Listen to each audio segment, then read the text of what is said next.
I'm probably going down, but I'm about to land now. Just give me a second.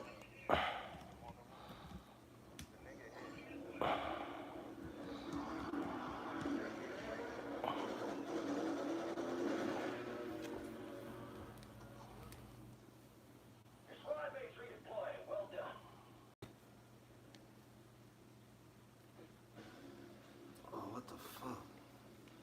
I'm rejoining.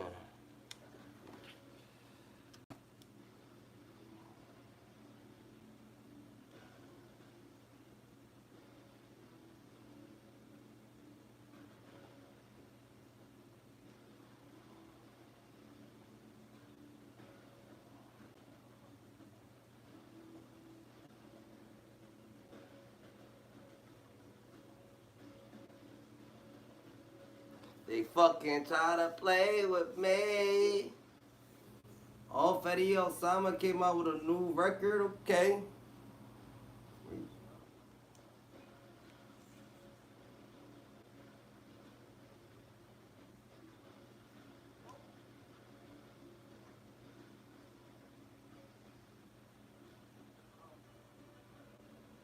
My shit, I'm about to rejoin. Man, happens any files.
What's up? I'm joining. I don't know.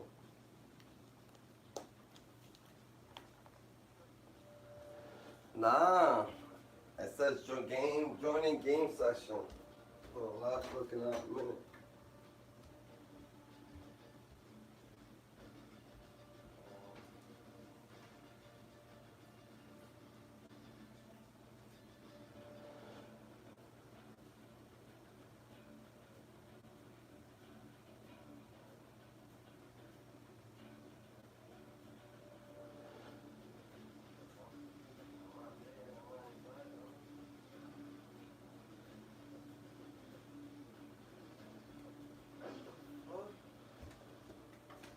Right here.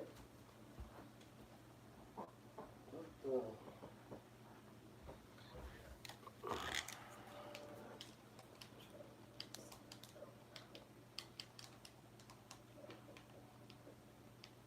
Unable to join back. Rejoin.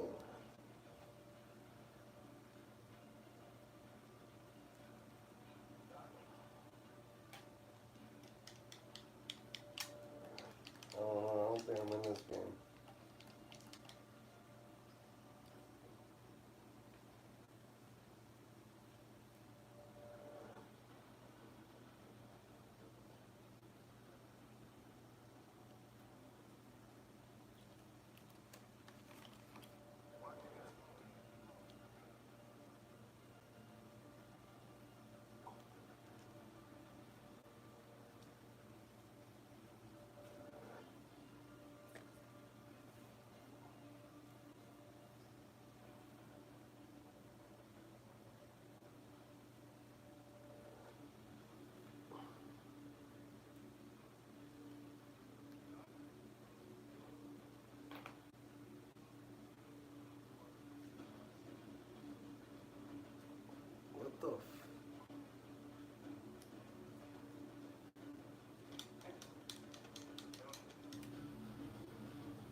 I'm done. I'm gonna restart my shit.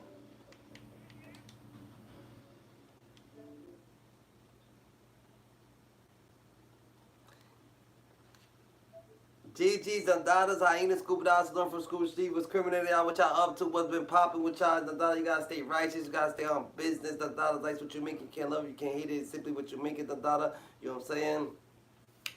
You gotta put God first. The actual how did it. God simply works. Don't doubt. You know what I'm saying? We're not elevator. Who's elevated? God's elevator. And that's just what it is. I rock with the King X. Don't forget the Kennedy's doing his million march right here on YouTube. The dollar we staying conducted ourselves. The dollar we building our pyramids. The dollar we doing our million march. The dollar we gonna get on a spaceship. We gonna go to Antarctica and we gonna get all the secrets, hidden secrets, and we gonna give them to use. The dollar exactly what we do. And when Diddy asks the party, you gotta tell them no. You gotta tell that nigga no.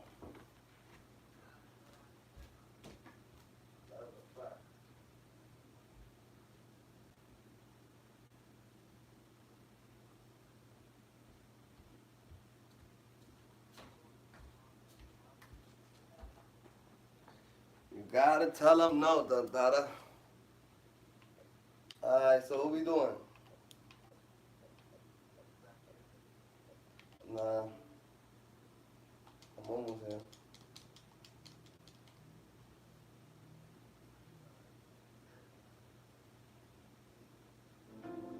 Yeah, I have to restart my whole shit. It was frozen.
One more, you gotta go to work.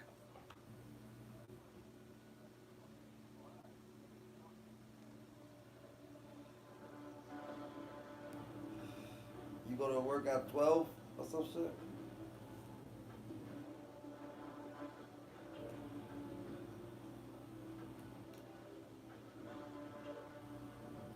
Oh, yeah.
I need to roll up another blunt, but I'm out.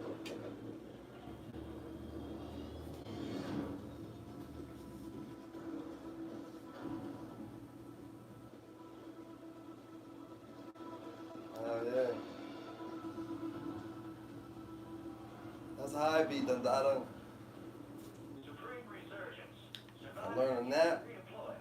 Make everything better.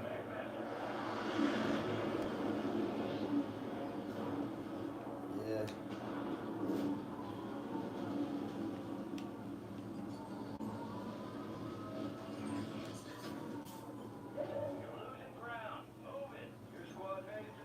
That's one on the first. Yeah.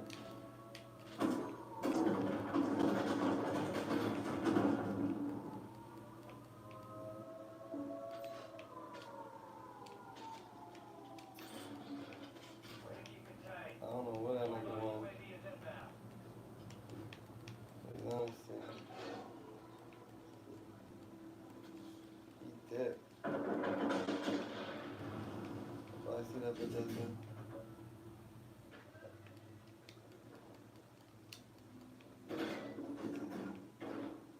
You gotta be upstairs. What the fuck is over there? He's right there.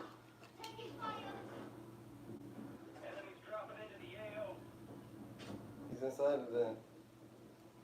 He just can't go in there because it's thing.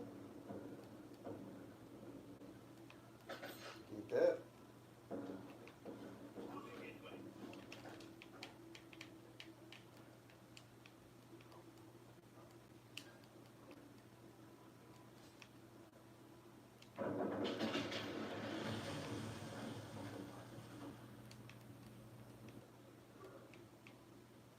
What the fuck?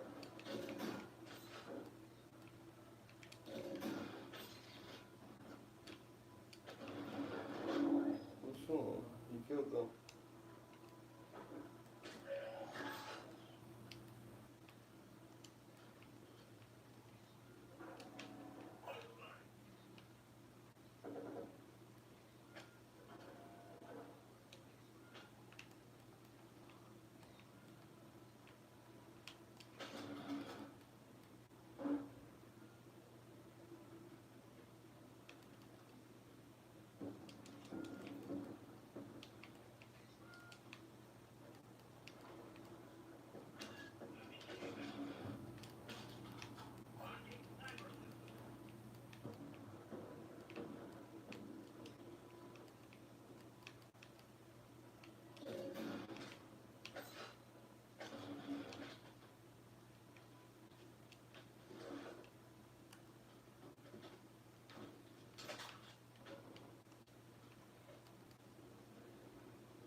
Yeah, bro, I tagged that bitch ass nigga.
the shower is a prison.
Fuck! You got me. Damn! I should just got on.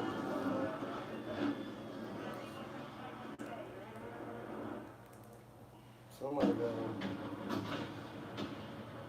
When he jumped out, somebody go live.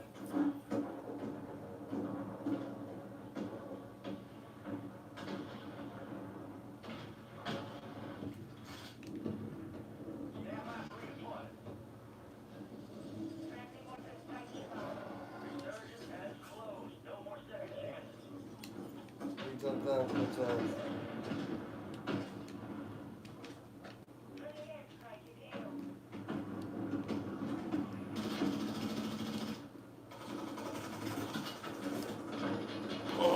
What the fuck?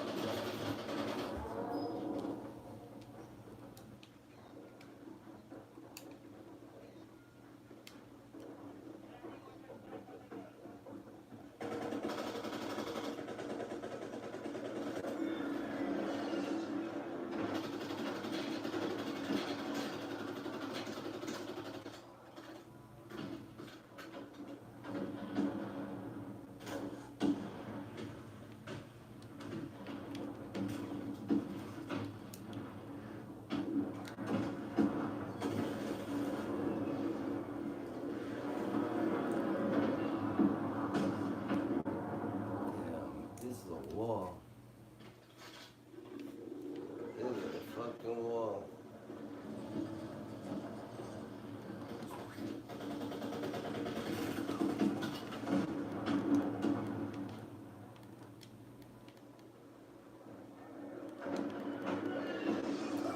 Shooter.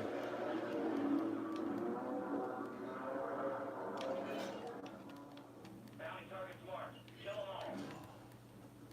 Primary objective complete. All targets eliminated.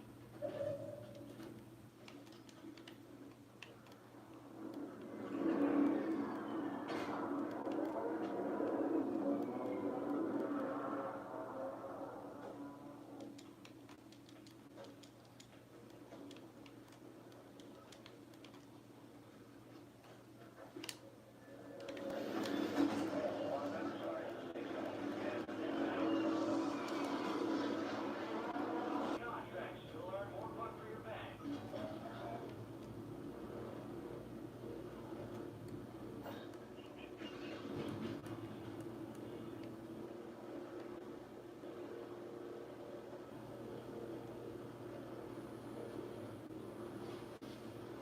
They shooting at me right there.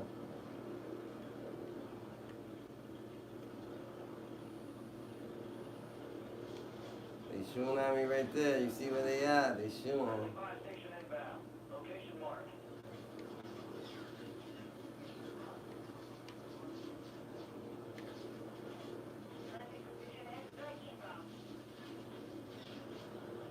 Friendly buy station is ready.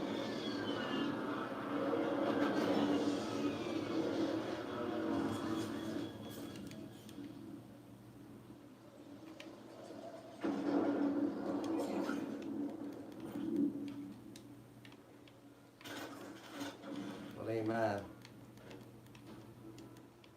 They actually mad. No, they don't get them mad.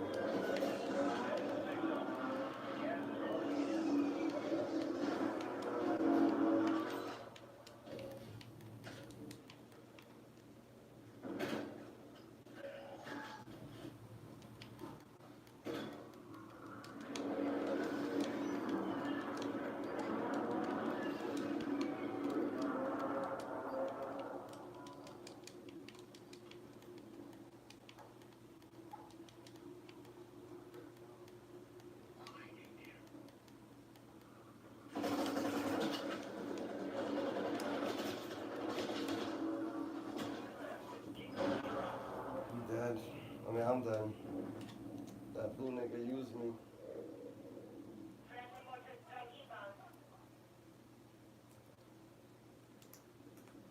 Did me dirty, done. That shit crazy. GG's, the dollars, hiatus, go dollars, love, Scoop, Steve.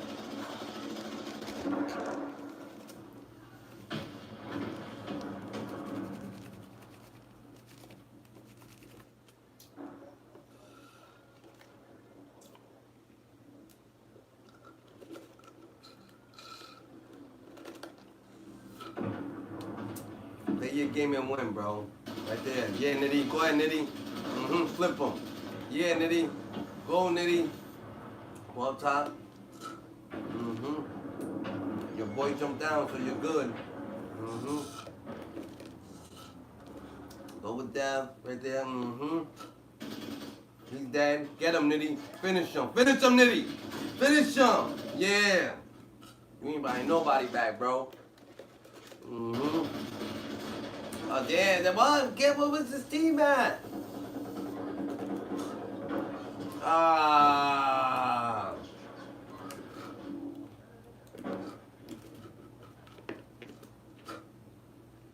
Y'all niggas better stay right, yo. You got a whole team. Good shit, Blue. Good shit, Blue. Good shit, Blue. Good shit, Blue. Good shit, Blue.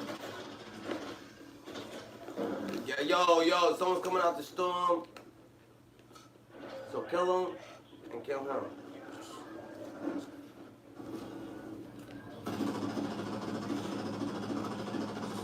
Failure ain't fatal. It's just an opportunity to do Facts. Yeah, he was. He was tweaking. He did a good job, done.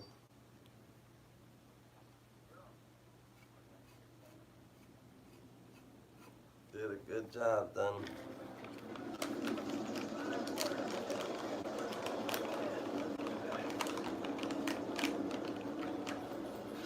I think this nigga's about. I think we're about to play Fortnite, Unka. You got Fortnite?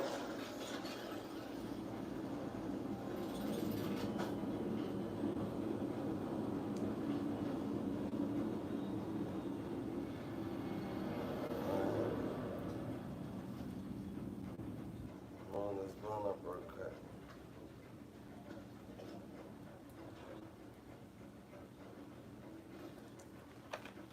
Blowing this blunt up real quizzy, my nizzy. Damn, man, we just missed that one.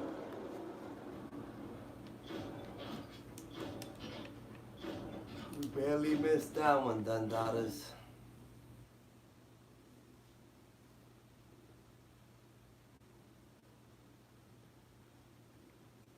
We just used that one, Dundada.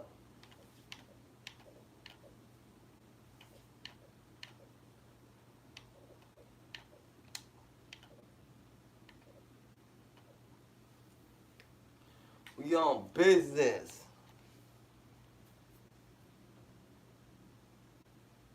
Oh, look at this.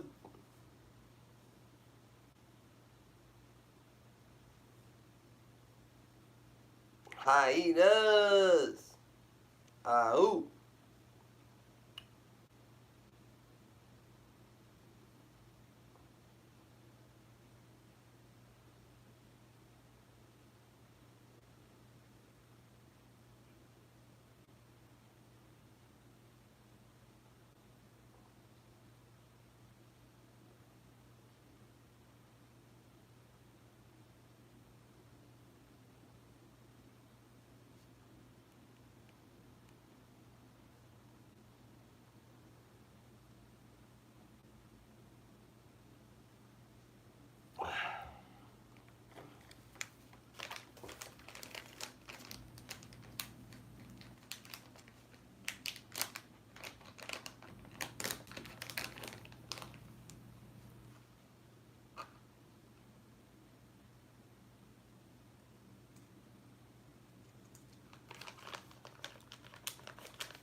Suave.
You in his.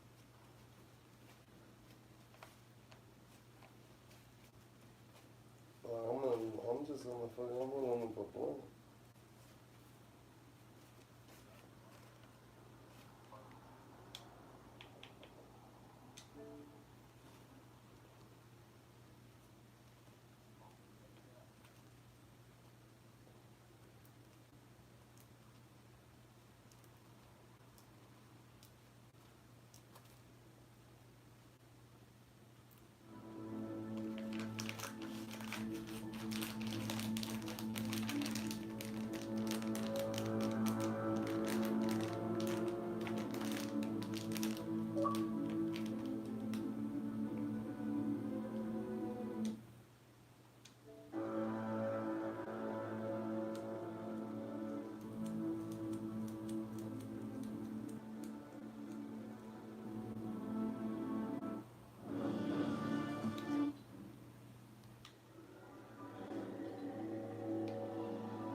I'm out.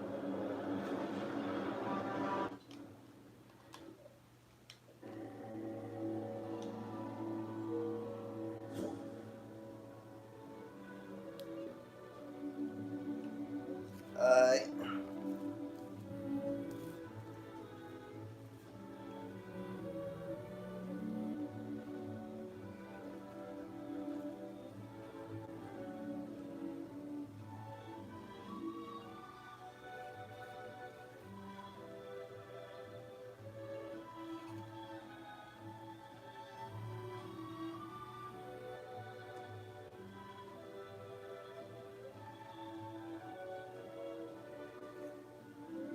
Who? Yeah, he does. Probably, I think. Why you say that? Why, he's bigger high score than you or something?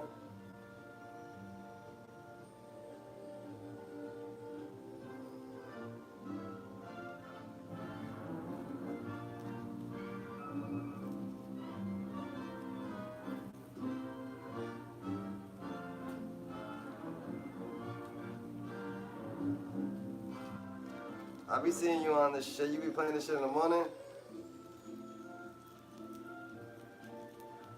I be seeing you on this shit early too. Cause I wake up early, nigga. I wake up like 5. But I go outside. Yeah. I go on my little bike ride early in the morning. Me and my little daughter and shit.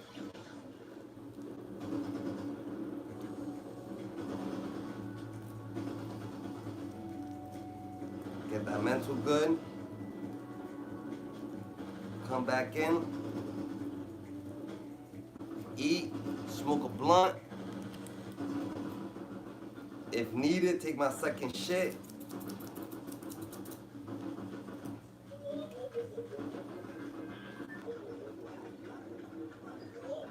I won't lie, I'll probably hit a roachy. If there was a blunt from yesterday, I'll hit it real quick, but not hit it too much. I'll hit it real quick and shit like that, to have a little buzz while I'm going.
Yeah, I see any steppers. I see. Well, she sure is looking for it.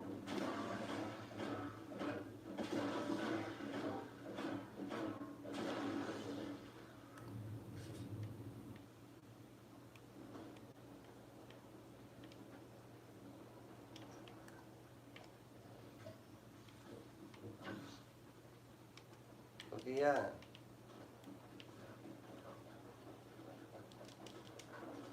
Let me know. You better run. Your opponent's dead now.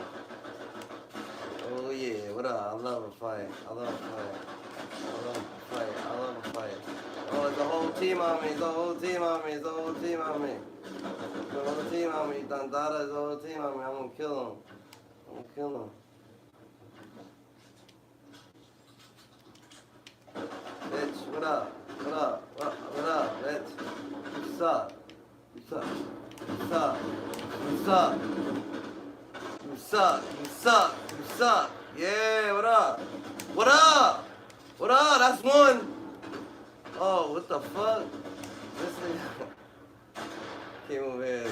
Come on, everybody done? Like, anybody told you to come do all that? Done that? All that? You could have at least. That's not helping, nigga. Helping is yo shooting at them so I can get the kill.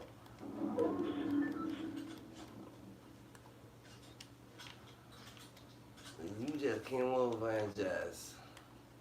He's running, he's running, he's running, he's running, he's running. Well, I'm gonna get. And you did it again. And you did it again. I think. Oh, nah? Someone else? Who did that? Oh, that was Uncle. I don't know who the fuck y'all killing, y'all shooting at.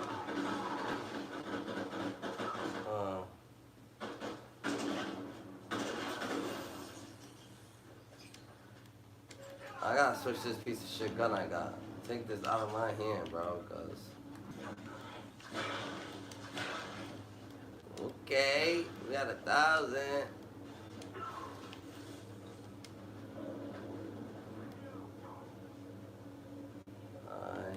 Niggas don't want beef with us. I got some guns for the ass. There's a big pot up here. I'll go for you. I'll bring it down. Where you at? There's a nigga on me. There's a nigga on me. A team. What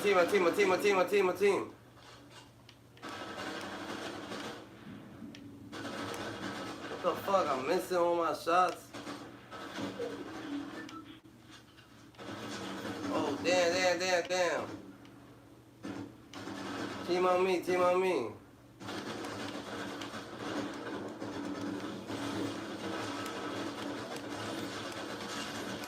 me a kill. Give me a knock, Give me a knock. Where they at? Where's his partner? His partner's in there. He's going towards his partner. I need a gun. Look at this. Good shit.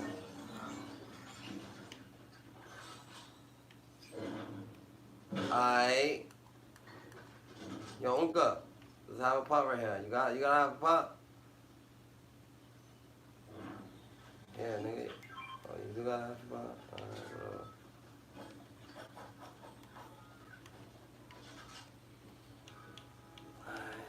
Alright, bro. Put that gun there.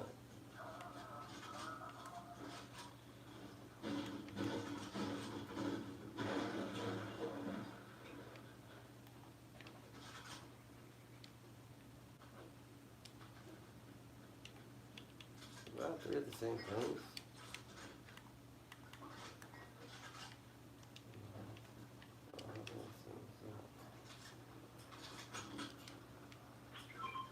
A jetpack? Oh, easy.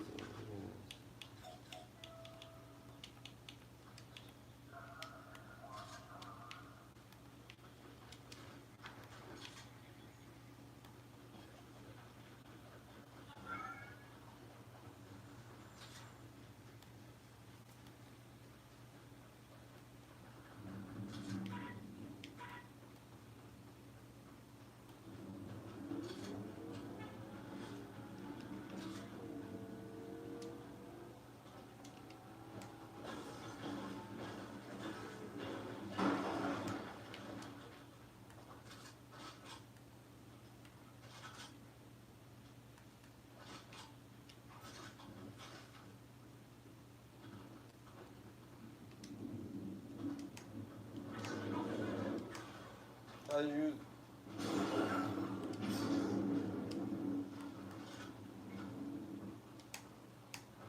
How you use the jetpack, bro? Yeah. Jump. Oh.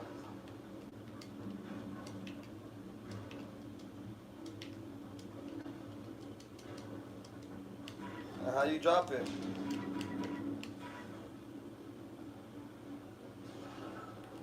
Alright. Alright.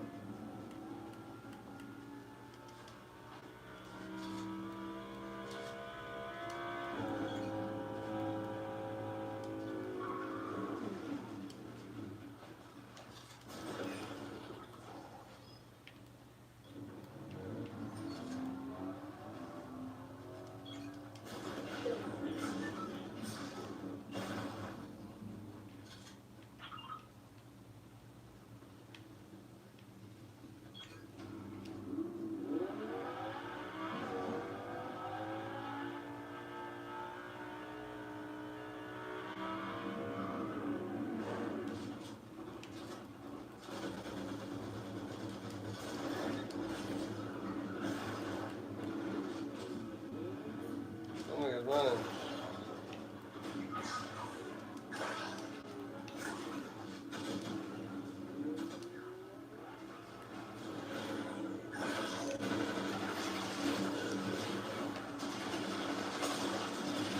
Oh, fuck.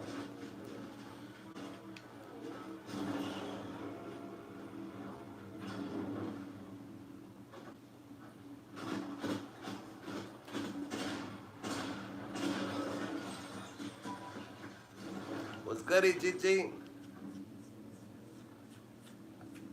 Salute.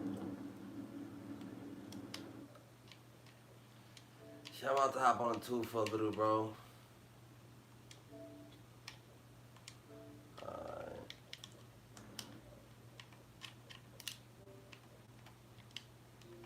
My fucking.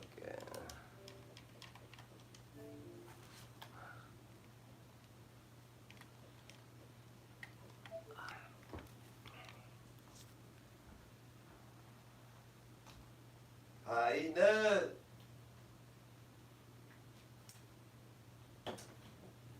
What's goody? Oh, Jizzle. What you want? How's light treating you? GG's?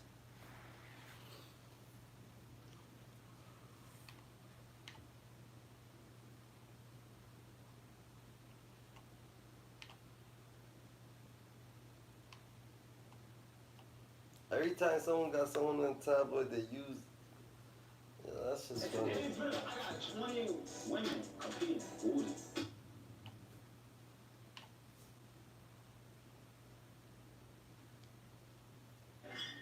Yeah, speed through that. Just punch it, bro. Your Idris Elba. Hey, man, let me get that, man. All right, twist off.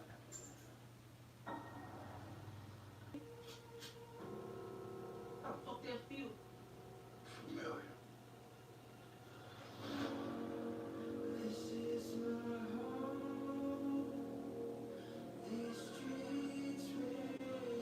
Might get a little crazy out here today. Maybe I can bring the sun back up here. I've done it for them. Catalytic converters. They need platinum. How much they got in there? 10 million. You need a miracle to pull this off.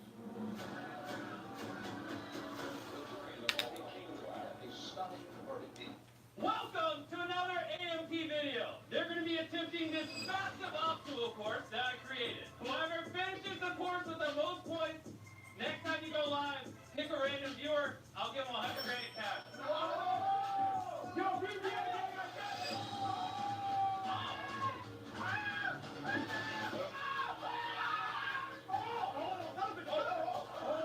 having the medic look at it.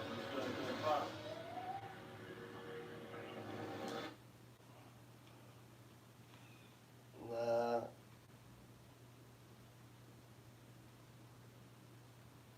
This is the Hoop GP, and this is far from uncounted couch foods. I can spot the problem straight away. Can you? Believe me, It's a big one.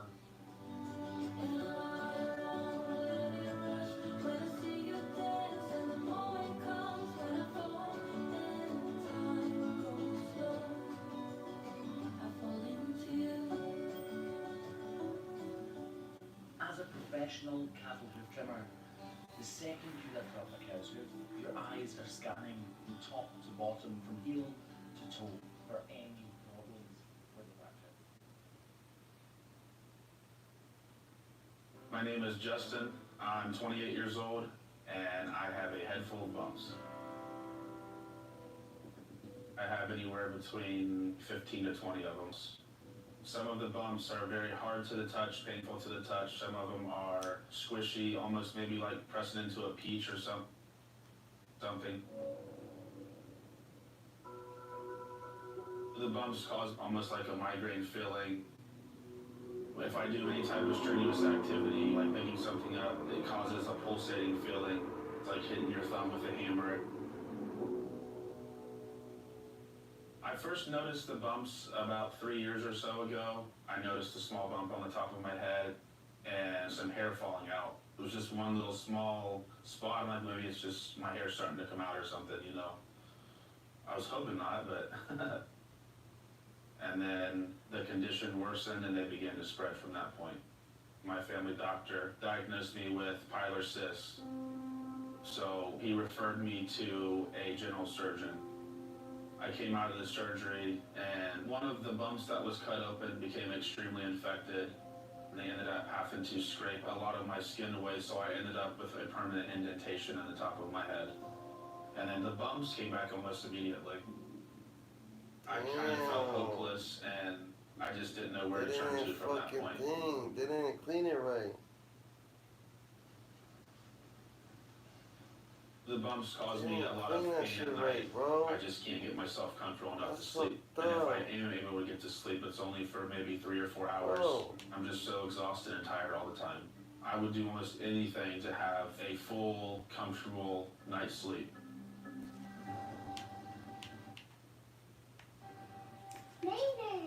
You like that one? I have a 5-year-old daughter, Ella, and she is the absolute love of my life. Everything I do for Ella. Line them all up. Need more cars? You know, Ella always wants to play or wants to rest or something like that. And there's a lot of days I'm just so exhausted and tired that I'll be like, well, honey, I just don't feel good enough to. I think it's about time we look for someone else to try to figure out what's going on. I hate that you're always tired and you don't feel good and I know. you're always in pain. Every day. I'm sorry. And it's been hard to watch Justin be in all this pain with the bumps. Me and Ella want to spend more time with him. And it's been a long time since we got them checked out. I think because he was scared, and I understand that.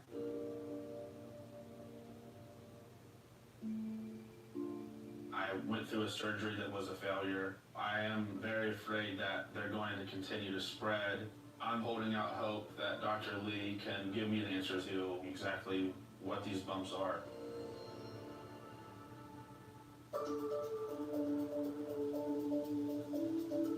Why can't everybody doctor give you a thing? Like, doctors got this knowledge. Like, why can't every doctor do that? For 3 years now. That's just crazy. We'll be out here shortly. Only dumb doctors I'm still can. nervous because of that really bad previous experience with my last surgery, but I hope that Dr. Lee can alleviate my fears.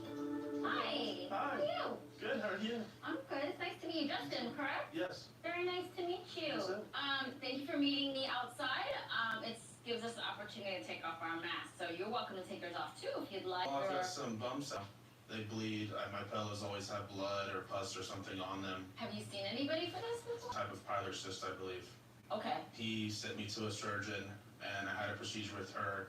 And after the surgery, she told me that she thought they were ingrown hairs. Okay. Within Oh, fuck. a couple weeks after, all the areas were just inflamed again. So Feels like you've been reaching out and trying to find help, but you hit a wall, so that can be very frustrating. yes, for sure. Okay, I'm gonna take a look now, okay? Okay. I really feel for Justin. He has been very proactive in trying to find someone to help him, but he keeps hitting walls. and the pain continues, the growths continue to spread. I really hope that I can help him, and I need to take a closer look at these bumps.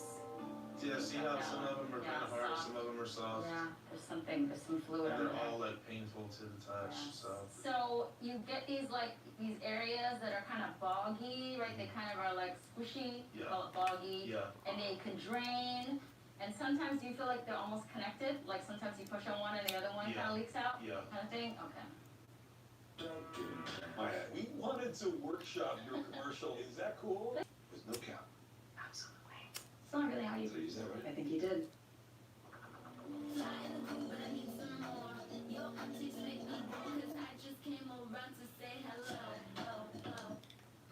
The moment that I see Justin's scalp in person, I'm pretty sure I know the diagnosis. This is not pilar cysts, these are not ingrown hairs. It has a very distinctive appearance. So, this is a pretty uncommon condition, and it is a difficult condition to treat. So, I think you have a pretty classic case of dissecting cellulitis. Okay. You have these areas of inflammation under the skin. She says that shit try to, oh yeah, it's thing to it. It's not good. It's not a thing to think so she can will them into pain. That's just crazy. Interconnecting sinus tracts. She don't care. She's not So they gonna can buy kind it. of have tunnels winding from one to the other under the skin. Okay. Dissecting cellulitis is a uncommon condition. It's probably something that general practitioners or doctors in other specialties are not as familiar with, and they may not be able to make this diagnosis. We dermatologists, we don't see it that often, but we certainly know about it. It can really destroy your scalp. I've seen people who essentially look like they have clumps of doll's hair, and for the most part, they're bald. The treatments are really geared towards diminishing the Oh, she pain being and honest, she slowing the being progression honest. of this disease. She's honest, she There being are honest. things that can potentially really help you. Okay. First of all, I we want to think know about doctor something called can't tell that shit isotretinoin. though. Now, we give that kind of medication for people with really bad acne, Okay. and even now, I can actually directly inject steroids into the area. I can calm those areas specifically down. There are two treatment options I'm going to offer to Justin. One is going to be intralesional corticosteroids, which is going to help to decrease the pain and the redness and the swelling temporarily. But long term, I'm suggesting isotretinoin. That is an oral medication that is going to hopefully slow down the progression. Okay, let me Wow, get you all in that there for just a that? minute, okay? Okay, I'll thank see you. you. All that for that. Dr. Lee is telling me exactly what's been going on for They the couldn't last give 3 you years. over. So They now, couldn't after give you all this over time, I medications finally or have what, a man. name to call my condition. Okay, have a seat up top That's right here. I crazy. feel relieved to know what the condition is, but I am a little bit worried just because I know the struggles that I went through before. Okay, so I'm gonna put a little pinch here. There's nothing in here, okay? I injected in one of these and then a little opening kind of came out from another one. Another pinch here. Another pinch here. Done. All that for that. You know, hopefully this all kind of flattens down and kind of burns out. You might have a little bit of hair loss there still that never recovers, but hopefully it'll kind of shrink up a little bit as it peters out and gets less interesting. Okay. So I'm hoping that this will kick this and, you know, give you a little extra boost here. I think it's very important that you go on this isotretinoin. It takes a while for it to actually see the response to it. Okay. And you can see a definite improvement, usually in people. And then you call me if you need me. Okay. Okay? Okay. Sounds great. All right. I'm really happy that I can provide some relief for Justin with these intralesional injections. And this, paired with the prescription for isotretinoin, he's on the road to seeing some improvement here. I'm certainly going to stay in contact with Justin and monitor his progress. But this is a very uncommon condition, so he needs to stay on course and be really patient. Hopefully it made you feel better about what your diagnosis is and what you have to look forward to. Yes, thank you so Wish you the much. best. I'm excited to go home to Hannah and my family, and they can be relieved as well, knowing that we have a diagnosis for my condition.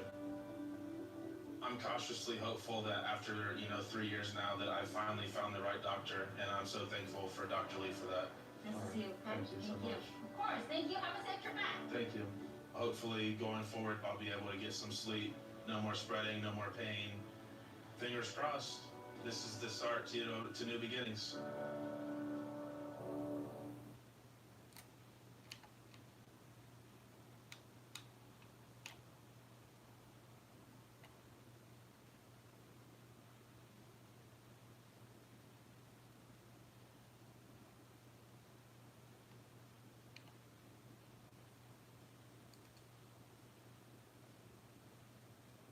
Hello and welcome to Crime Beat Most Wanted. I'm Tracy Tong.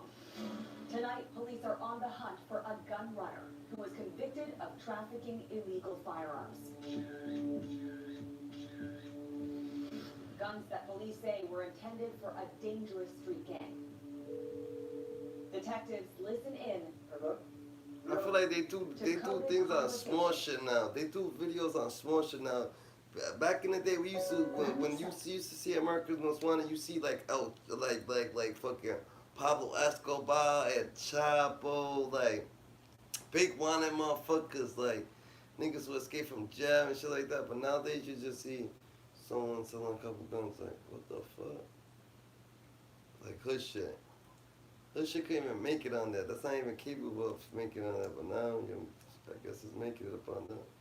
There ain't really no crime going on because the government is these things. You know what I'm saying? Most of them got things. So like now it's all crazy that niggas, you don't see what's going on. You don't see the shit. That's crazy, right? The government's the new Pablo Escobar. They figured out how to beat him, and they Pablo Escobar, and they El Chapo, and all of them.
in the DFW right now, we got Fort Worth and we got Dallas in the building, and Arlington too.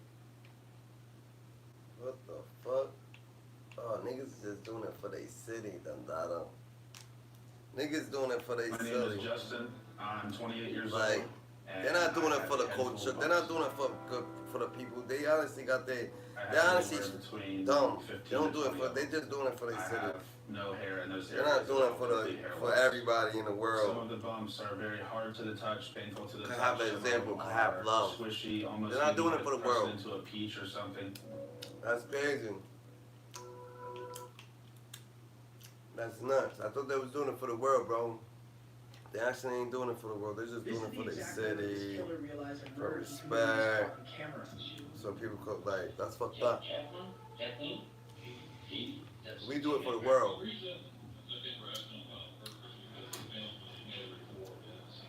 We do it for the world, GT.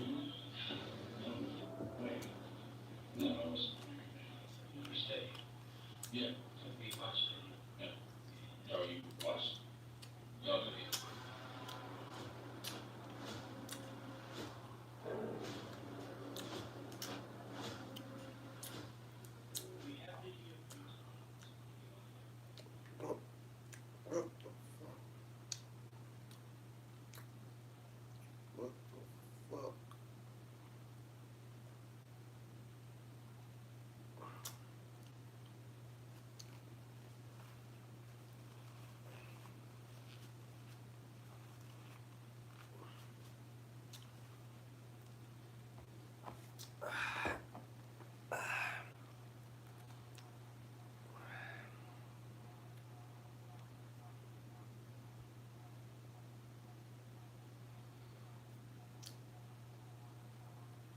When the Henny's in the system, ain't no tell 'em. When the Henny's in the system.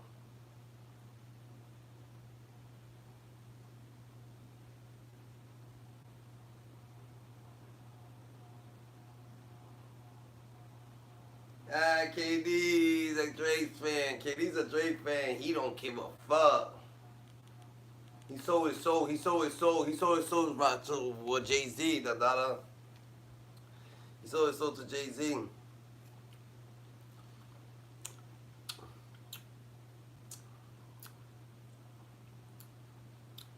Stephen Curry would never do that. Stephen Curry won't ever do that shit.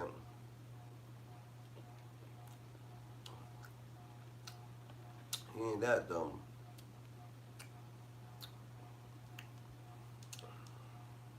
Shahar Ish.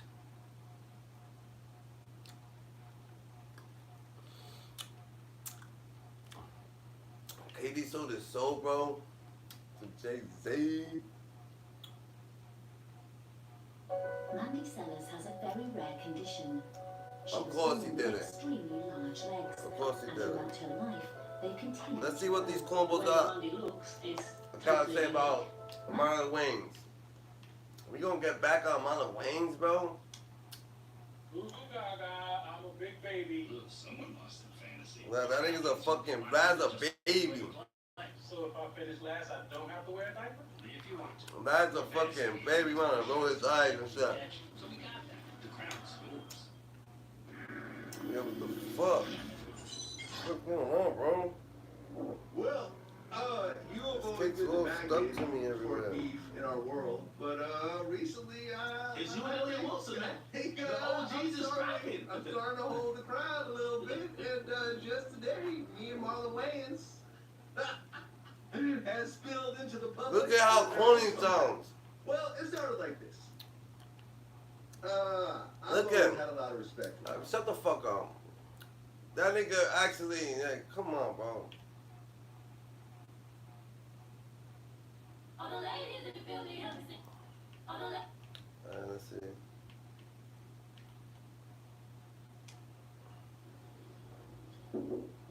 Yo, it's good. It's good long head. Yeah, you scratching out, your head's falling out. Head up a little down there. You scratch? Can you scratch your eye?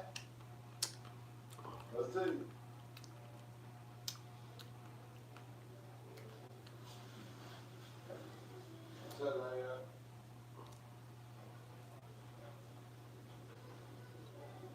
You straight? All I see is your nose. You balling it up. What's wrong with you? You kids gonna be out like that? You wanna break that back? Yeah, what's wrong? No, you still tell me anything, I'm still consider your husband legal. You straight? Big bug biting you or something? I'm not gonna play with no jokes, with no jokes. For real. I You know. look like I got big bugs. I won't bug Well, I guys. would say big bugs. You might got big bug. I know big bugs. You want got big bug, boy? You doing it? He don't know what's going on. He's like, what the fuck? Yo, he's a real nigga. Yeah. He's a real nigga. What's wrong with you though? I'm irritated. You irritated? Give me water. Why? I was fine. All you gotta do is fight. Finally, you do some hands, man. What you do hands up? I was so. Bro, you ain't like that, like. Told me, man. What you hands with? What girl said something? What up, girl? You saw the guy? Look what I was talking to.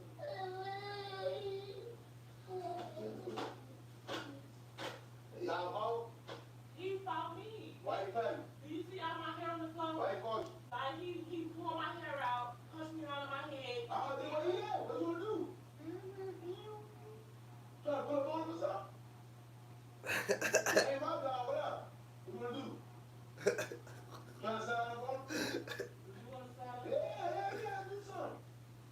You still mine at the end of the day. Damn! You like one of my workers. It's like you disrespect one of my workers. I don't I'm have not one of that. your workers, and I'm not yours. You ain't man and a half. You still on my receipts. Goddamn. You can still be a real percent. So come on, what's up? Where you at? You know where you live at? That you been over with? Food right now, then I'm down still gonna talk to him. And I You came looking for a light beer. And you found Oh, Double O, the gold standard of light beer. oh shit.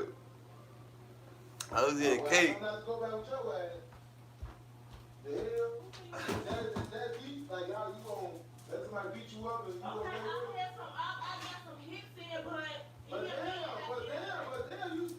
you go down that early in the relationship, just out of it. You always let somebody beat on you, baby? That's stupid. Let me handle that though. no, Why not? because I just said I'm still gonna be with him in that later. Alright, it's cool, but look, calm that shit down. Oh, Calm with him. all that. You ain't gonna be swinging on you early. But it's already too early for you to be swinging on you. And you to be liking that shit. That shit really weird. You need to fix that, bro, because low key, he can hurt you. And you probably need to get up out of that. No cap. You see how my hair on the ground. Exactly. And why you wanna go back to that? He's putting your hair like a female. You know you're in Atlanta, right? You must forget that. He wanna be you. He wanna probably put that in your head. He wanna put that in his head. Say what? Look, he's like Dre, now, these kids ain't sassy out here. What Dre? Ain't sassy out here, bro. But all that play, you just don't do that, man. Yeah, because he's not your ass out. He probably not you in between the dress and your beard. Yeah, right there. All them kids wasn't there. She was here. Then why the hell you let him do that? Why you walking up on me? I didn't let him do it. I got mixed in, but I can't stop what he's doing. Well, you don't need to talk to him no more. He can't come back here. How you gonna tell me what? I'm letting you know. And Then you obviously gonna let him beat on you in front of your kids. I didn't That let ain't cool. I didn't let him do nothing. It just happened. Well, you look decent, you ain't that age. You already put the fruit plates out. Yeah, it pushed me in my head. That's why I got a headache. That's not to be on my side. Then why you allowing that then? I'm Why not you allowing it. that? I'm not allowed or I'm not going back. Then what you talking about? You trying to say this man like? I'm not saying trying to save his life. Alright then,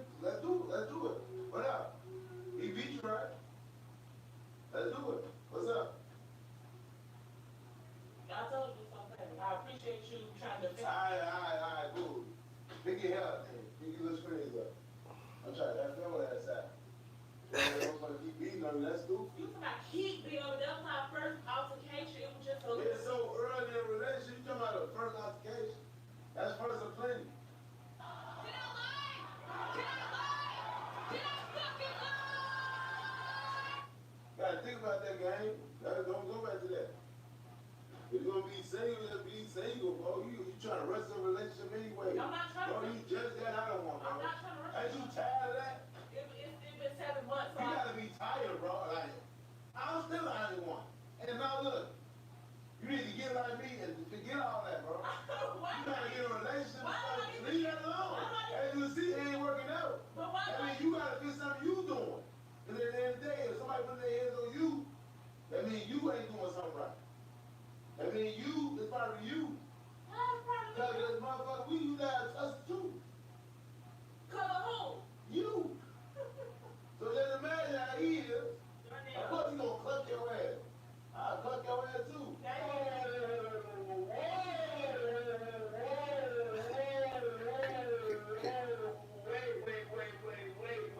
Look, I cluck your ass right now, because I know you gonna say something stupid. Have him out, goddamn. Double knockout. Give me that. You chill out. Well, go take it out, man. Go. Hey, go. Go. Y'all, Papa been being so angry, like.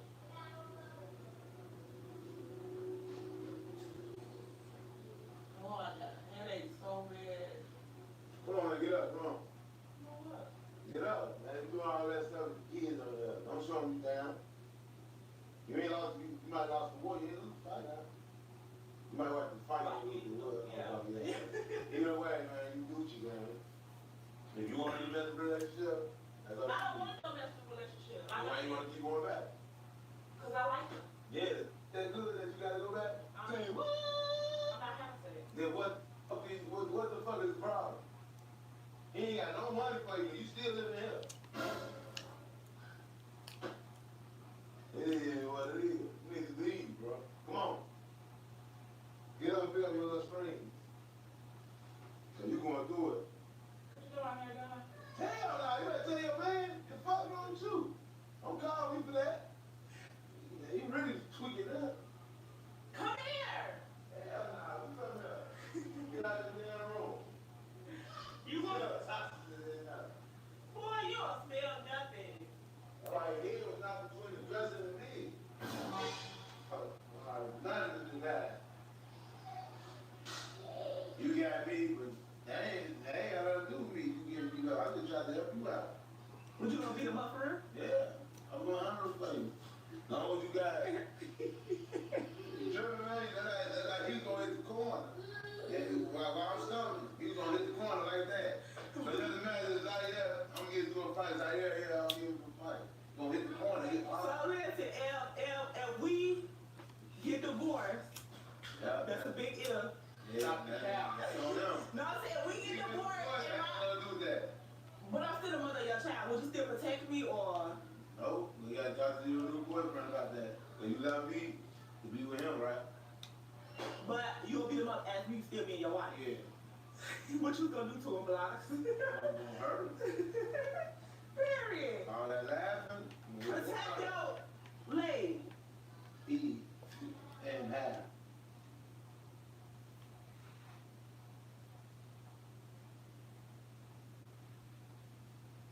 You a bitch. I'll really get it.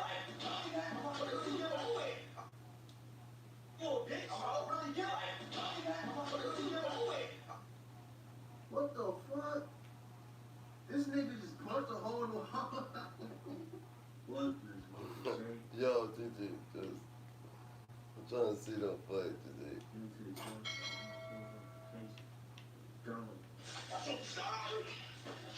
Stop. Get your ass on. Stop. I'm not mad. Stop.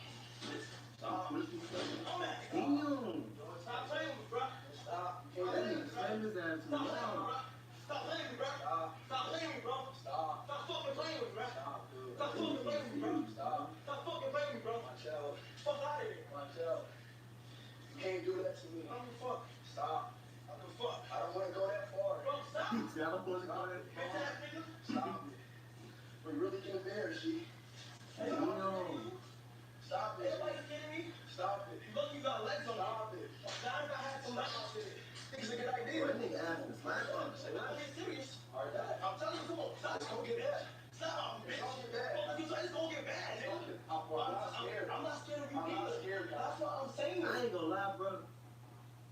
they actually had a real fight, who do y'all think will win? Speed, Me, man. honestly, bro, I love you think Speed got it. I ain't gonna lie. I fuck with Cotto. I fuck with him, but I ain't gonna lie, bro. I think He's Speed here, got bro. it. What are two like, I'm not scared of you, nigga.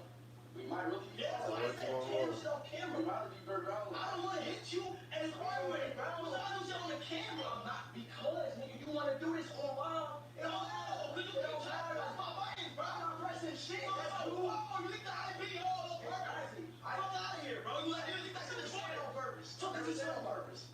I never said on purpose. Oh, so I do shit on camera. I never said. I never said you lick. I'm trying to. Why you keep trying to, like, stop going like I'm a bitch, bro? I'm not a bitch. I'm not. I know how to fight, bro. I promise you. I know I'm not like. I'm not really you a bitch. I'm really good. I'm really good. What the fuck? This nigga just punched a hole in the wall. That nigga said, you trying to play me? Yo.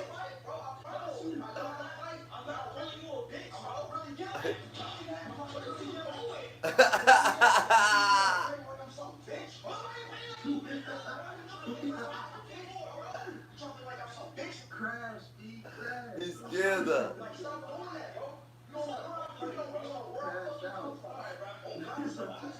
They both can't fight. They both can't fight. I don't know. They both active. I'm not no goofy, bro. Stop yelling. Like I'm some lame. I'm not no lame, dude. Relax, bro. I promise you. Yo, bro, I never said you leaked it on purpose. I said Kyle leaked it. I ain't lying, like, I know Speed be trolling and shit like that, but I ain't never seen him get this mad. Like, he actually feel like he wanna fight on some real shit, though. Damn, bro, I never said you that. I know you didn't do it on purpose. Why would you want that back off our streams for? Why? Who? Why would you have both our streams for? I know you didn't leave it on purpose. You keep trying. So why do you keep saying I did? I never said that. You can go back in the stream, go buy it. I can die right now. I never said you licked it on purpose. So what did you say? I said you licked the IP. Did you not? Okay, then I shot up. I asked it. And what did you say? I didn't say no. Exactly. I didn't know I asked it. You did. I know you leaked it on purpose. We all know you licked it. I said no. So, they really, bro, the shit they fight over is stupid. Like, I get, like, you probably did leak the IP or whatever. Guy's nervous. It's fine. You know, if you did it on purpose, it's different. But if you did it on accident, bro, just say that shit and move on. These niggas if I fight each other, like, that shit ain't even that serious, bro. Like, I think Kai's probably a little jealous of Speed. Fight over some real shit. I think Kai's a little jealous of Speed because Speed's up. Everybody knows Kyle leaked it on accident. I never said you did it on purpose. Speed, why are you mad, bro? I'm already mad. But Kai's ill.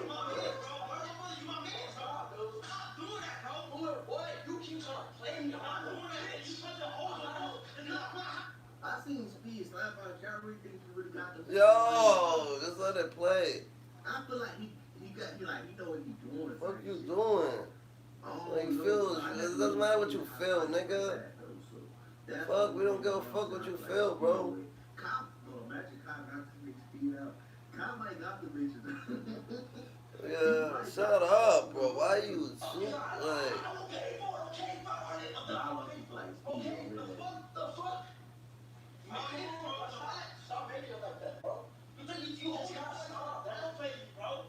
Alright, bro, I'm very nice to that, bro. Y'all niggas is tripping, bro. Y'all need to really just get it, bro. Alright, whatever. Move on, like. What? Shut up. Young boy can't get no violence and shit like that. It's done. Y'all niggas arguing, whatever y'all would have fought is already finished. Doesn't matter. Whoever would have won, would have won. I don't know who would have won. Fight. I ain't here for the instigation. Fight. I ain't even fucking, what the fuck? Y'all could have fought right there. I don't know who would have won. Y'all niggas would have, if y'all want to fight, y'all fight. But, and y'all be good. Doesn't matter.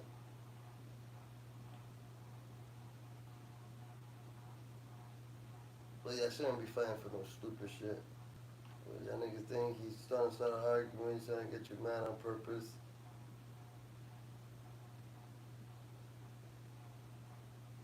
want the suspect to know that the no-snitch policy will never protect you in our community.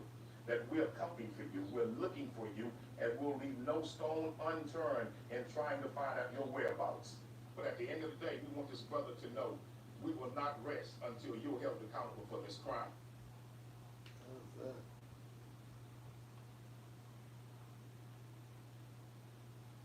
You turn 18 years old, you considered an adult to life.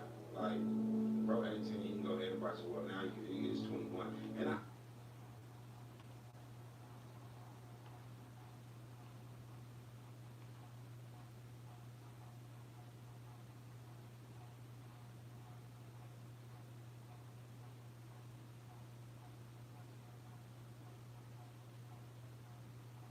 What's up?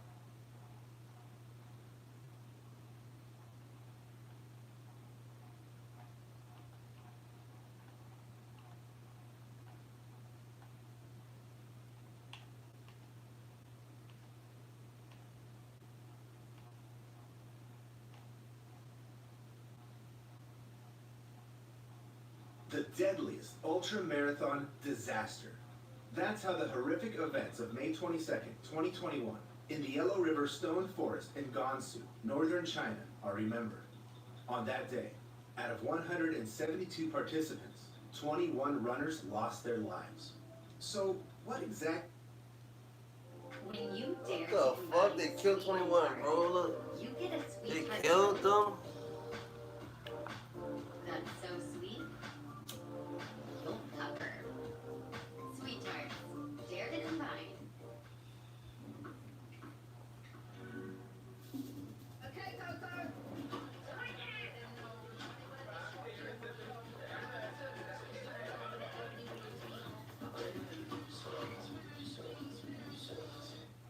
Exactly killed people in a regular running competition. As always, viewer discretion is advised. May 21st, 8 p.m. Technical meeting. As always, the organizers were concerned about whether the runners would face extreme heat and the risks of heat stroke. This was no ordinary marathon. It was a cross-country race, which is already very challenging. Participants had to run through hilly forest terrain. This marathon had been held for 4 years, with a different route each time. In 2021, the 100-kilometer trail wound along Mihiyashin Hill. The start and finish points were set in picturesque locations, with a large loop through the mountains. Marathoners began at an elevation of 1,595 meters, while the peak at the third checkpoint reached 2,230 meters. Participants had 20 hours to complete the route, expecting to spend a night on the trail and then continue the race.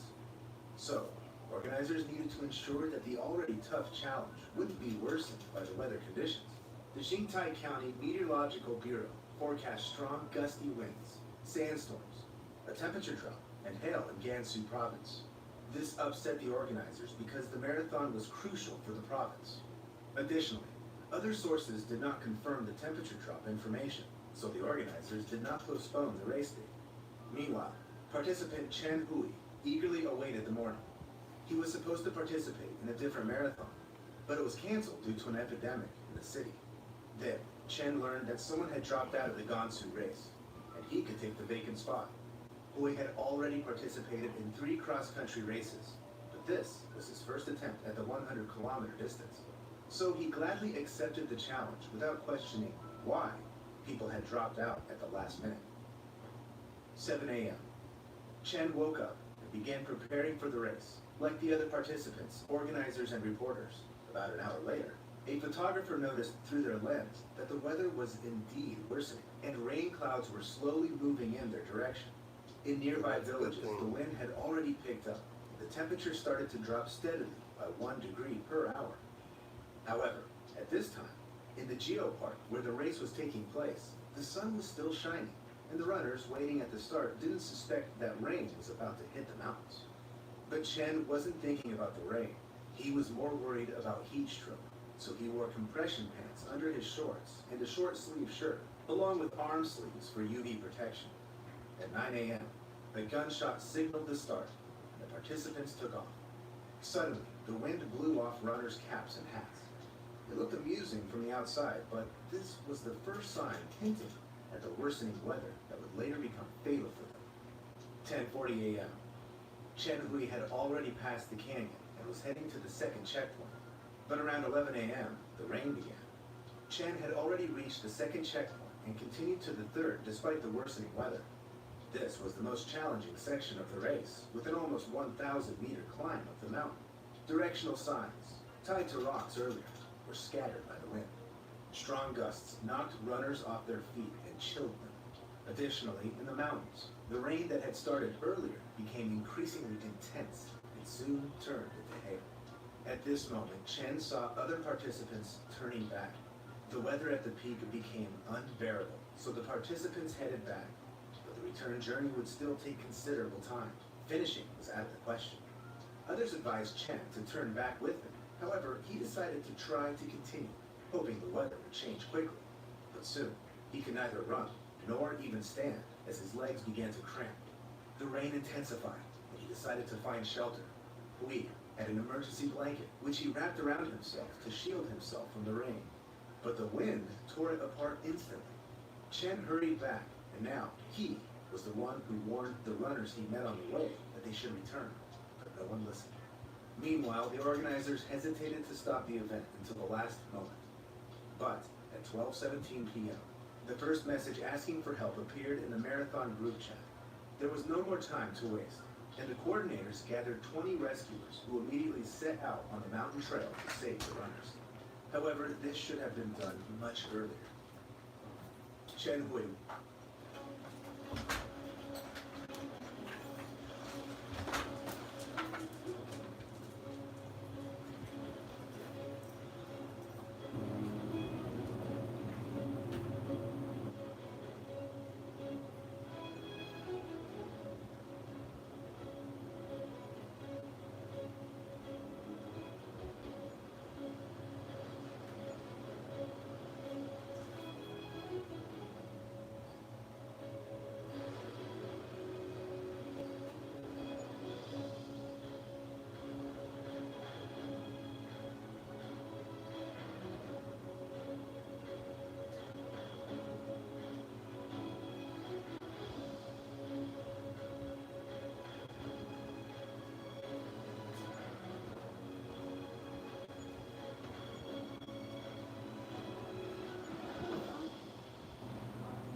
He was suffering from leg pain and frantically sought shelter from the relentless rain.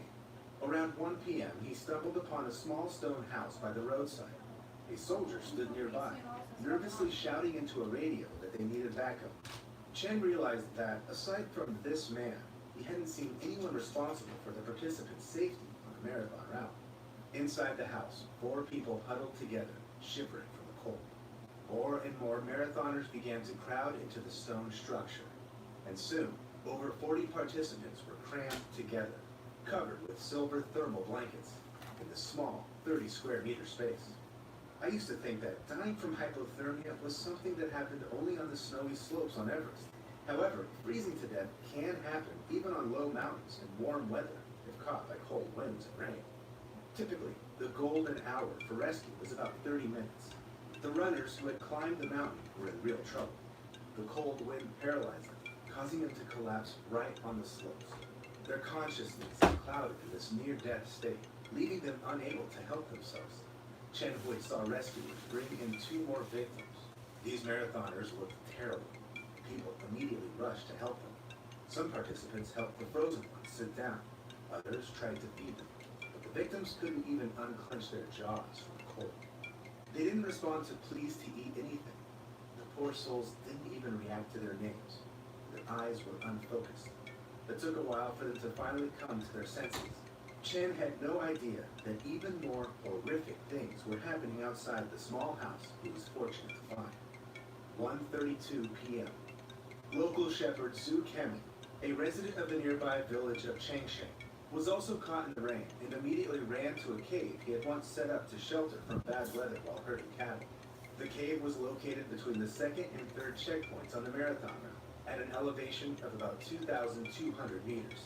Near the entrance, Zhu saw a man in a summer t-shirt, crossing his arms over his chest to stay warm. This was a marathon participant seeking refuge. He complained to Zhu about leg cramps, and Zhu quickly led him inside. Soon, 4 more people found the cave.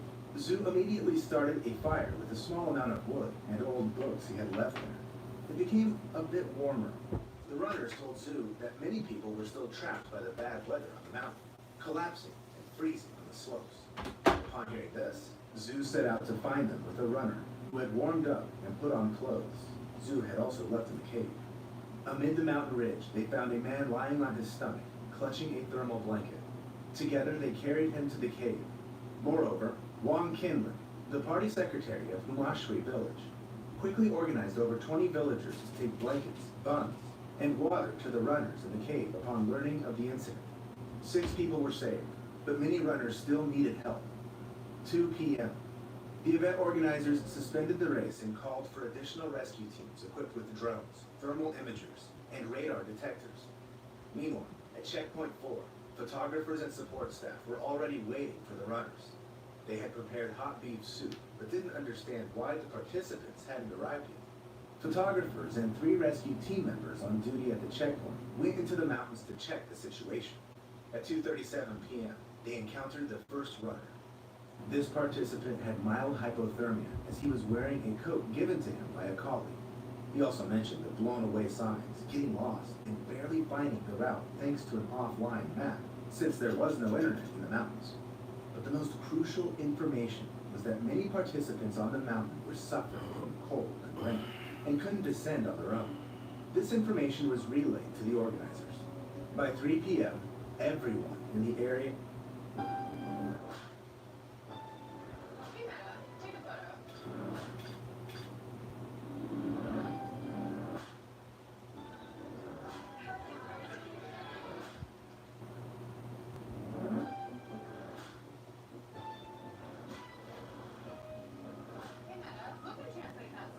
It says dance all night.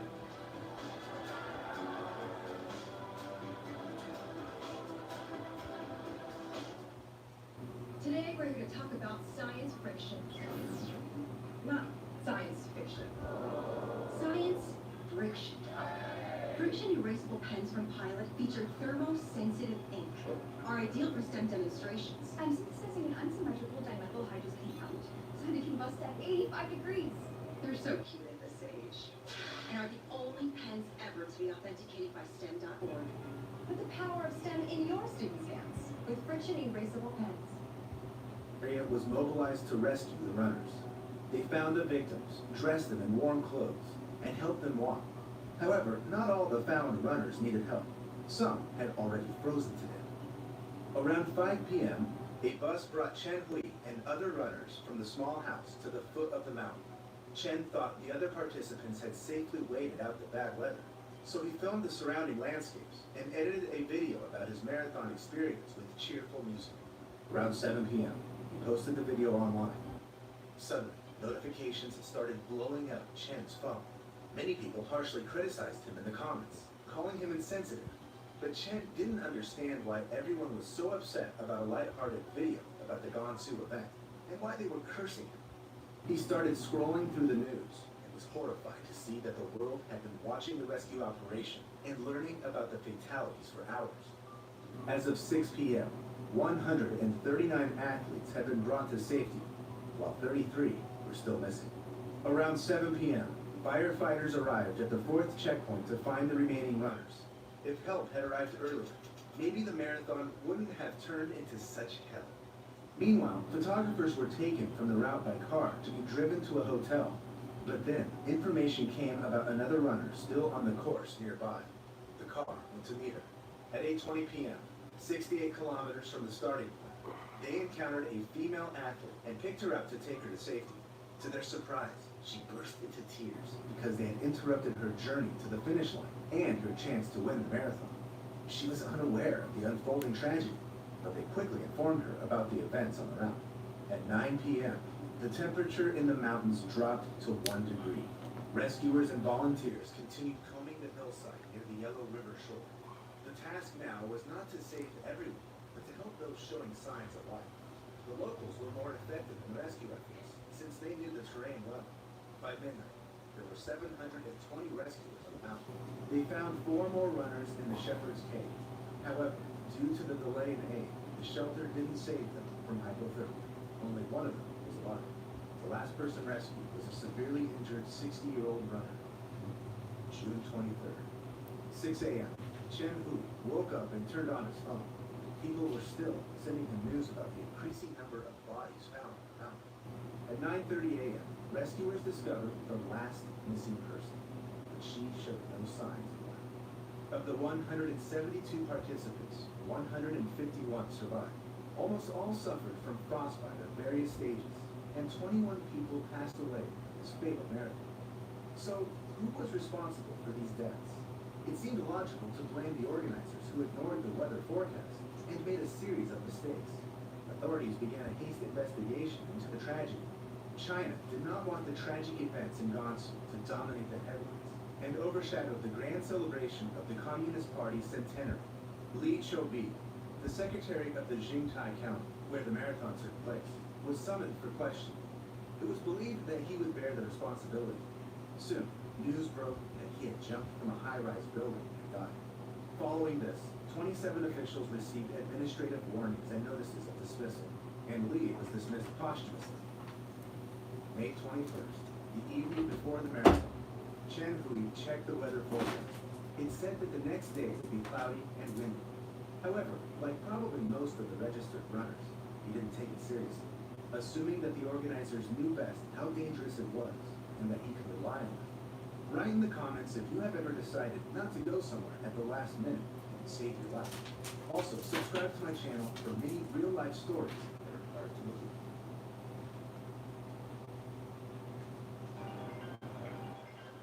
Okay. Act guard 2. I can do that.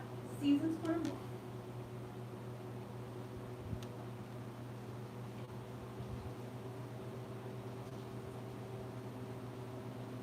The strongest earthquake ever to strike east of the Mississippi River that happened over 200 years ago was never over, according to some scientists.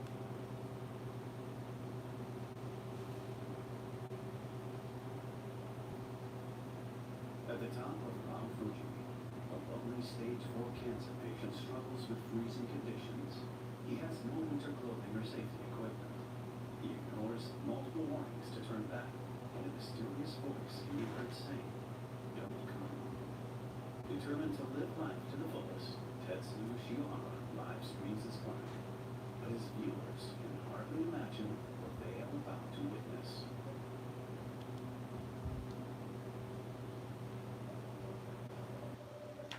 Partially criticized online, Tetsuya Shiohara was a lost soul. He lived alone in a small apartment on the island of Shikoku. At 47 years old, some described him as a lunar student, meaning a drifter or wandering man. Others described him as a humble and determined learner. After studying in America,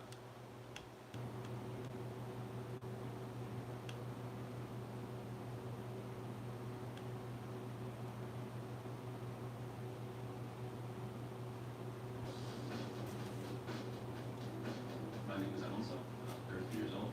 I have over 70 fatty lumps all over my body.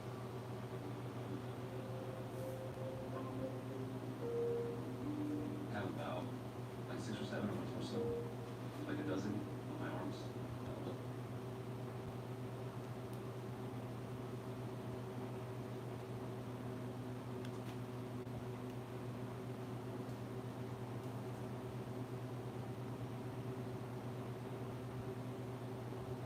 In the remote reaches of the Appalachian Mountains lies a cave known only to a few seasoned cavers. It had no official name, just whispered rumors among the local adventurers. They called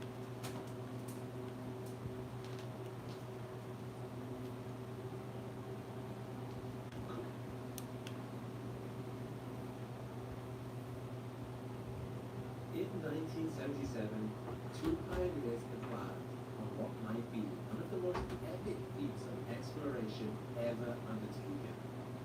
They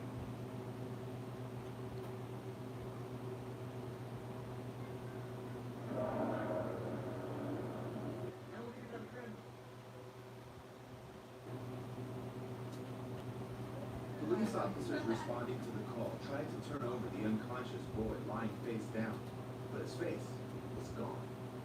An explosion disfigured the boy's head, and this happened right after he decided to chew some gum. So, turns out that sweets can harm you in more ways than just extra calories or harmful additives. Candies can kill you. How can chewing gum blow half your face off? And what other unexpected ways can sweets take your life? Stay tuned to find out. How did that happen? As always, viewer discretion is advised. March 25th, 2024. A girl from Patiala, India, named Mon V, was celebrating her 10th birthday. Her family ordered a cake from a local bakery, Cake Khanna. In this video, we see Mon V blowing out candles surrounded by her family. She's smiling and happy, a poignant memory, as these are her last moments. Guests treated themselves to the dessert around 7 p.m., and then the birthday girl went to bed. Early the next morning, Aunt V complained of a dry mouth, asked for water, and fell back asleep. Her family checked on her later. She was already unconscious. They rushed her to the hospital, where doctors confirmed that she passed away. The next morning, the entire family felt ill, and Aunt V's sister vomited. The family submitted samples of the party food for testing. Experts found that the culprit was the birthday cake. It contained an excessive amount of saccharin, a sweet synthetic compound found in many foods and drinks in small doses. However, in large quantities, it causes a rapid spike in blood glucose levels. The dose that little Mon V accidentally consumed was fatal. But sometimes sweets can be deadly not because of their contents, but because of their packaging. January 11, 2024. 25-year-old Orla Baxendale from the UK traveled to Connecticut. She was a dancer set to perform the lead in a production of Alice in Wonderland, but it wasn't meant to be. For a quick snack, Orla bought some cookies from Stu Leonard's. Her friend even recalls her reading the label before eating. Orla took a bite or two, and within a minute, she started turning red, struggling to breathe. She lost her balance, clutching her throat as something constricted, preventing her from taking a breath. It was anaphylactic shock, a severe allergic reaction. She immediately injected herself with adrenaline, which was supposed to help, yet this time it didn't. Orla died. No one could understand why. Orla was allergic to peanuts, but they weren't listed among the ingredients. I mean, they weren't listed on the packaging. It was later discovered that the cookies indeed contained peanuts. The manufacturer had simply forgotten to mention it. This small mistake proved fatal. What shocked me even more was that even healthy sweets can be dangerous. For example, a very controversial incident involved a 17-year-old girl named JT. Due to her love for spicy food, she suffered from a stomach ulcer. After taking the medication prescribed by doctors, her stomach pains would ease, but she started experiencing depressive thoughts and panic attacks. JT decided to switch to chewable antacids in the form of gummies. These are designed to neutralize excess stomach acid and reduce heartburn. Initially, she ate just a few in the morning, but soon, these gummies replaced her breakfast. JT noticed that the more gummies she ate, the more spicy food she could consume. Moreover, she read on an internet forum that antacids contain calcium carbonate, which not only neutralizes stomach acid, but also strengthens bones. JT felt better than she had in years, and the thought of improving her bone health delighted her. Soon, strange things began to happen. She started going to the bathroom frequently, passing more fluid than she was drinking. One morning, she woke up at 7, brushed her teeth, and when she finished, it was already 1 p.m. JT had no idea where those 6 hours were. Then, she didn't realize when she ate 2 entire bottles of chewable antacids at once. And that's 108 gummies. She lost consciousness and ended up in the hospital. She was so out of it that when doctors asked her who the current president was, she said, Abraham Lincoln. Blood tests showed that JT had hypercalcemia. This means she had so much calcium in her body that it blocked signals to her cells, including those in her brain. This is why she was speaking incoherently, experiencing seizures, and ultimately losing consciousness. Doctors gave her medication to stimulate her kidneys to expel calcium through urine. When JT came to, she was shocked to find herself in the hospital and had no memory of the past hours. Although doctors managed to save her life, JT never fully recovered and still suffers from kidney problems. But sometimes candies can poison you, not just by accident. Brighton, Valentine's Day, 1871. The Beard family received a visit from their neighbor, Christiana Edmonds. She bought Miss Beard some chocolate cream candies from a local confectionery. After eating one, Miss Beard immediately fell ill. Her husband, Charles Beard, yelled at the guest and threw her out, but he didn't let his wife go to the police. That was a mistake. People in Brighton started getting poisoned by the chocolates, one after another. Interestingly, these were wealthy residents, including Christiana Edmonds herself. One case even ended in death. It was 4-year-old Sidney Barker, who lost his life from the chocolate creams. These deadly sweets were sold at Maynard's shop, a well-known confectioner on West Street. They weren't cheap, as Maynard vouched not only for their taste, but also for their quality. So, why were his customers getting poisoned by the chocolate? This story reads like a twisted detective tale. To find the right answer, we need to go back to the previously mentioned Valentine's Day. Charles Beard reacted so sharply to the chocolates given to his wife because the neighbor who bought them was his lover. When Mr. Beard decided to end their affair, Christiana bought the chocolates from Maynard's and laced them with strychnine, a type of pesticide. Simply put, poison. She then returned some of the boxes to the store, claiming they weren't what she needed. Christiana did this to divert the police attention from herself, focusing instead on the shop owner. Mr. Beard figured it out when his wife fell ill.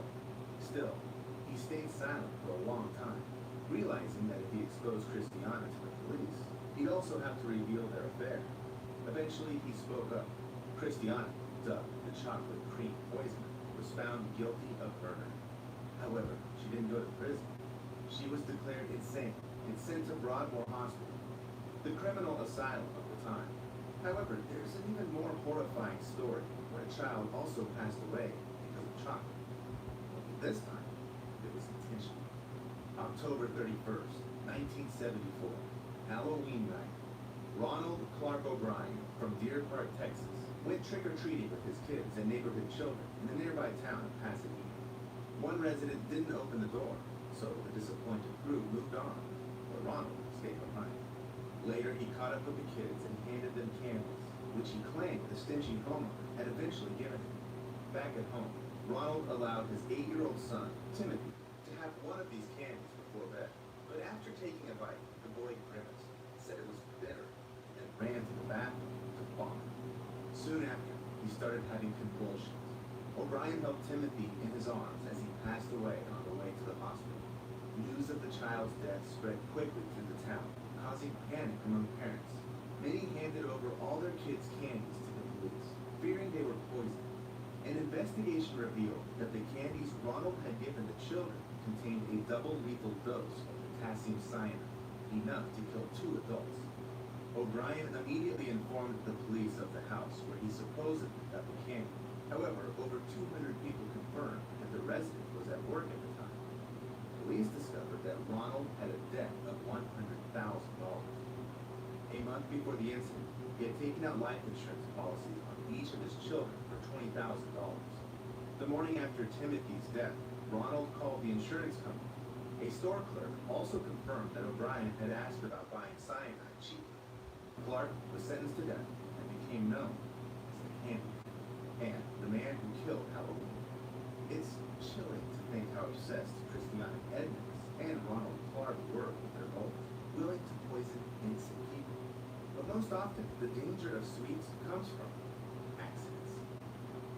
On January 13, 2024, in England, police officer Chad Stevens noticed a car driving unusually slowly on the highway with its hazard lights on. He pulled over, and so did the car. A woman emerged, clutching her throat, unable to speak, but it was clear she was in distress. Officer Stevens realized she was choking. He quickly performed the Heimlich maneuver, a first aid approach for choking. In this dash cam footage, you can see him standing behind a woman, sharply pressing on her abdomen, below the navel to clear her airway. All this occurred amid heavy traffic, so he also had to watch out for passing cars. After a few attempts, a chewing gum shot out of her mouth. It turned out that just moments before, another driver had abruptly cut her off, startling her. This caused her to choke on the gum she was chewing. If Chad Stevens hadn't been in the right place at the right time, the woman could have died from asphyxiation or even caused a crash due to her inability to react properly on the road. And incidents like this happen all the time. For instance, in 2012, a woman was chewing gum when she accidentally fell down the stairs. The fall wasn't fatal, but the shock caused her to inhale the gum, which blocked her airway. Unfortunately, she lost her life. The scariest part is that young children are often the ones who end up in these situations. In this video, you can see a terrifying moment when a 3-year-old boy named Damien Valencia choked on a candy the size of a quarter right in a store. The clerk immediately called 911.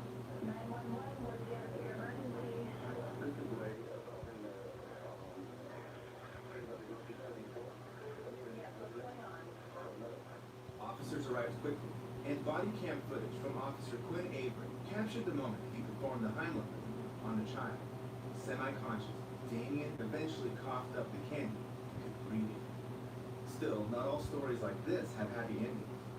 In 2009, the police department in Konotop, Ukraine, received a strange call. Someone reported that something had exploded in a man's mouth. The officer couldn't imagine how traumatic this could be, but when they arrived at the scene, they couldn't believe their eyes.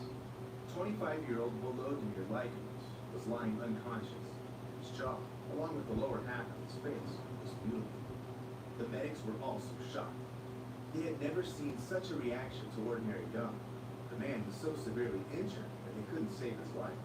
To figure out what was wrong with the gum, the police took the remaining pack along with other packages from his room for analysis.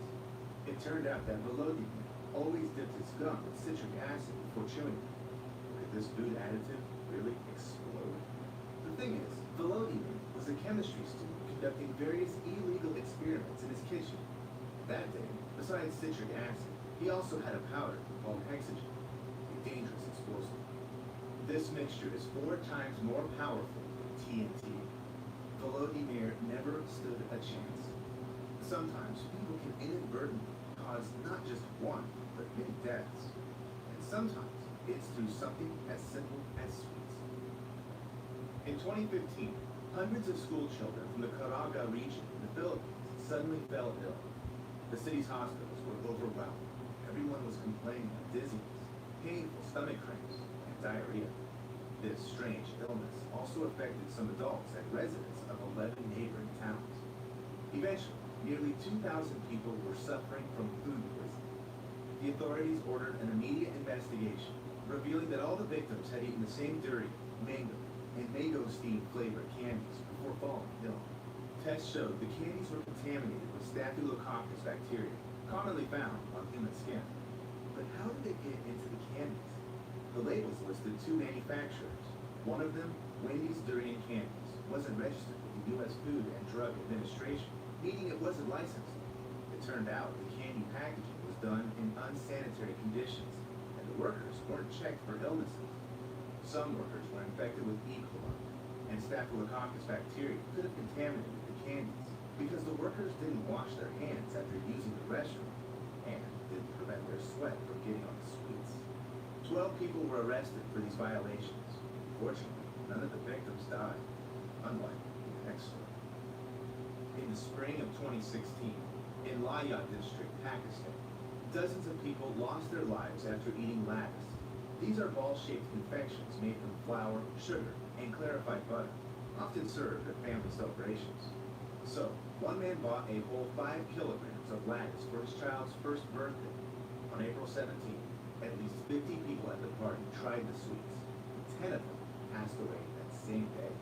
On May 1st, the death toll had risen to 33. Tests showed the confections were laced with a toxic insecticide called chlorephnephrine. Pakistani police investigated the bakery where the lattice was bought and discovered it was right next to a pesticide shop. The shop was undergoing renovations, and the owner had stored his products in the bakery's warehouse. But could the poison really have ended up in the sweets by accident? After interrogating the bakery owner, Khalid Mahmoud, it turned out this was no accident. Mahmoud had deliberately mixed the pesticide into the sweets after a fight with his brother in Coma. Unfortunately, the ones who suffered most were not them. A little child lost his father and 7 other relatives on his first birthday. So, right now, take any candy from your stash and comment below if you're sure it doesn't contain pesticides or Staphylococcus bacteria. Stay alert and take care of yourself. And to make it easier, subscribe to this channel for more insightful stories.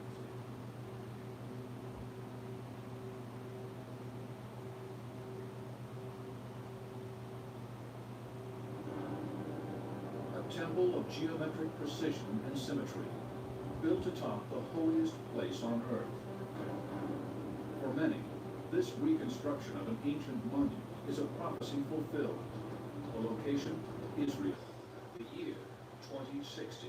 The prophet is one of the greatest scientists who ever lived, and he has forewarned that completion of this temple heralds the arrival of the Antichrist and the end of the world. For thousands of years, prophets around the world have predicted the end of days.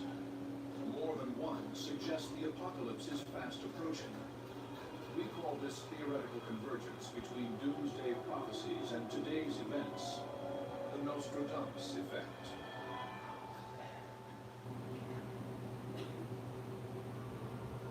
Sir Isaac Newton, one of the world's greatest scientific geniuses and father of physics. This intellectual master helped create calculus and discover the laws that rule the universe. But Newton also possessed a dark side, as an obsessive mystic who became convinced he had uncovered a secret Bible prophecy identifying 2060 as the year of Armageddon. This is one of several predictions by the famed British scientist who lived from 1643 until 1727. Some believe he foretold a series of events that would culminate in the return of a Messiah to the Holy Land to engage in a final battle with the supposed Antichrist. He really isn't interested in science and mathematics.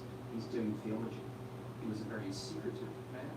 He would reveal some of his findings only to a select group of followers.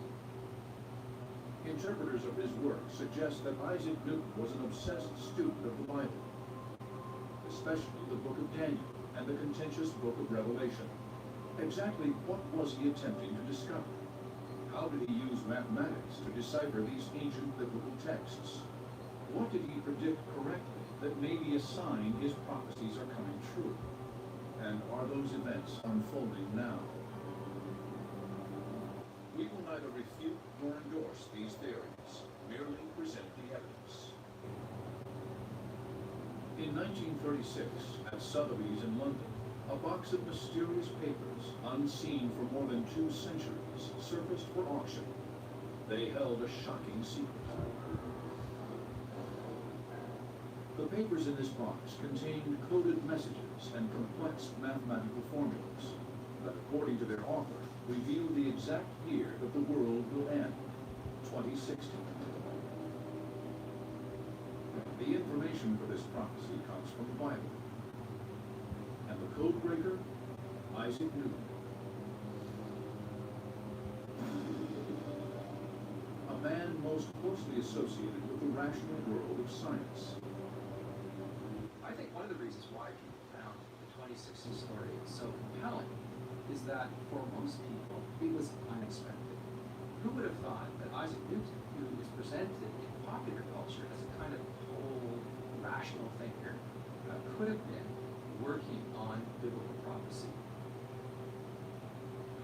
These papers are Newton's secret writings, writings based on his detailed study of the Bible, that scholars suggest he had been afraid to publish in his lifetime because of their radical and sacrilegious content.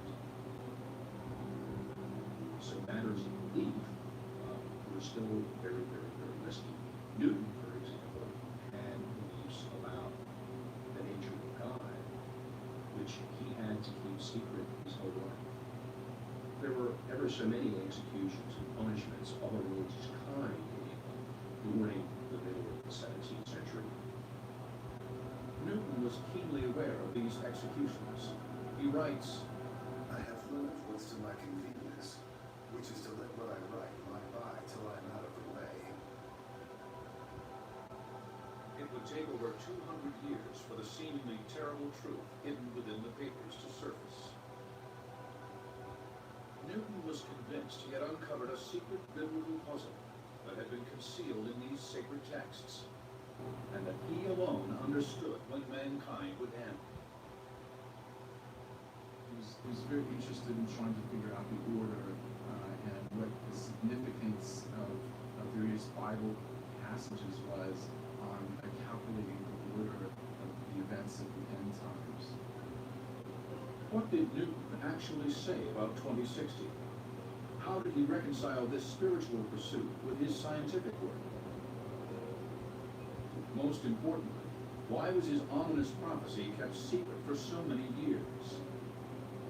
A clue may be found in Newton's understanding of Christianity. I think that Newton considered himself the best Christian there was because he worked hard at understanding Scripture. He saw in the Bible God speaking to mankind. Some say the famed scientist predicted events taking place before us today. An increase in wars, pandemics, and ecological disaster in the 21st century that would culminate in a doomsday scenario during our lifetime. He's also got the common Christian conception that the world's going to end at some point. It's just going to stop because God's going to intervene. That's what the word apocalypse originally meant. So Newton has a big interest in calculating a date of the apocalypse. And that's why he does the chronology. Interpreters of his work believe Newton never shared this discovery with anyone. If we accept this notion as true, that Newton knew of such a monumental prophecy, why did he not tell anyone when he was still alive? Never published anything about the chronology. For good reason, because if he had, he would have gotten in big trouble. Trouble because Newton's beliefs, based on his biblical analysis, were considered blasphemous by the established church and threatened the status quo of the institution's hierarchy. Newton knew he would be killed if anyone learned of his research. But cracking the Bible code became an insatiable obsession for the famed scientist, and this passion came to dominate reason. Newton believed that it was only a matter of time before these prophecies would be fulfilled. To evaluate Newton's 2060 calculations, interpreters have re-examined the Bible code evidence. But to better understand Newton's process in deciphering the code, our investigation must first examine Isaac Newton, the man. Isaac Newton is usually considered, along with Albert Einstein, one of the two great scientists who ever lived. Strictly speaking, practically everything we know and everything we do derives from something that Newton did. Basically, everything that goes on Earth in terms of light and motion of bodies derived from something that Newton figured out. This driven genius was also responsible for breakthroughs in optics, astronomy, mathematics, and physics. He helped define the rational, observable world we all live in. But it's when he died in 1727, he was probably the single most famous person in Europe. But the dark and bizarre side to Newton is perhaps revealed in thousands of his papers, long hidden from distinguished academies and the public. These papers are said to reveal his unorthodox interpretations of the Bible and the nature of God, spelled out in his obsessive and compulsive writings. Newton knew more about Scripture than many theologians in his day. Newton also thought that there was ancient wisdom about the natural world that scientists or natural philosophers should try to uncover as well. Some believe Newton, who never married and seems never to have had a close relationship with anyone, hoped to use his abilities, particularly in mathematics, to find this biblical wisdom. A central doctrine of the established church is the belief in the Trinity, that God the Father, Jesus, and the Holy Ghost are all equal, one in three, three in one. Newton, always fiercely independent, rejected this idea, based on his own interpretation of the Bible. Newton was an anti-Trinitarian, and that was, in fact, illegal in England in the 17th century. Newton himself didn't believe these heretics. He believed that he was a true believer, that he represented in his own beliefs authentic Christianity.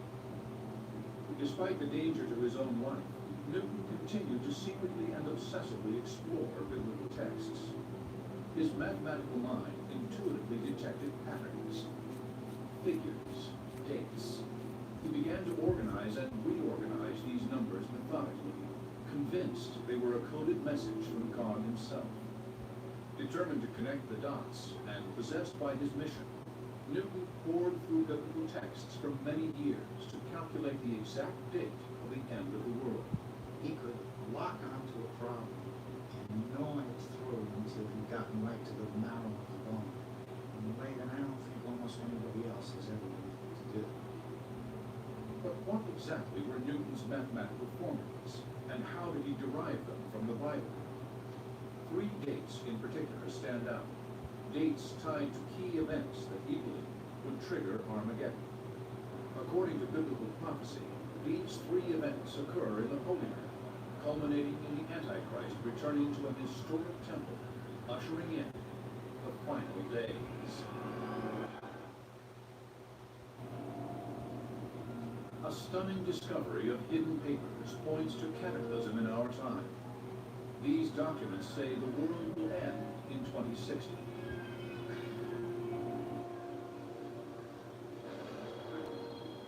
The prophet of this ominous warning? Famed scientist Isaac Newton. Some suggest that Newton was secretly a dark heretic, calculated exactly when the end of days would come, using clues he found in the Bible. But is this possible? Did his computations allow him to anticipate the Holy Land erupting in a nuclear apocalypse? Newton writes, "A few scattered persons which God hath chosen can set themselves sincerely and honestly to search after truth." Researchers with extensive knowledge of his life and work say Newton obsessively studied the Bible for years. They believe the most closely examined texts by the scientists were the books of Daniel and Revelation.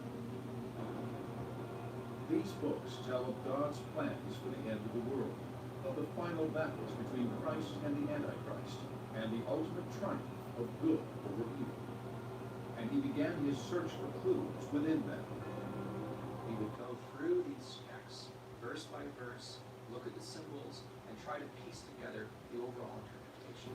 Newton believed that the book of Revelation was a more or less continuous history from the time of Christ until his second coming. So, from his point of view, roughly 2,000 years span of history. Newton was certain the apocalypse was inevitable because he believed God had promised it in key biblical passages that Newton interpreted as prophecies. He believed that if he could successfully connect concealed messages in these texts, he would uncover the actual date when the apocalypse would occur. Newton said that the authority of prophecies is divine. Newton called these Bible prophecies histories of things to come. What might Newton have meant by that? Well, what he's saying is that biblical prophecy, amongst its other purposes, shows history in advance. So it's as if history was written centuries before it happened. According to interpreters, Newton's papers show that his first step into biblical decoding involved passages describing the Temple of Solomon. The temple prophecies are a critical clue to all of Newton's doomsday calculations and how he arrived at 2060 as the date for Armageddon. Newton studies in great detail, and he combines that study with biblical chronology in order to try to figure out when the big day is going to come. So that his study of Solomon's temple is in that context. The better your understanding of the temple, the better or the closer you get to understanding God and His creation. The temple is the blueprint of God's mind. This was the original Temple of Solomon, built in Jerusalem around 1000 BC and destroyed by the Babylonian invasion 400 years later. A second temple was rebuilt on the ruins of the first 70 years later, and according to the New Testament, was visited by Jesus. But it too was destroyed, this time by the Romans in 70 AD. This marked a time when the Jewish people were driven by the Romans out of Israel and into exile. Another reason why Newton was interested in the temple was because he believed it was going to be rebuilt near the end of time. The Bible states that when the end of days is near, the Jews will return to ancient Israel and rebuild their temple for a final time. So he believed that if you understood the structure of the temple, you could make better sense of the interpretation of the book of Revelation. The book of Revelation states, Blessed is the one who reads aloud the words of the prophecy, and blessed are those who hear and who keep what is written therein, for the time is near. Newton sees Revelation as the story of Christianity, of the initial dissemination of the truths of Christ, and then the gradual corruption of it by, as he sees it, the Catholics who believe in the Trinity.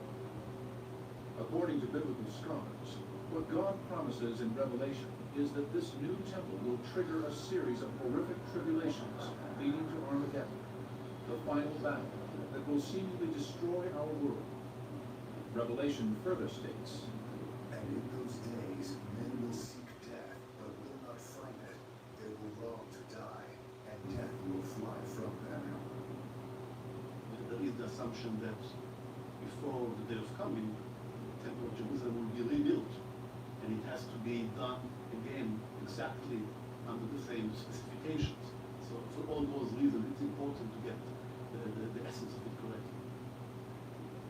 Newton spent years converting Bible passages into elaborate drawings and mathematical formulas, convinced that God had directly designed Solomon's temple.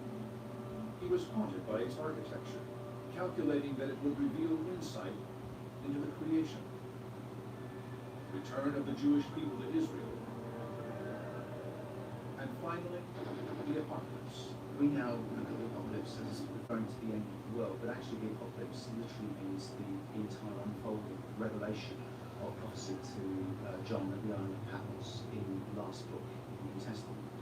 And Newton sees Revelation as the story of Christianity. Interpreters say Newton was convinced that the solution to the riddle of Armageddon lay in the Bible. In the book of Daniel, the first step toward a decisive cataclysm involves the return of the Jewish people to Jerusalem. There are certain standard tools that people use where Daniel will say that the return of the Jews is going to be at a certain time in the future, and he describes it in terms of days. The standard interpretation is that Daniel's days really refer to years, and there is a period of 1290 years in one place. 1,290 years. This is when Newton calculated that the Jewish people would resettle in their former homeland. But 1,290 years from when? He has to decide when that period begins. So, throughout his life, he speculates with various commencement dates. One idea that he thought about was that it could have started in the year 609 AD. 609 AD is when the Roman Empire ceded part of its authority to the Church. Adding 1,290 years to 609 results in the year 1899, a time when Zionism was attracting more followers. Zionism is a movement that supports the return of the Jewish people to the Holy Land. We also see around that time in the 1890s the first Zionist Congress. So these are events that signal the beginning of Jewish Zionism. So some people point to the significance that this prediction about the 1290-year period was actually fulfilled. The final chapter of Daniel contains another figure, 1,335. Adding this to the 609 AD starting point comes to 1940. 1944. Clearly, 1944 is roughly the end of the Second World War, it's the end of the Jewish Holocaust, and both those events precipitated the birth of Israel in 1948. So it's possible to look at that particular apocalyptic interpretation, that particular chronology, and conclude that, well, maybe Newton was onto something. But what of the supposed apocalypse? Newton struggled with identifying this date longer than any of his other prophecies. He cross-referenced the various apocalyptic books, the various prophetic books, to develop an overall picture. He also developed a very interesting series of apocalyptic time charts. He lays out all of the symbols that he sees in the book of Revelation in a chronological progression. Newton's charts show time starting at the top and progressing toward apocalypse, with a cluster of events toward the bottom that are most associated with the end times. A resurrection, a great battle, the return of the Jews to Israel, and finally rebuilding Solomon's temple. To predict the date when the world would end, Newton ultimately returned to the final chapter of the Old Testament and the Book of Daniel. How long shall it be until the end of these wonders? And I heard him swear by the one who lives forever that it would be for a time, 2 times, and half a time. This same phrasing of, quote, time, times, and half a time is also written in the book of Revelation. But the woman was given the 2 wings of a great eagle, that she might fly to the serpent into the wilderness, to the place where she is to be nourished for a time, and times, and half a time. Interpreters say that these prophecies were the key to Newton's obsession. What does Newton think the time, times, and half a time represent? Well, he believes that a time is a year, times is 2 years, and then half a time represents half a year. Newton believed that the book of Daniel was using a 360-day year, so you end up with 1,260 days. Newton also believed, according to the day per year principle, that those days represent years. Armed with the critical figure of 1,260 years until Armageddon, he could finally calculate when Revelation intended the time frame for the apocalypse to begin. Later in life, he seems to have settled on the year 800 AD. Now, it turns out that in the history of the church, in the history of Europe, 800 AD is a very, very important year.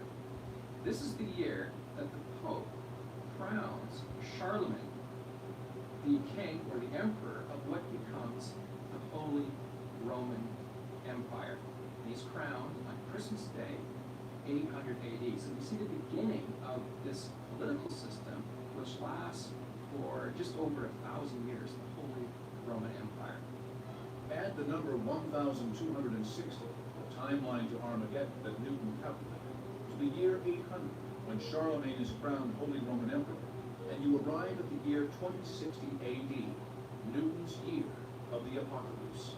Newton writes, The time, and half time do not end before 2060 nor after. A date that for him was more of an abstract date because he knew that he wouldn't live to see it. But of course, history has caught up with that date. if Newton truly believed he knew the year of the end of times prophesied in the Bible, and where it would occur in the Middle East, he certainly knew he would not live to see them. He arranged to conceal these secret papers and keep them hidden until after his death. Newton would never learn whether they would resurface in time to do what he had perhaps intended: warn mankind of its destruction. One of the world's greatest scientists, Isaac Newton, predicted the world would end in 2060. Using numbers scattered throughout the Bible's books of Revelation and Daniel, Newton believed he had calculated the timing of events leading to the apocalypse, events that some believe may have already occurred. Like dominoes, setting off a chain reaction that ultimately leads to Armageddon in our lifetime. But scholars say he mysteriously hid his discovery from humanity. Why? Newton was one of many making prophetic statements in the late 17th and early 18th century. He would hardly have been alone.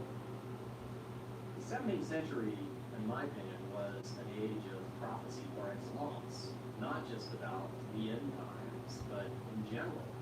The end of the world was considered to be imminent by many people. But experts say Newton did not write his doomsday warning for his contemporaries, but rather for us, those likely to be living in 2060, when he believed Armageddon would come. He really is writing for people who are going to come in the future, and those people who are around him are not really fit to receive what he's writing. And there was the danger that Newton's calculations would be dismissed as the work of a lunatic, a charge that much of Newton's behavior seems to support. Much like his search for clues to a biblical apocalypse, he also scoured the Bible looking for supposedly hidden formulas to explain alchemy, the mythical process that turns base metals such as lead into gold. By the 18th century, alchemy had been mostly discredited as mystical folly practiced by would-be sorcerers. Yet Newton, one of the pillars of rational science, irrationally obsessed with it. He pursued the field for about 30 years, or possibly more. We have experimental notebooks of his that are survived that are literally filled with hundreds of experiments that he did. Newton's obsession with alchemy suggests that his belief in a prophecy code hidden in the Bible might be a manifestation of an unstable mind, undercutting his hypothesis of a doomsday calendar in Revelation. Ironically, Newton was appointed later in his life as head of England's mint and given charge of all coinage and precious metals in the entire British realm. The job's function also included regularly sending counterfeiters to the gallows, a gruesome task that may have contributed to Newton's tormented interest in the final judgment of mankind by God. He writes, Gravity explains the motions of planets, but it cannot explain who sent the planets in motion. God governs all things and knows all that is or can be done. Based on his doomsday calculations, some scholars have even taken to calling Newton the dark heretic. Well, Newton certainly believed, like virtually everybody else, that the prophecies of Daniel and the Revelation should be taken literally, and the world indeed would come to an end at some point. The book of Revelation states, Behold, I am coming soon. Blessed is he who keeps the words of the prophecy of this book. He believed in interpreting biblical prophecies, which he regarded as a science just as much as astronomy or mechanics. what might have been driving Newton? God, science, an undiagnosed obsessive-compulsive disorder. Were all of these endeavors linked, or were they all separate? Well, recent work on Newton's papers and studies of Newton's biography suggest that there were common links, and it's fair to say the chief goal of all his work was to discover God. Experts say that Newton likely considered his prophecies the greatest and possibly most dangerous among all of his work. This is perhaps the reason why he went to such trouble to keep it secure after his death. 1727, London, England. Isaac Newton dies, most likely of mercury poisoning.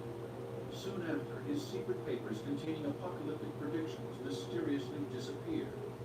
For more than 2 centuries, virtually no one is aware of their existence. Was this a calculated move by Newton, part of his plan? After his death, they're put into a trunk, and they are stored at an aristocratic home in Hampshire for the better part of 200 years. Virtually no one had access to them. Then, just as they had mysteriously disappeared in 1727, they mysteriously reappeared in London. In 1936, they were auctioned at Sotheby's of London.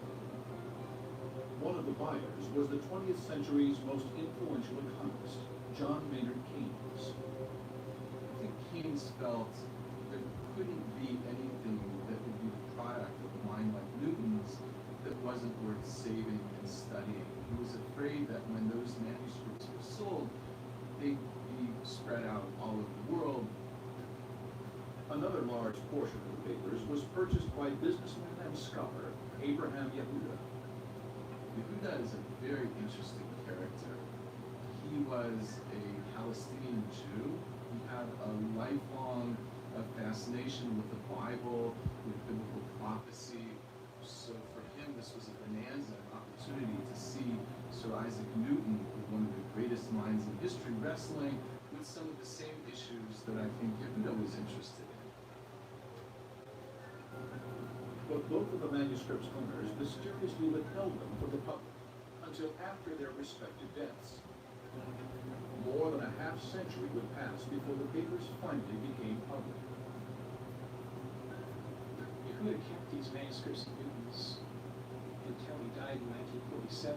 When he died, he left them to the newly established state of Israel. And that's why they're in Jerusalem at this time. Strictly accidental. Just accidental. But it's fascinating. The very existence of the location of Newton's doomsday calculations, the newly established state of Israel, is one of his Bible prophecies, a possible domino that, according to believers of end times, will perhaps trigger doomsday. And these papers only became known in the early 1970s, and they weren't really looked at in great detail until the late 1980s and 1990s. Now that Newton's biblical prophecies have finally been revealed to the modern world, how precise might they be? Could he actually have calculated the return of the Jewish people to Israel? And did he accurately reveal other signs that biblical Armageddon may be coming true today? The answer may lie in 3 key dates. A calendar for Armageddon, based on numbers found in the Bible 3 centuries ago. This is the work of Isaac Newton, made in secret at the high point of his career. The original documents containing his doomsday calculations now reside in a country considered by many the holiest land on earth, the state of Israel. Some suggest that Newton's harrowing prediction for the end of the world may actually be unfolding there today. We believe that the date for all of the great events of the end time, Battle of Armageddon, the return of Christ, the return of the Jews to Israel, all of this would happen in the 20th or the 21st century. Consumed by a powerful drive to identify the final date for Armageddon, Newton worked day and night to crack the Bible's so-called code. His prophecy's year for the end of days, 2060. But what, if any, are signs that Newton's predictions are coming true? And does actual proof lie in the volatile Middle East region, as the famed scientists believe? If Newton were alive today and could see the state of Israel, I think in some ways he would be very pleased, because he would see this as a very clear, very precise, very accurate fulfillment of biblical prophecy. Newton believed that the role of the Jewish people in God's plan was frighteningly clear. That the final chapter of the biblical book of Daniel prophesied their return to Israel as the beginning of the end. Newton also foretold that another sympathetic country would help bring this about. He writes, "The commandment to return and to build Jerusalem may perhaps come forth, not from the Jews themselves, but from some other kingdom friendly to them, and precede their return from captivity, and give occasion to it." Well, we don't know, because Newton did not himself specify which country he had in mind. But it is quite possible that Newton was thinking of Britain. After World War II, the British aided in the creation of modern Israel. The United States was the first country to officially recognize the new nation. I tend to think that if Newton were alive today, he saw actually the return of the Jewish people to the land of Israel, and he would have been excited. Experts say the return of the Jewish people to their Holy Land can be traced to the Zionist movement initiated in the 1890s. This is the first of 3 key dates used by Newton to identify the date for Armageddon. Israel was created in the wake of World War II, which ended in 1945. That year follows the second key date called by Newton from the book of Daniel, 1944. And Newton believed other biblical prophecies also identified Jerusalem as the center of the universe. It's probably not an exaggeration to say that Newton saw the city of Jerusalem as the most important city on earth. For him, it would be the site of the capital of the future kingdom of God, just as it was the capital of the kingdom of Israel at the time of David and Solomon. 1967, Israel. In just 6 days, the Israeli military emerges victorious from its decisive battle against 3 Arab countries. It gains significant new territory. The most critical of all is East Jerusalem. For centuries, this 27-square-mile plot of land had been under Muslim control. Some firmly believe that this fulfills the biblical prophecy that the Jewish people would retake Jerusalem as their own. When Islam came there in the 600s, there was a barren location, and the Muslims located what they believed to be the spot of Muhammad's ascension to heaven. On that very site in Jerusalem today sits the Dome of the Rock. It is one of the most important shrines in all of Islam, and it is central to Newton's prophecy. Here lies the Temple Mount, foundation for the Dome of the Rock. The Temple Mount is the location where the Temple of Solomon stood. This is precisely where Newton believed the end of days would occur. Another reason why Newton was interested in the temple was because he believed it was going to be rebuilt near the end of time. According to the Bible, as the end of days approaches, the Jewish people will return to Israel and rebuild their temple for a final time. Newton saw Jerusalem as the city that was chosen for the Jewish people to have as their final capital. And he saw a rebuilt temple taking center stage within that as a place where the world would come for worship. Here, 3 major religions converge: Christianity, Islam, and Judaism. For over 50 years, this site has ignited religious passion and unrest on an unprecedented level. Some believe that rebuilding Solomon's temple may very well trigger a war that would devastate the Middle East region and possibly the world. It's very dear to Muslims, and so the discussion about tearing down the Dome of the Rock and Al-Aqsa Mosque and building a temple in its place would for certain arouse the anger of the Muslim world. I think it would be Armageddon. Newton believed that just as God had created the world, so would he destroy it, exactly as described in the book of Revelation, and in keeping with Newton's timeline. According to believers, many signs of the supposed apocalypse seem to have happened just as Newton predicted. But does this support the idea that the sacred Temple Mount is actually the nerve center for Armageddon in 2060?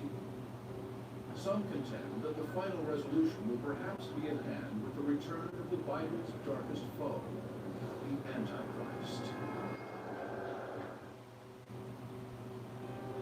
2003, London, England. The secret papers of famed scientist Isaac Newton are re-examined after a mysterious absence of more than 200 years. In them, a prediction that the world will end in the year 2060. Newton felt that he had been given a gift of understanding, first of all through his amazing discoveries in mathematics and the sciences, but he also felt that he had been given a key of wisdom to interpret Scripture. That Scripture is sort of one big code. It's full of secrets, it's full of things that mean nothing unless you hold the key to its interpretation. He did believe that prophetic interpretation would pick up speed toward the time of the end, that people would come to increasingly accurate understanding of the biblical prophecies. And it's possible that he would be pleased that people were aware of his prophetic works in this age.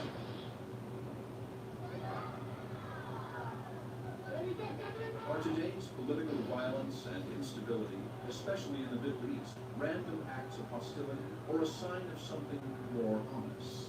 The divine plan envisioned by Newton.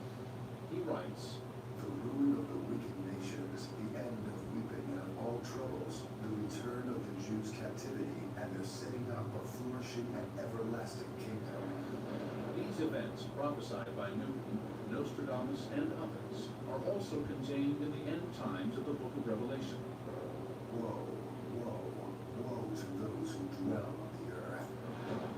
According to believers, the past has converged with our present to set the conditions for the end of everything.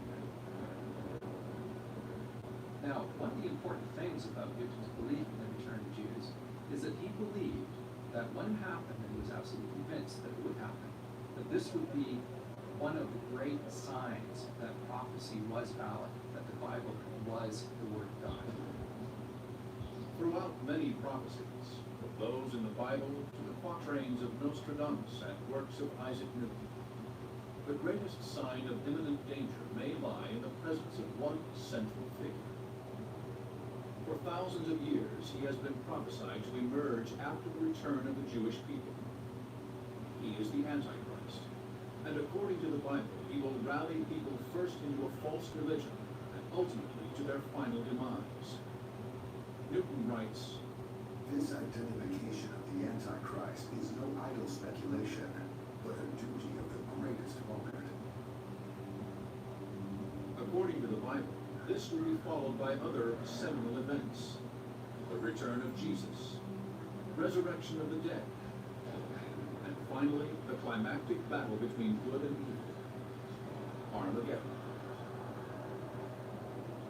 The promises that would see Antichrist's reign eventually being challenged, a great battle in which Christ and forces of good would intervene, vanquishing Antichrist on the plain of Armageddon, and the final conflagration, which will destroy the earth as we know it, and perhaps turn it, we can argue, into a wandering star, comet shooting across the heavens. Some Christians today embrace Newton's apocalyptic vision. To them, the conclusions he drew from the Bible are irrefutable proof that the second coming of Christ is not only imminent, but that many of us today may live to see. Christian fundamentalists see three different signs before Jesus will return. The first was the gathering of all the Jews in Israel, and that of course has happened in 1948 when the state was declared. The second was the taking by the Jews of Jerusalem, and that of course happened during the War of 1967. The third is the rebuilding of the temple. Those who believe in the imminent return of Jesus agree with Isaac Newton's hypothesis that God deliberately chose the Jewish people to help trigger the end times. For this reason, he is regarded by many today as among the first Christian Zionists. Christian Zionism is a movement to try and usher in the end of time. The true gospel is going to be preached. There's going to be resurrection, there's going to be a great battle of Armageddon, and the temple is going to be rebuilt. Those apocalyptic events, those events associated with the time of the end, from Newton's point of view, come to pass around 2060 AD. Though we cannot be certain that 2060 will be the end of everything, the date is approaching. Religious conflict and wars do not seem to abate. In many instances, they have increased. Revelation states, And there were flashes of lightning, voices, peals of thunder, and a great earthquake, and every island fled away, and no mountains were to be found, and great hailstones dropped on men from heaven. Although the vision for Armageddon in biblical passages portends a fiery destruction, scholars say Isaac Newton ultimately looked beyond its horrors. They suggest he was most anxious about God's ultimate purpose. Newton appeared to focus more on the aftermath, which Revelation says will eventually lead to 1,000 years of a paradise and of God on earth. Once more, the scientists turn to the book of Revelation. God himself will be with them. He will wipe away every tear from their eyes, and death shall be no more. Neither shall there be mourning, nor crying, nor pain anymore. In the mind of Isaac Newton, science and religion could emerge as one and the same. Believers looked at his 2060 prophecy as a critical signpost of what may inevitably occur in a few short decades. For Newton, it's absolutely science because the proof is going to be an historical event. It's the event that will prove the apocalypse. We watch and wait to determine whether 2060 will come like any other year or serve as the end of everything.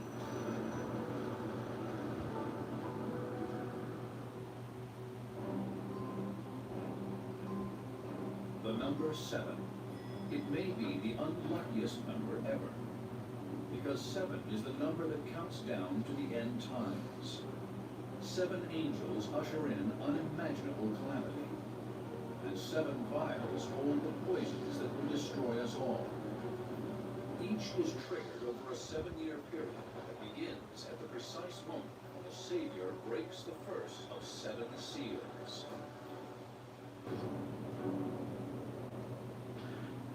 For thousands of years, prophets around the world have predicted the end of days. More than one suggests the apocalypse is fast approaching. We call this theoretical convergence between doomsday prophecies and today's events the Nostradamus effect.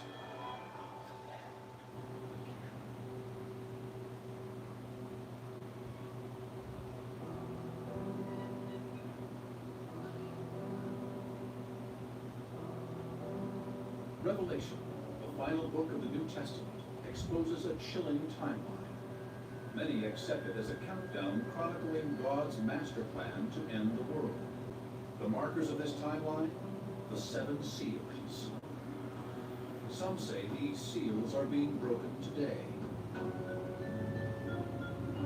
Biblical experts suggest Revelation is a blueprint of the future, outlining a deadly and destructive sequence culminating in our demise. Disaster will follow disaster until finally the forces of God and Satan face off in the ultimate battle between good and evil. There are a specific set of events which lead up to the final battle. These events are great and widespread pestilence, war, destruction, plagues. They call it the day of God's vengeance against the population of planet Earth. Some believe we are now entering a decisive period known as the Tribulation, a time of extreme turmoil that precedes God's final judgment. Is it possible that current events, caused by both nature and man, are converging with biblical predictions of the end of the world? We will neither refute nor endorse these theories, merely present the evidence.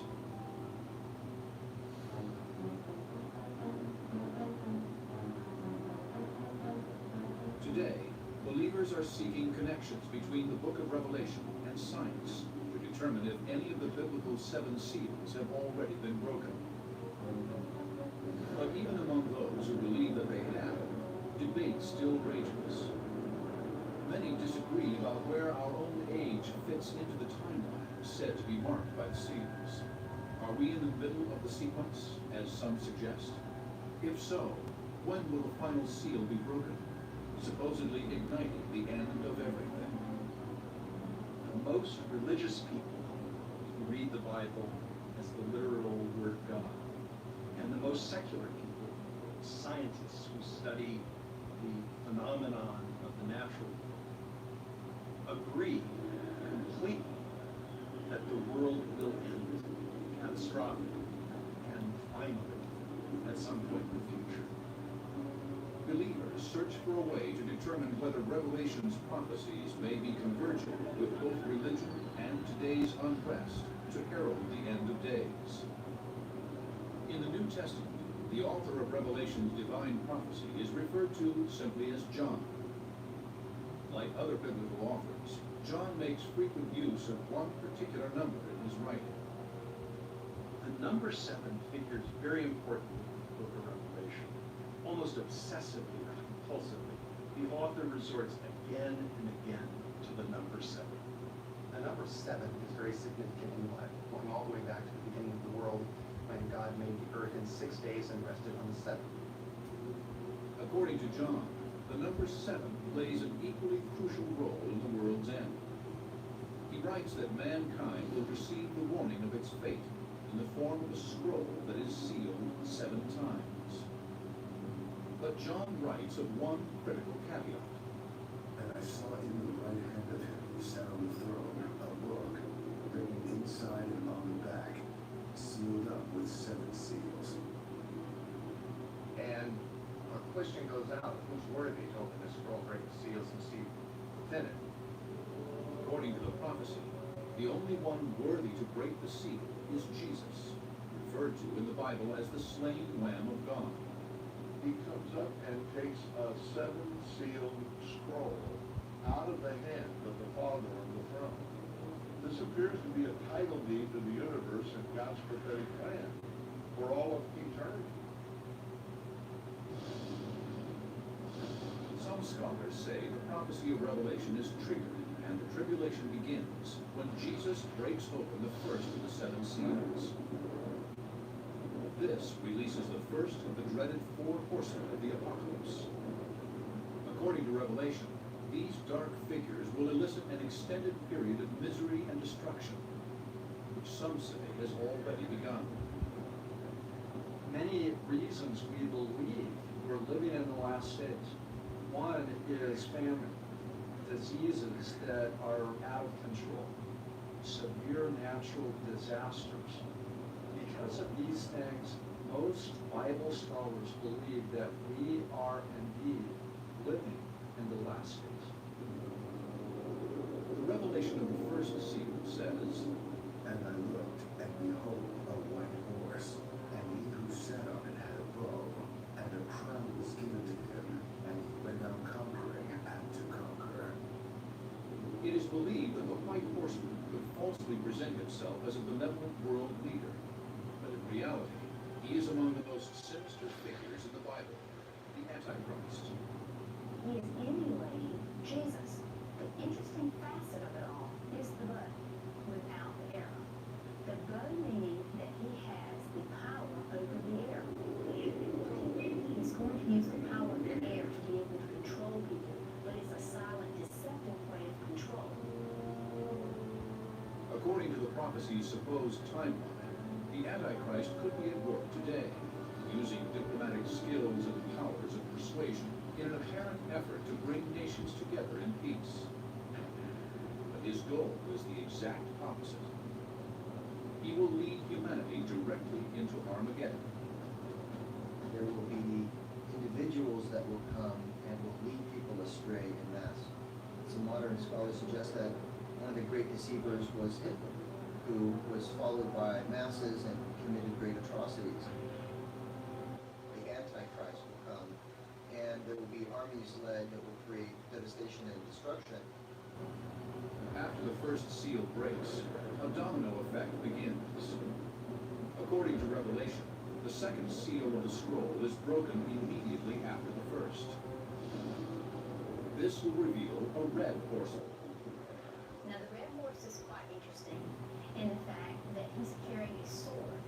The red horse has always been thought to mean a world war. Today, the red horseman could be a military leader, capable of launching modern wars resulting in the deaths of millions throughout the world. Could the breaking of the second seal trigger the use of weapons of mass destruction between nations of opposing ideologies? Some interpreters believe a rogue nuclear power, possibly North Korea, could be the red horseman. They fear it could launch an attack that would ignite a nuclear holocaust. There are people, and not a few people, who use the book of Revelation as a source of inspiration to do good on earth today. And they would argue, if you think the Battle of Armageddon will be a nuclear war, then let's do something about nuclear disarmament. As the prophecy unfolds, breaking open the third seal summons the black horseman. Scales in his hand, and I heard as it were a voice in the center of the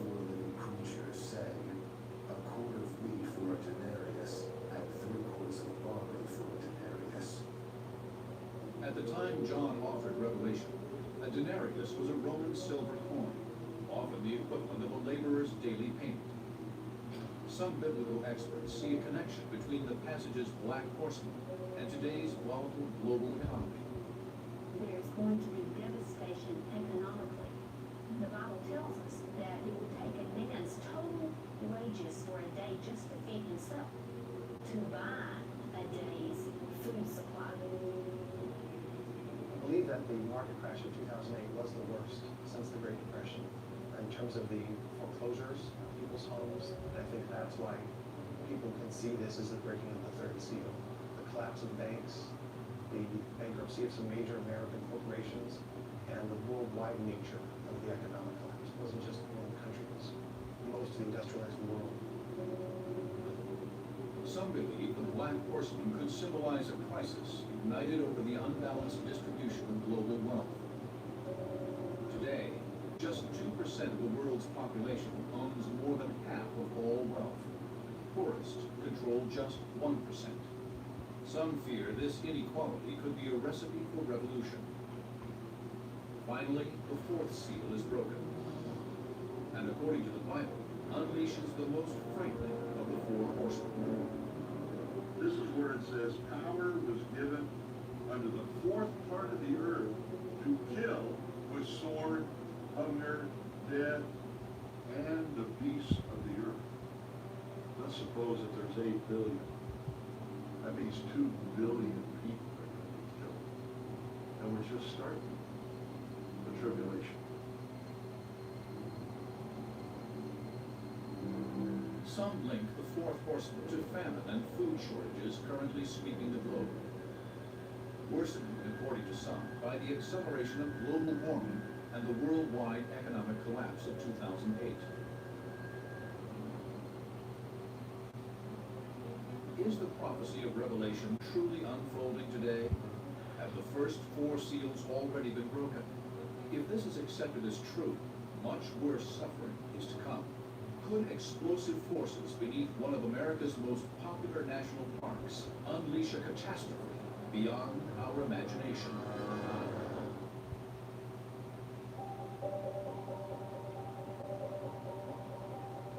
Dramatic upheavals are occurring around the world today. Some believe that Revelation, the final book of the New Testament, reflects this extreme period in the form of a timeline portending a global apocalypse. The timeline is measured by the breaking of 7 seals. And for believers, the breaking of the seals is irrefutably linked to today's escalating turmoil. We live in a time where we have witnessed horrible, tragic, catastrophic events, the most obvious of which is the terror attacks on 9/11.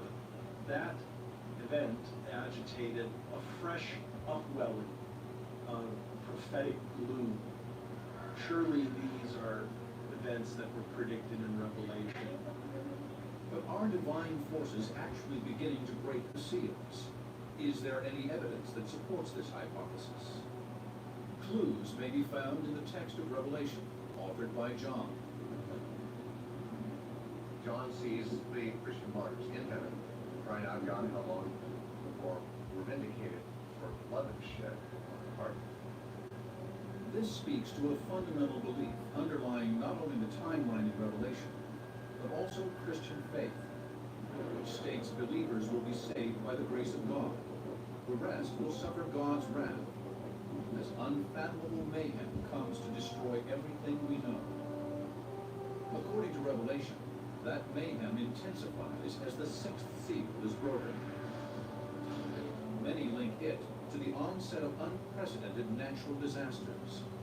John writes, When he broke the 6th seal, and there was a great earthquake, and the sky was split apart like a scroll, every mountain and island were moved out of their places. On July 15, 2009, a magnitude 7.8 earthquake struck off New Zealand's western coast, twisting the South Island's tip 12 inches closer to Australia. It was one in a series of recent powerful and seemingly more frequent tremors. New Zealand, Indonesia, Japan, and the western edge of North and South America all precariously surround the Pacific tectonic plate. This circle makes what is known as the Ring of Fire. This vast rim is a seismic danger zone that may be poised for a catastrophic earthquake of unparalleled magnitude. The largest earthquake that we're aware of happened in Chile in 1960. In May of that year, they had a magnitude 9.5 earthquake. And that magnitude 9.5 earthquake shook 600-mile long stretch of Chile for 5 minutes. In the days following the earthquake, several of the local volcanoes began erupting, and they were undoubtedly triggered by the earthquake. Volcanoes may also place the Pacific Rim and western United States in grave danger. The Ring of Fire has 452 volcanoes. One of them, Mount St. Helens in Washington State, erupted in 1980. The Mount St. Helens eruption in 1980 was the most destructive volcano in the history of the United States. One reason why it caused so much damage is stuff built up underneath it, and you had a cataclysmic eruption. There was an explosion. The powerful eruption killed 57 people. It also destroyed 200 homes, 27 bridges, 15 miles of railways, and 185 miles of highway. Does Revelation describe a massive eruption as the consequence of breaking the sixth seal? Believers say yes. But which are the most powerful volcanoes on Earth? A so-called supervolcano under Yellowstone Park last erupted 640,000 years ago. Scientists have deduced that a new eruption is long overdue. Supervolcanoes. These are eruption events that are thousands of times greater than what happened at Mount St. Helens. That last event, 640,000 years ago, deposited thick ash over about half the area of the 48th United States, one that created a dust cloud that enveloped the whole Earth and changed the climate of the Earth. If the Yellowstone supervolcano erupts, the resulting ash could block out the sun for 40 years. A volcano the size of Yellowstone would put a tremendous amount of dust in the atmosphere, aerosols in the atmosphere, hydrogen sulfide would go into the air, change the reflectivity of the sunlight on the Earth's surface. We'd expect decades of major global cooling in that case because of those aerosols. In addition, tremendous amounts of ash would be spewed out across the United States. Other cultures have also prophesied alarming geologic catastrophes. The Indians, Cherokee and Hopi and others saw the world eventually coming to the point where it would break apart with a mighty earthquake. If the sixth seal actually does correspond to today's natural disasters, Revelation emphasizes that the calamities will become so powerful and widespread that no place on earth will be safe. Will it matter if we live in Europe or Asia or Australia or North Idaho? The Bible's very clear that it's going to happen all over the world, that humanity just can't hide from the final events. I believe that those that live in the country will have it a little bit easier than those that live in the city, but ultimately it's coming wherever we are. Believers in Revelation accept that no horrors in history will compare to those coinciding with the first six seals. But they also believe that these horrors will be dwarfed by those corresponding to the seventh and final seal. John writes that when the seventh seal cracks, it is followed by an ominous silence. The silence in heaven is due to everybody being in awe of what's about to take place. According to Revelation, God will offer humanity a merciful respite, but it will not last. Some believe the text warns that an extraterrestrial body is on a collision course with Earth, and that it will cause a cataclysm, the magnitude of which mankind has never experienced.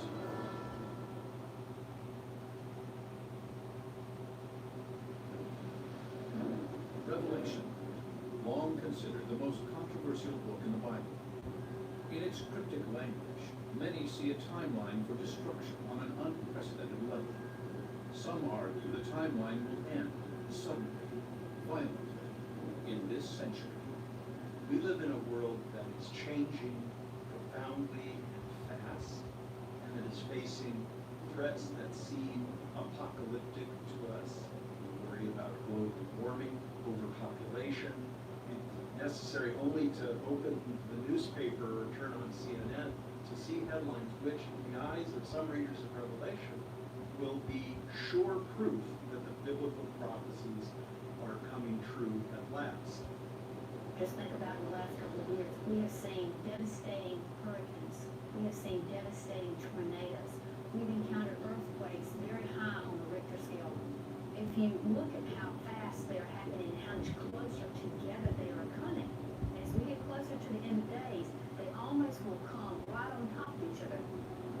The prophecy within Revelation suggests that as the seven seals of the apocalypse are broken one by one, we move closer to the end of the timeline.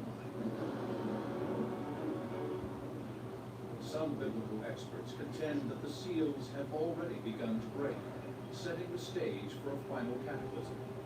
If this is true, what could happen and when? Exactly where are we on the timeline? There will be terrible suffering, wars, illness, a series of disasters, catastrophes that will be visited on Earth, on human beings living on Earth, as the end of the world approaches. And in the end, we will witness the final destruction of the Earth on which mortal human beings live.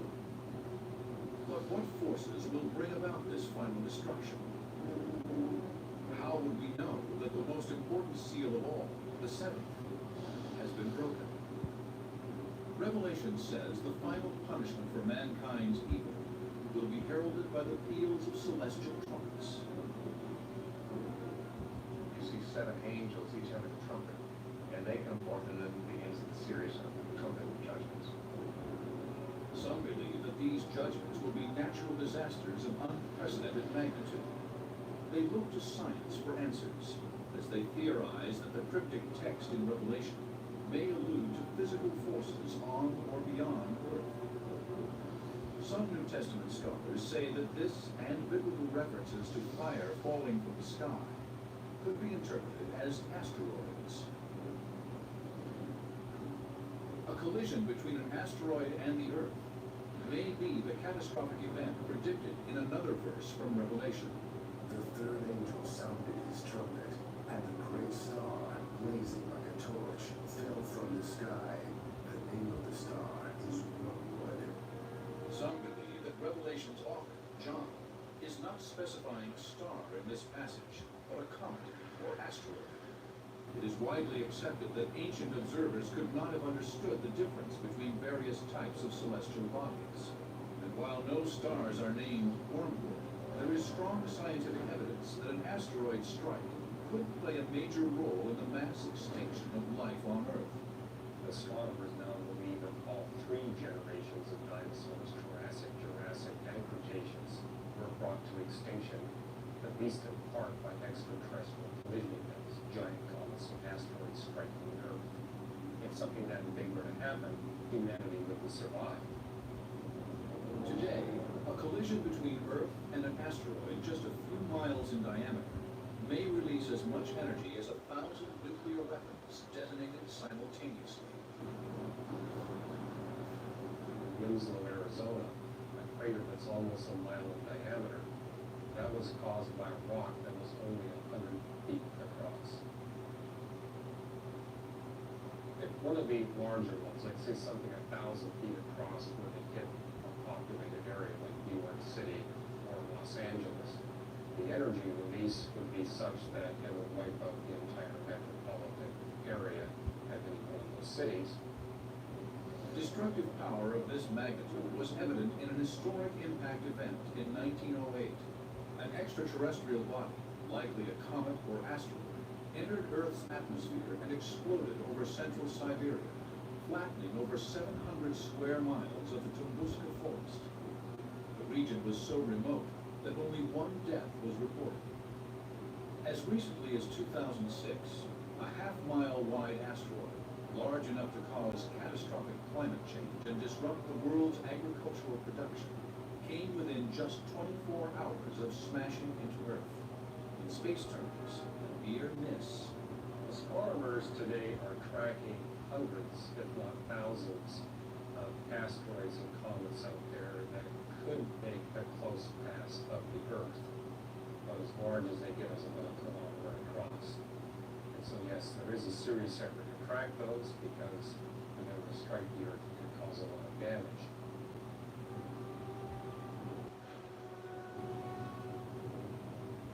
But even astronomers using advanced tracking instruments say it will be all but impossible to prevent a collision.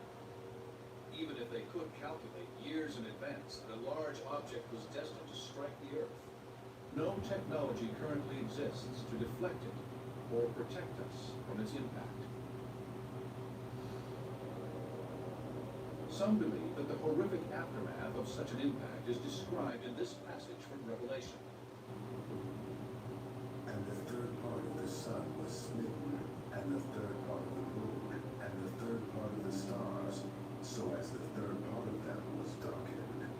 If a large asteroid or comet were to strike Earth in our lifetime, it would send millions of tons of debris into our atmosphere for years.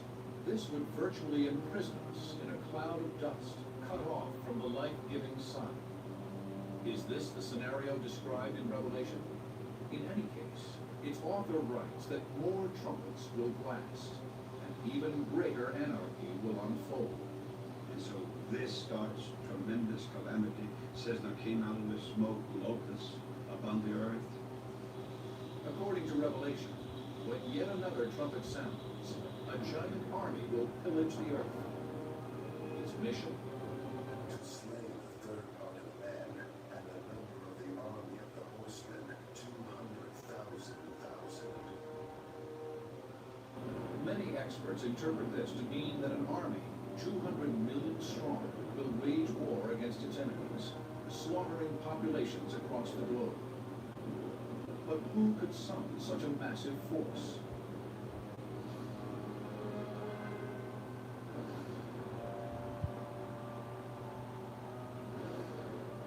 Mao Zedong had gone on record saying that China could field an army of 200 million men, which happened to be an interesting correlation to the number of Revelation. Even fringe believers do not suggest that the Chinese militia is an army of Satan, only that an army of 200 million is actually possible. Whatever the allegiance of this formidable force, Revelation states it will destroy 1/3 of the Earth's population. But according to the text, even greater tribulations will follow. What will happen when the Antichrist finally reveals himself to the world?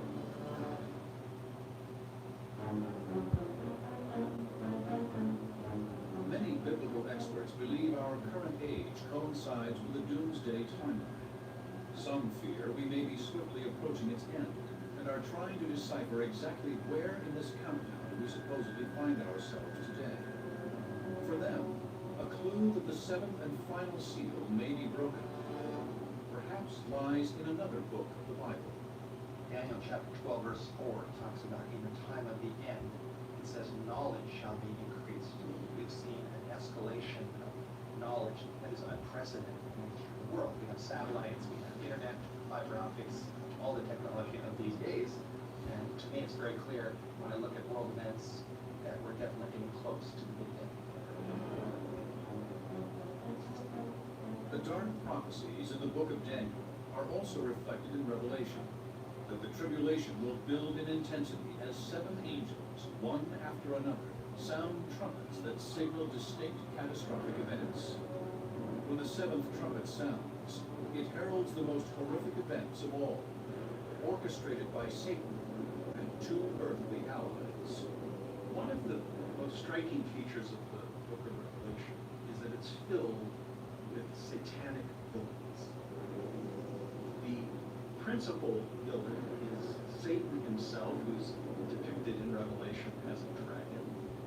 The many heads and many horns. But he has two helpers on earth who are referred to as the beast from the sea and the beast from the land. All of them are understood to be symbolic references to human beings who will put themselves in service to Satan, who will hold positions of earthly power, who will lead earthly armies into battle. Biblical experts believe the beast from the sea is Satan's chief emissary, the Antichrist. The beast from the land is another figure, Satan's aide, known as the false prophet. You have an unholy trinity, the devil, the Antichrist, and the false prophet, and the devil is trying to make the world believe he's God. And the Antichrist is trying to make the world believe he's Jesus. And the false prophet is trying to make the world believe he's the Holy Spirit. So you have an anti-trinity that operates really powerful during those last 3.5 years. Experts of biblical prophecy suggest that this unholy trinity builds a world of followers by deception, while conspiring to seize control of heaven and earth. But who are these two allies of Satan? The identity of the Antichrist has been debated for nearly 2,000 years. Muhammad was seen as the Antichrist. Martin Luther thought that the Pope was the Antichrist. The Pope thought that Martin Luther was the Antichrist. The English thought that Napoleon was the Antichrist. In the 20th century, we've had many, many candidates. Hitler and Mussolini, Lenin and Stalin. The famed 16th century seer, Nostradamus, also wrote of the Antichrist, but there is no consensus among his interpreters about whom he may have identified. Some biblical scholars suggest the Antichrist, described in the Bible as a beast from the sea, may indicate that he will rise from a country bordering antiquity's principal body of water, the Mediterranean Sea. Revelation states he is destined to confront Jesus Christ, but not before a critical series of events takes place. Christian fundamentalists see three different signs before Jesus will return. The first is the gathering of all the Jews in Israel, and that of course has happened in 1948 when the state was declared. The second is the taking by the Jews of Jerusalem, and that of course happened during the War of 1967. The third is the rebuilding of the temple. The Temple of Jerusalem was destroyed by the Roman army in 70 AD. For nearly 2,000 years, devout Jews have prayed for its reconstruction on the sacred Temple Mount. But this location is now home to one of Islam's holiest shrines, the Dome of the Rock, completed in 691 AD. The Dome of the Rock was a barren location, and the Muslims located what they believed to be the spot of Muhammad's ascension to heaven. I find it highly unlikely that Israel would destroy the Dome of the Rock and build a temple in this place. The international community, I don't think, would permit that. Despite the formidable realities, many still believe the temple will rise again as prophesied. According to the Bible, when the Antichrist goes into the temple rebuilt by the Jews and proclaims himself God, this will be the last human event on this planet.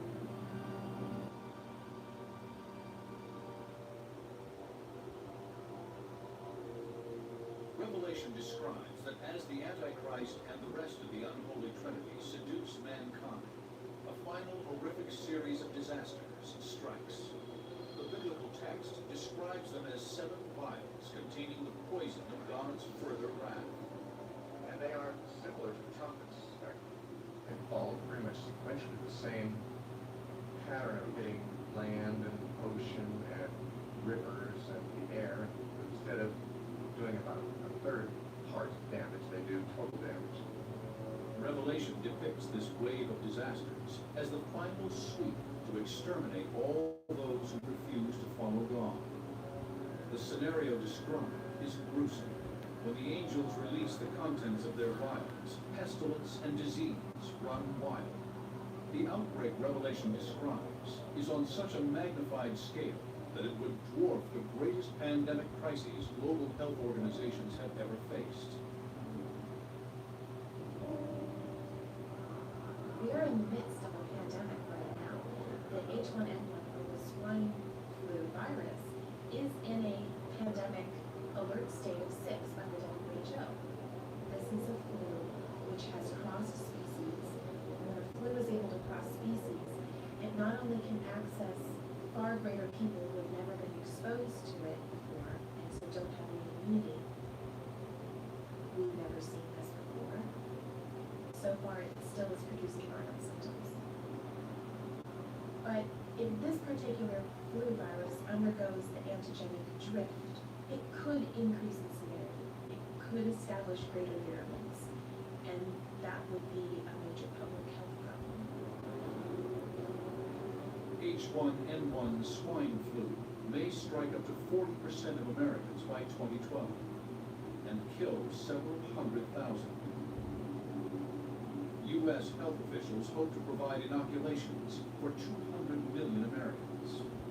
But resistant viruses, much more potent than swine flu, could push mortality rates up into the 80th and 90th percentile, taxing health organizations beyond their ability to cope. This may mean we would be virtually defenseless against a plague of such extreme proportions. A global medical crisis could be amplified by yet another catastrophe, chronicled in Revelation, where seas become blood, and the blood of animals and humans mingle. Some interpreters say this part of Revelation's prophecy suggests the world's water supply will be rendered undrinkable, possibly by the rotting, plague-ridden bodies of millions of victims. The biblical text states that other poisons follow from each vial, until the world is nearly desolate. Some suggest this may already have begun, in the form of a naturally occurring process called algal blooming. Also known as red tide, it is a phenomenon that can turn water crimson. A high concentration of microscopic algae produces harmful neurotoxins that can kill fish, birds, and marine mammals. Spread globally, millions would die. Some suggest this will be the punishment for our failures as environmental stewards of the planet. When Jesus comes, he will destroy those who destroy the earth. And I see that phrase, destroy the earth, as predictive of a global environmental crisis where humanity, through its pollution and deforestation, contributing to the destruction of the resources of the planet. If Revelation is a blueprint of mankind's end, as many believe, billions will lie dead at the climax of the tribulation. The book of Revelation is like a lens or a magnifying glass or a telescope through which we can peer and ponder this great mystery of endings. Revelation is full of monsters, it's full of catastrophe, it's full of villains and evil figures, and surely the author of Revelation is a great creative genius who understood how to stand in a room and address an audience and provoke that kind of anxiety and fascination that we also feel when we sit in a movie theater. But the apocalyptic scenario in Revelation does not end with the climax of the tribulation. The devastated earth will be the stage for one final battle. The forces of the Antichrist will face off with the army of Jesus. But this Son of God is not the Prince of Peace millions of us think we know.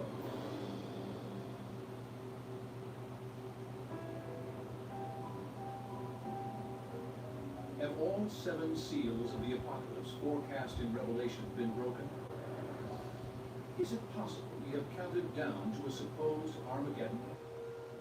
Some say today's world events prove this biblical timeline may be deadly accurate, as is the prophesied location for the epic battle.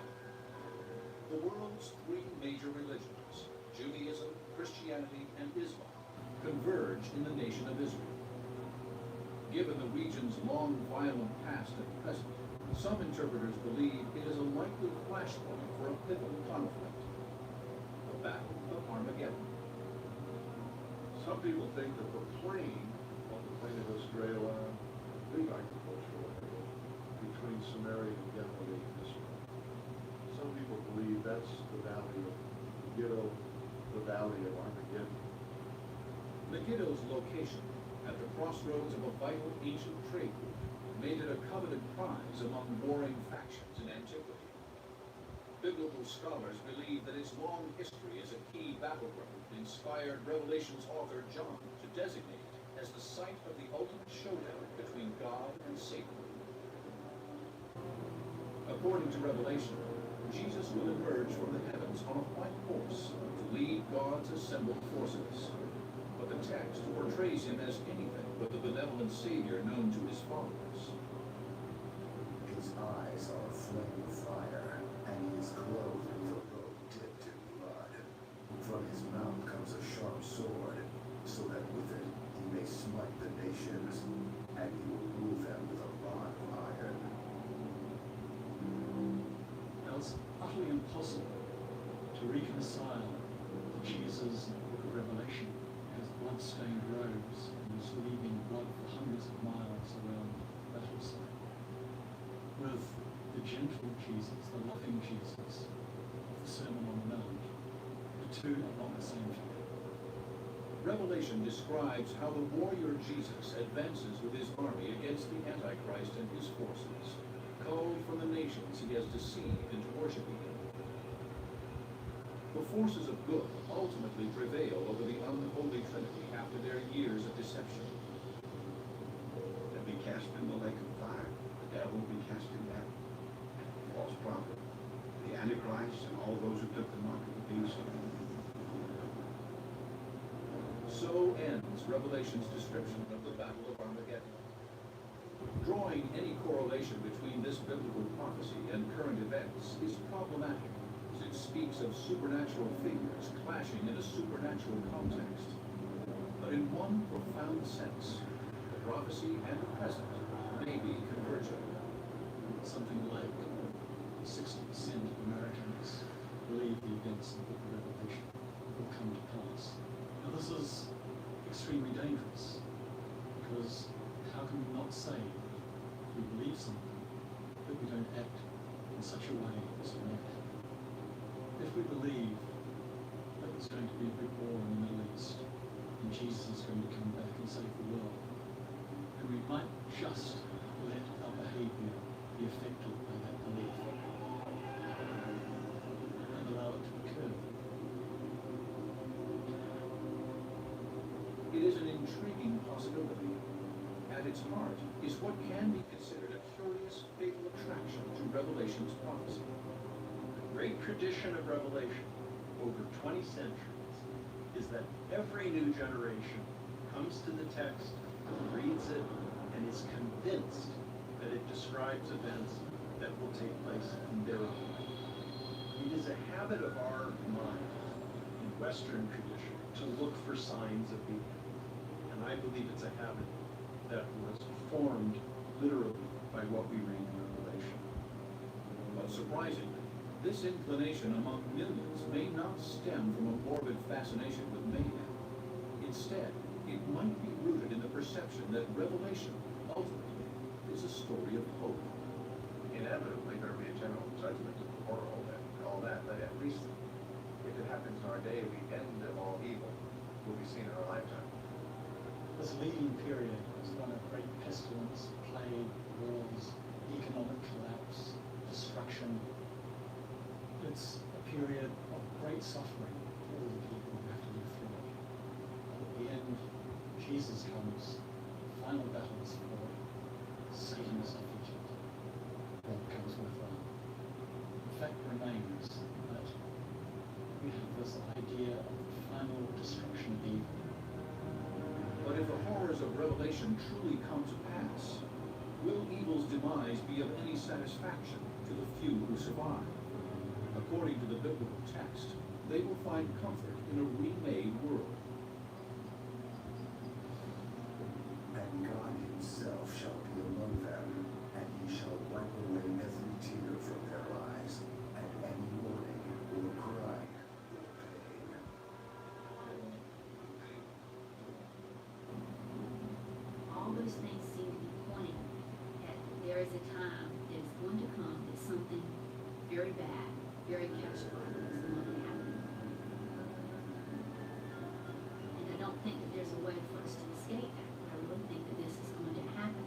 just as it's been prophesied to him. Only time will tell. Based on human behavior over the past 100 years, it seems likely that millions in this generation will look to Revelation for clues about the apocalypse, wondering when and how the end will begin. A young nun pens a letter divulging a secret she has kept since childhood. But the Vatican fears the letter's explosive contents would shock the world and keeps it locked away for nearly 50 years. Were we warned nearly a century ago that if we did not change our ways, we were doomed? If so, who heard the warning? And who warned us?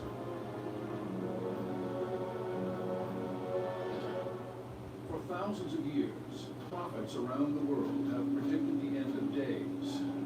More than one suggests the apocalypse is fast approaching. We call this theoretical convergence between doomsday prophecies and today's events the Nostradamus effect.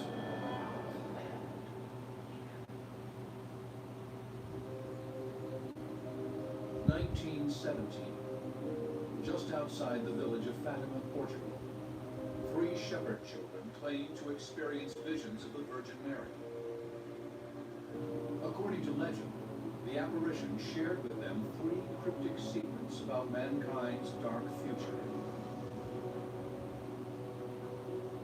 Shrouded in mystery for 83 years, the final part of the prophecy may have foretold the ultimate cataclysm.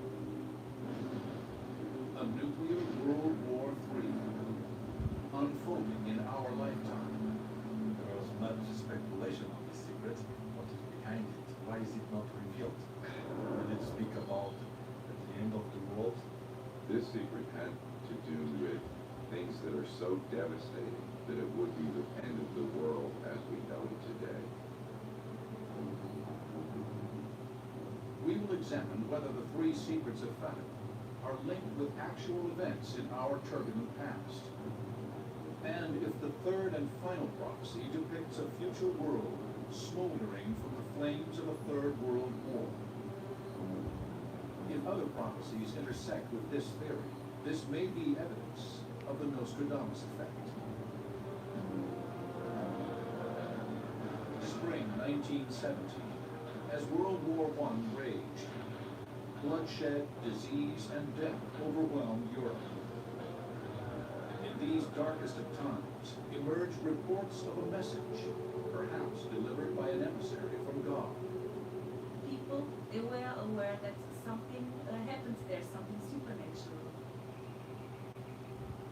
On May 13th, 10-year-old Lucia Santos and her younger cousins Jacinta and Francisco Marco were walking along a meadow. According to their account, suddenly there was a blinding light. A heavenly figure on a cloud appeared before them. Lucia recalled it was a lady clothed in white, brighter than the sun. They asked, "Who are you?" And she says, "I'm Our Lady." "And where do you come from?" "Oh, I come from heaven." "And then, what do you want?" "I want you to come here every 13th of the month."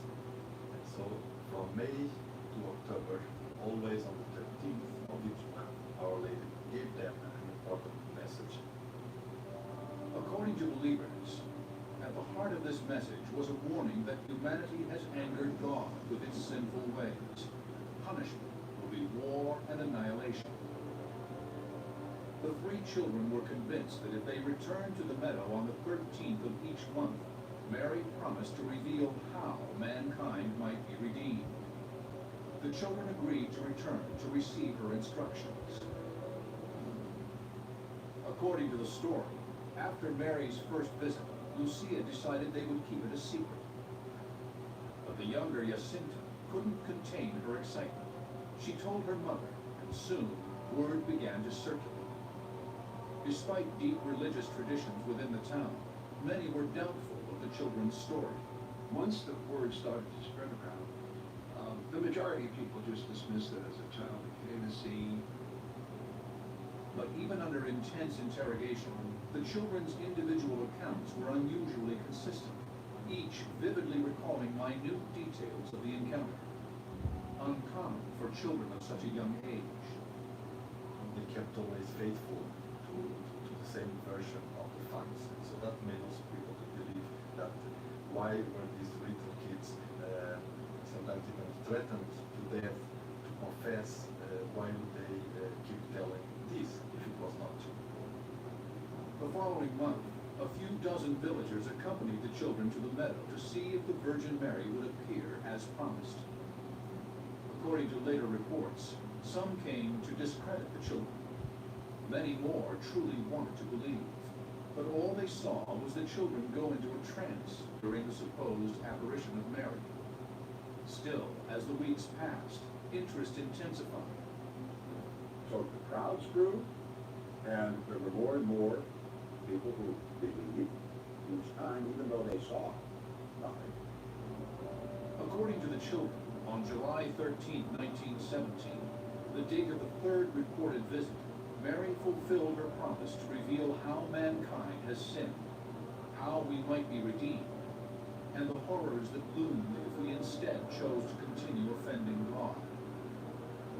She supposedly told the children 3 secret prophecies, which they were not to disclose to anyone until the time was right. This revelation would wait decades. But Lucia knew that when the right time did come, no one would believe the message unless there was undeniable proof that it was heaven sent. The children said to the Blessed Mother, "We're trying to get people to believe us, but we're having a lot of difficulty." And the Blessed Mother said, on October 13th, around 12 o'clock, I will perform a miracle for all to see. On that very day, the date of the apparition's final visit, reports suggest that as many as 70,000 rain-soaked people from all over Portugal stood in muddy fields and claimed to have witnessed what became known as the miracle of the sun. The way my grandfather described it, the skies opened and there was the sun. Beautiful, wonderful colors. It was like dancing, that was the way he described it. The sun was dancing all around. Some people thought it was the end of the world. For miles around, people saw this stupendous sign in the sky. It was seen by about another 15,000 or so in the periphery for about 20 miles in each direction. I mean, they weren't all drinking, you know, it would have taken something catastrophic to account for everybody having a mass hysteria like that. There is no photographic evidence of the supposed apparition, and most experts agree that a zigzagging sun is simply not possible, citing the physical laws of the universe.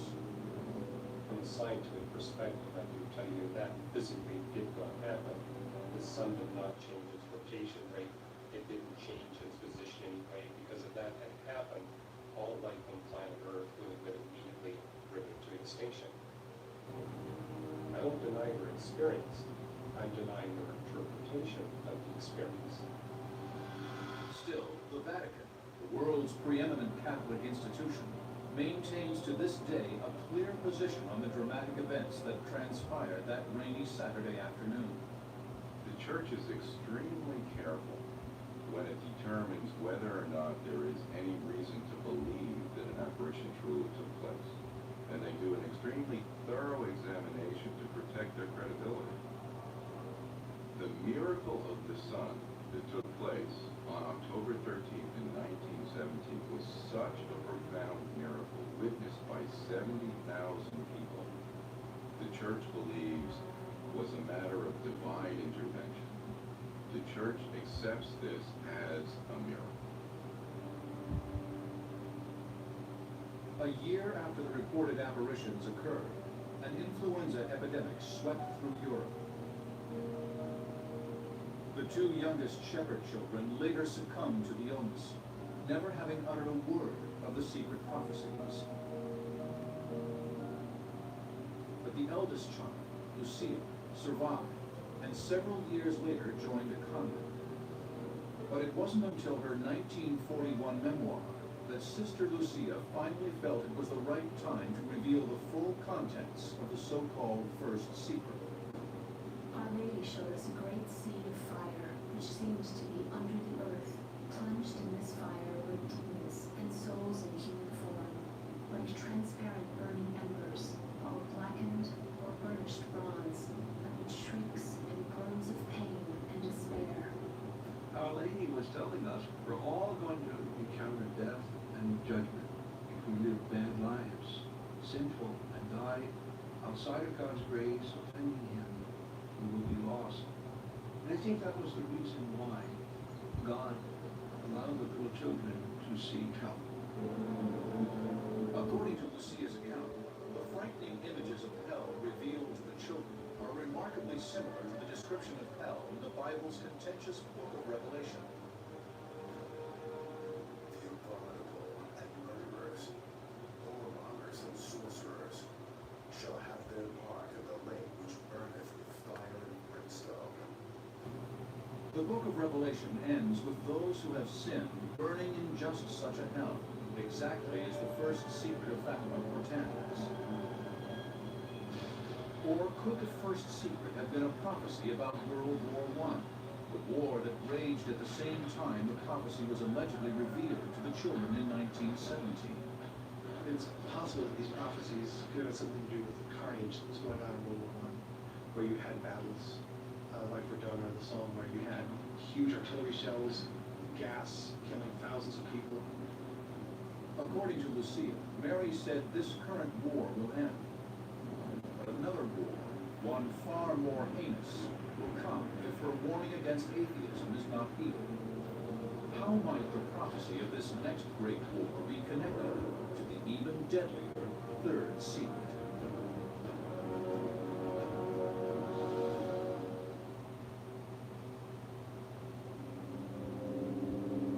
Many devout Catholics believe that in 1917, an apparition of the Virgin Mary bestowed upon 3 Portuguese children the so-called 3 secrets of Fatima. These prophecies are said to warn humanity of a terrifying end to the world if people do not return to a path of righteousness. But is there any truth to this story? A closer examination may shed light on a possible connection between these secrets and today's unrest. Some propose there is a direct correlation between Mary's prophecy of doom and the current conflict between the world's 2 largest religions. Could the location of the apparitions provide a clue to this link? They took place in Fatima, Portugal, and Fatima was named after a princess who was named after Muhammad's most beloved daughter, Muhammad being the person who began the religion Islam that the Muslims follow today. Some believe it is not a coincidence that the names of 2 of the most important religious female figures, Mary and Fatima, play a significant role in this story. The Muslim people have great respect for the Muslim. You know, she's the only woman mentioned in the Quran. Mary, our Heavenly Mother, is in the Quran more than she's in the Bible. Well, there's a mysterious kind of connection. Believers suggest this connection was the reason Mary chose the town of Fatima to bestow her prophecies. Mary came to Fatima as a sign of her thankfulness to the Muslim people for having such a respect for her. Might the so-called prophecies of Fatima eventually hold the key to relieving today's worldwide turbulence? And can this be a progression of events that began during the first half of the 20th century? Only the sole surviving witness to the apparition of Mary would have the answers. 24 years after claiming to be visited by the Holy Apparition, Lucia Santos, living as a nun in Tui, Spain, decided the world was finally ready to hear the first 2 of the 3 secrets of Fatima. The third and most frightening of the prophecies would remain hidden for another 60 years. In 1941, she began to write her memoirs, and this is where she revealed everything that had happened. first was a gruesome vision of souls burning in hell, which some interpret as a message about the horrors of World War I.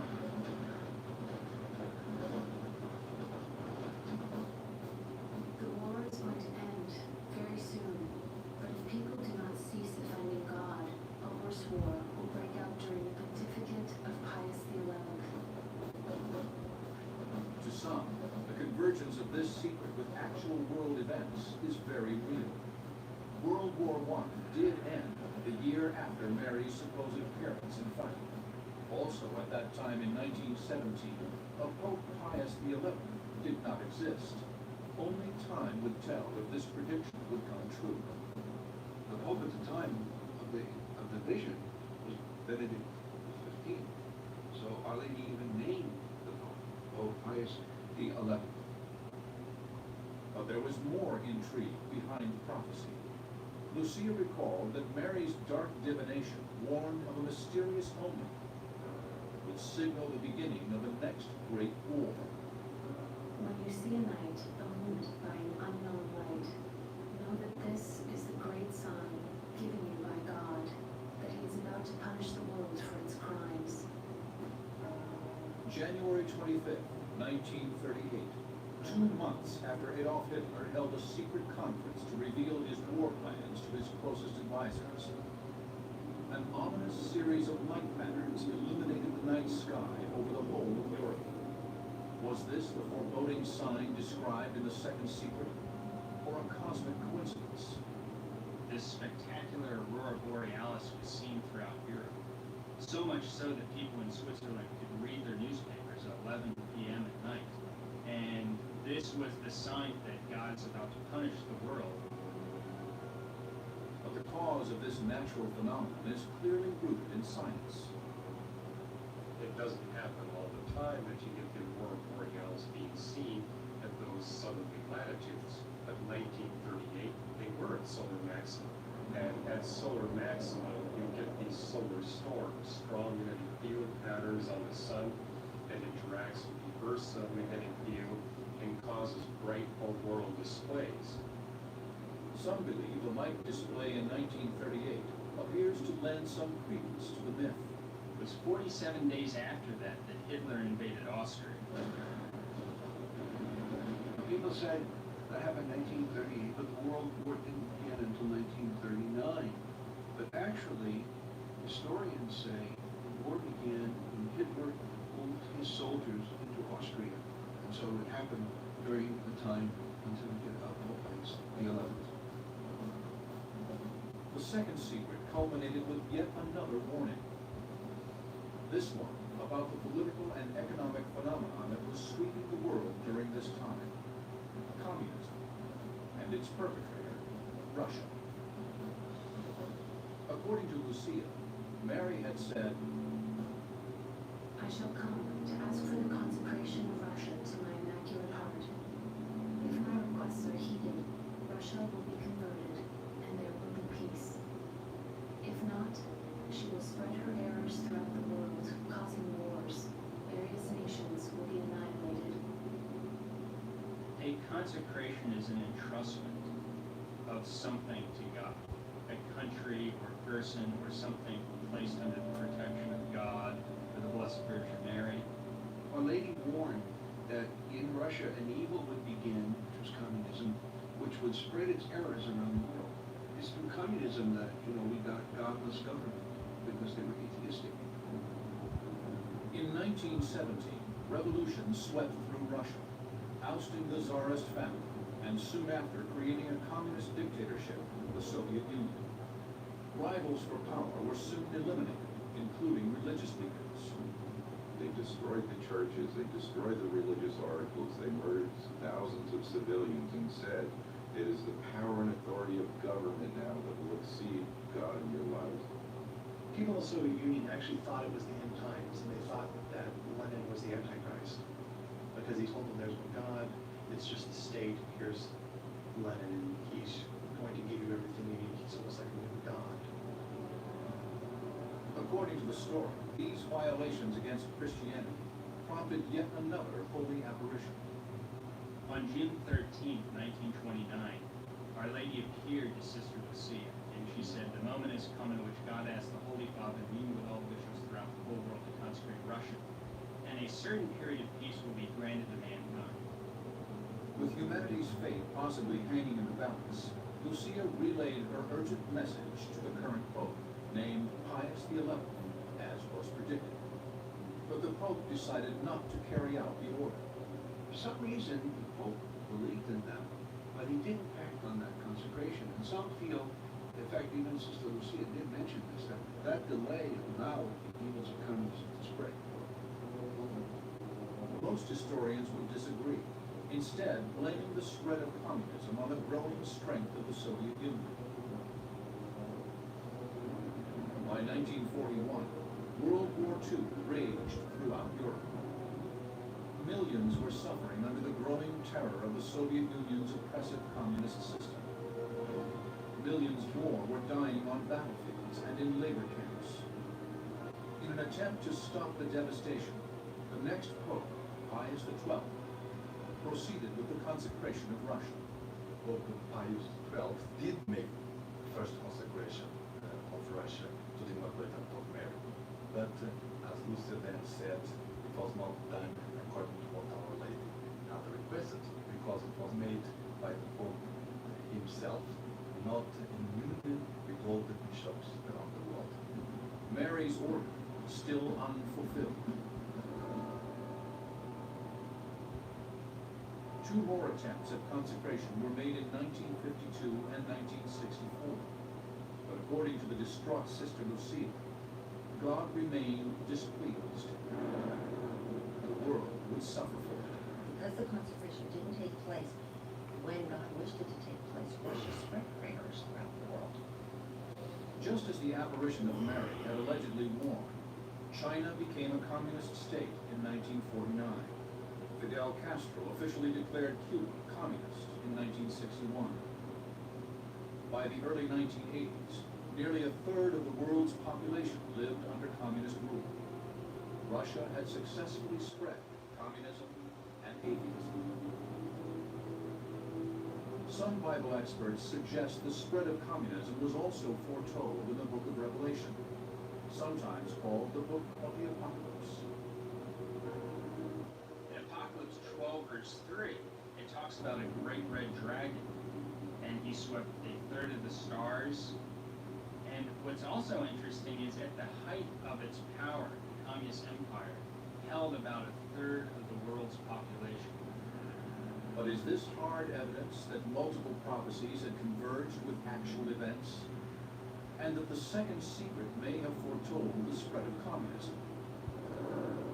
In the meantime, a third and more horrifying secret was yet to be divulged, one that, according to believers, may play out in our lifetime. In 1941, Sister Lucia wrote down the first two secrets at the request of the Bishop of Lierre of Fatima. And the Bishop said to Sister Lucia later on, "There's more, we know there's more." When Sister Lucia fell ill in 1943, the Bishop ordered her to write down the third secret she had kept hidden for so many years. Lucia complied, but the world would have to wait a little longer. She wrote out the secret and sealed it in an envelope, requesting that it only be opened in 1960 or upon her death. But why 1960? And what are the explosive contents within this envelope?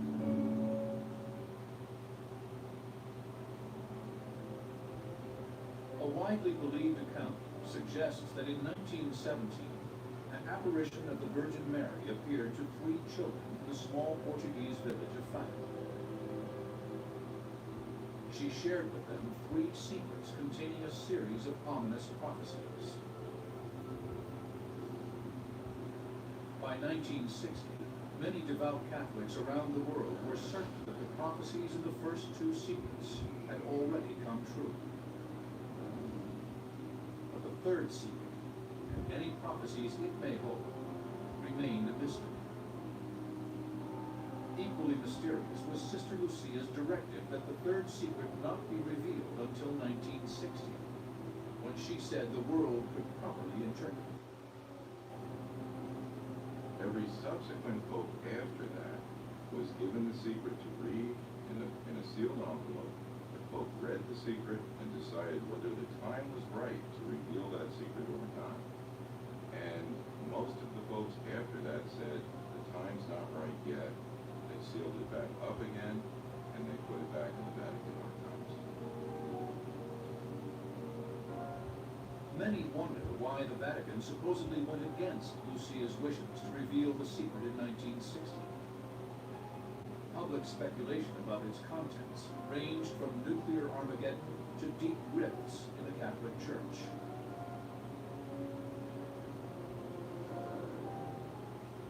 (1960), the height of the Cold War. The U.S. was locked in a nuclear stalemate with the Soviet Union. The spread of communism loomed, a direct result of World War II. When Cuba fell to communist rebels, Marxist ideology gained a foothold in the Western Hemisphere. There was this domino theory that once one country becomes communist, it falls like a domino, and another country becomes communist, and another. In response, the CIA planned the Bay of Pigs invasion to overthrow Fidel Castro's Cuban regime. Government will do everything it possibly can to make sure that there are no Americans involved in the action.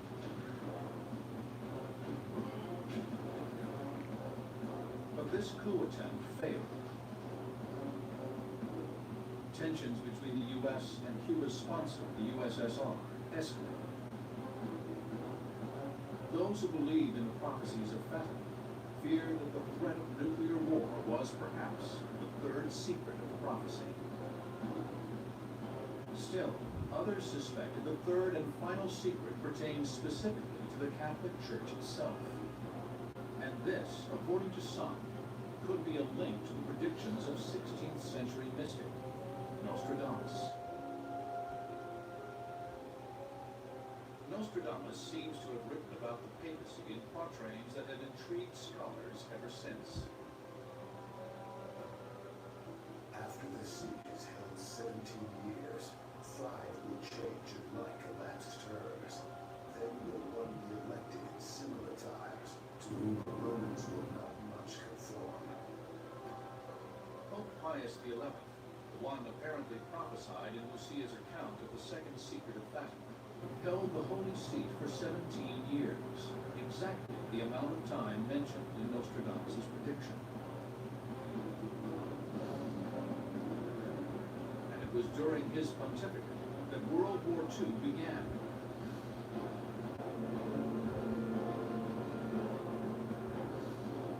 As was also predicted by the second secret, according to Lucia.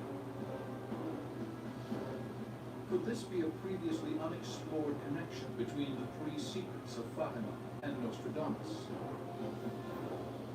5 will change in like elapsed terms. Then will one be elected in similar times, to whom the Romans will not much conform. The fifth pope after Pius XI was Pope John Paul II, the first non-Italian pontiff in 450 years. Many Catholics believe that John Paul is the very subject of the third secret of Fatima. Pope John Paul II. His motto was totus tuus. I am all yours. His pontificate was dedicated to the lady. John Paul II said, the message of Fatima is more important today than ever. But what is that message? Some experts believe the third and final secret reveals a corruption of the Vatican,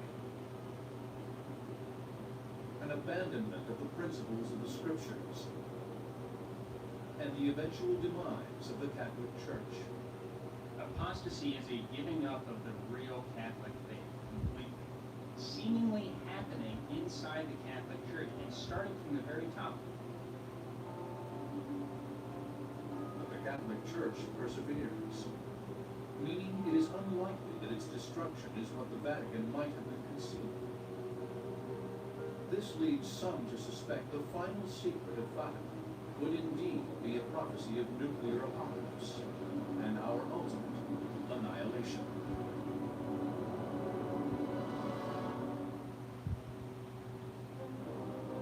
A blessed apparition. 3 shepherd children and 3 dark secrets, all supposedly shrouded in the protective armor of the Vatican.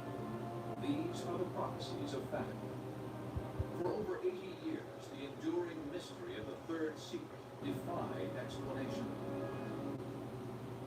This is because the second secret supposedly claimed that if Russia was not consecrated, nations would be destroyed. Many Catholics feared the final secret contained an horrific prophecy foretelling nuclear war. Then, on May 13, 2000, the 83-year anniversary of the first apparition, the Vatican announced to the world that the third secret would finally be revealed. The Vatican published the mysterious contents of Sister Lucia's letter received in 1944, which detailed the final prophecy. The first part of the third secret told of averted disaster. We saw an angel with a flaming sword in his left hand. Flashing, it gave out flames that looked as though they would set the world on fire. But they died out in contact with the splendor that Our Lady radiated towards him from her right hand. They conveyed the idea that a terrible fire would engulf the earth. And as the angel was ready to touch the earth with the flaming sword, the Blessed Mother put her hand out and stopped the sword from touching the world. I believe she saved us from a possible atomic war. Was this a prophecy for the future or the past? Upon writing the letter, Sister Lucia had warned that it not be opened until 1960. Is there a connection between that date and the Virgin Mary's prophecy of world annihilation? April 17, 1961, the U.S. launched its failed Bay of Pigs invasion on the southern shores of Cuba. This seminal event led directly to the Cuban Missile Crisis of October 1962, where the world's first nuclear superpowers engaged in a standoff that had the potential to destroy the world as we know it. Russia had brought atomic missiles to Cuba so close to our shoreline. President John F. Kennedy said, look, no way. We want those missiles out of there right away. And Russia said, it's not going to happen. We knew we had the gun pointed at our head. Turn back. Shall be the policy of this nation to regard any nuclear missile launched from Cuba against any nation in the Western Hemisphere as an attack by the Soviet Union on the United States.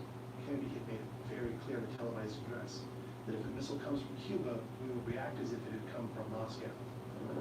So if those missiles had come from Cuba, we would have sent nuclear missiles to the Soviet Union, and the Soviet Union would have responded back. So it would have been worldwide annihilation.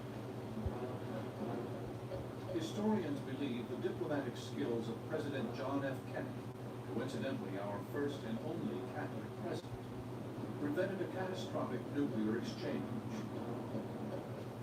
Since the 1980s, communism has retreated, and today relations between the U.S. and Russia have softened considerably.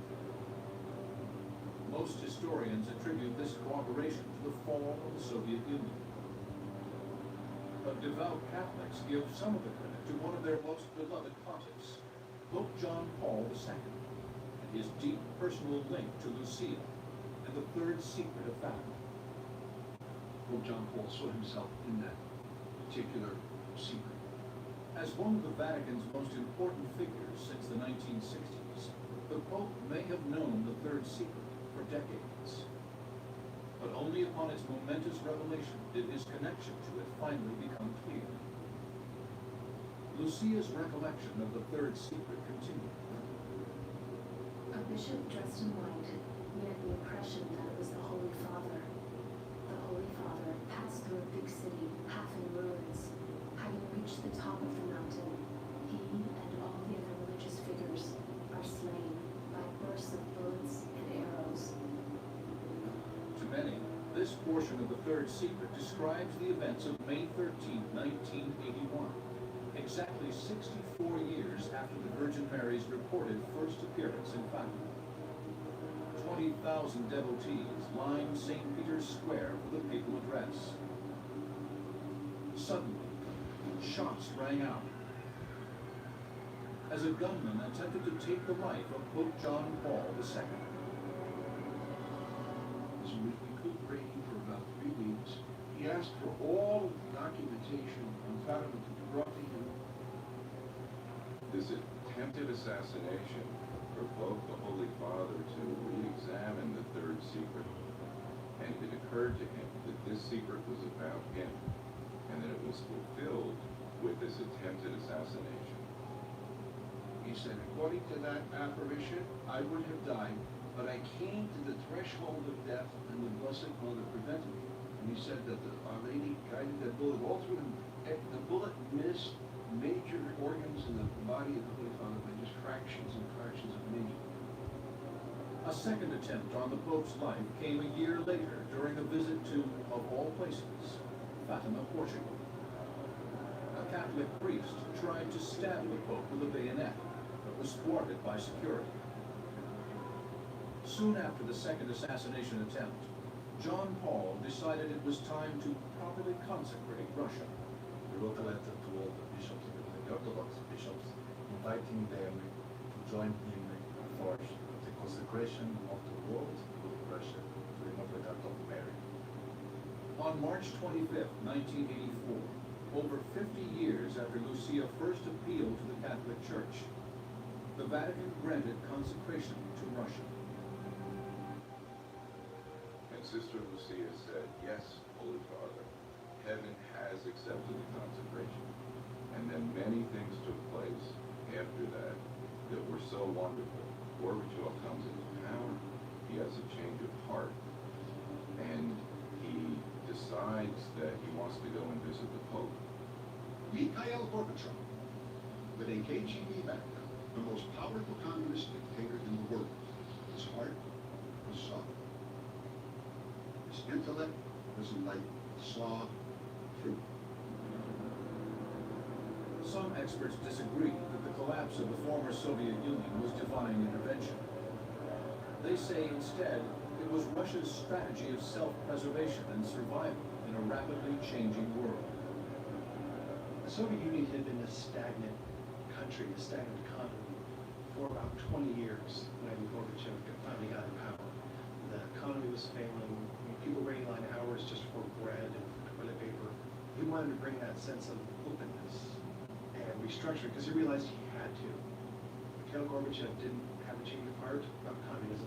It was simply a reform that got out of hand.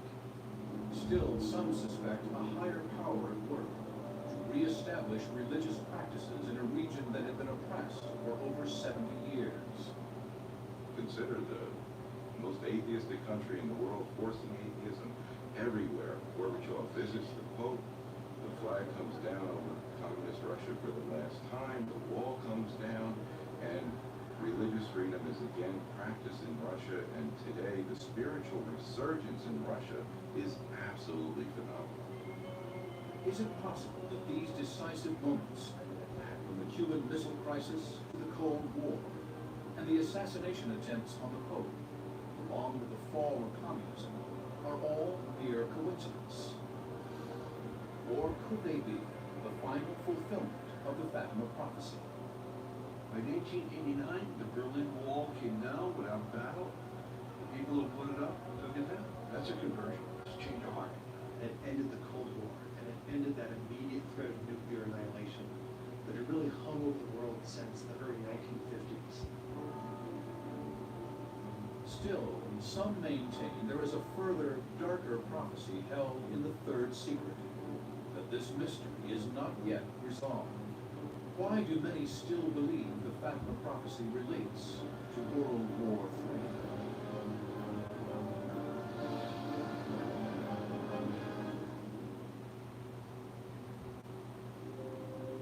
III? It is one of the most enduring and mysterious controversies of the Catholic Church, the prophecies of Fatima. I think there is so much controversy and speculation because we human beings, we want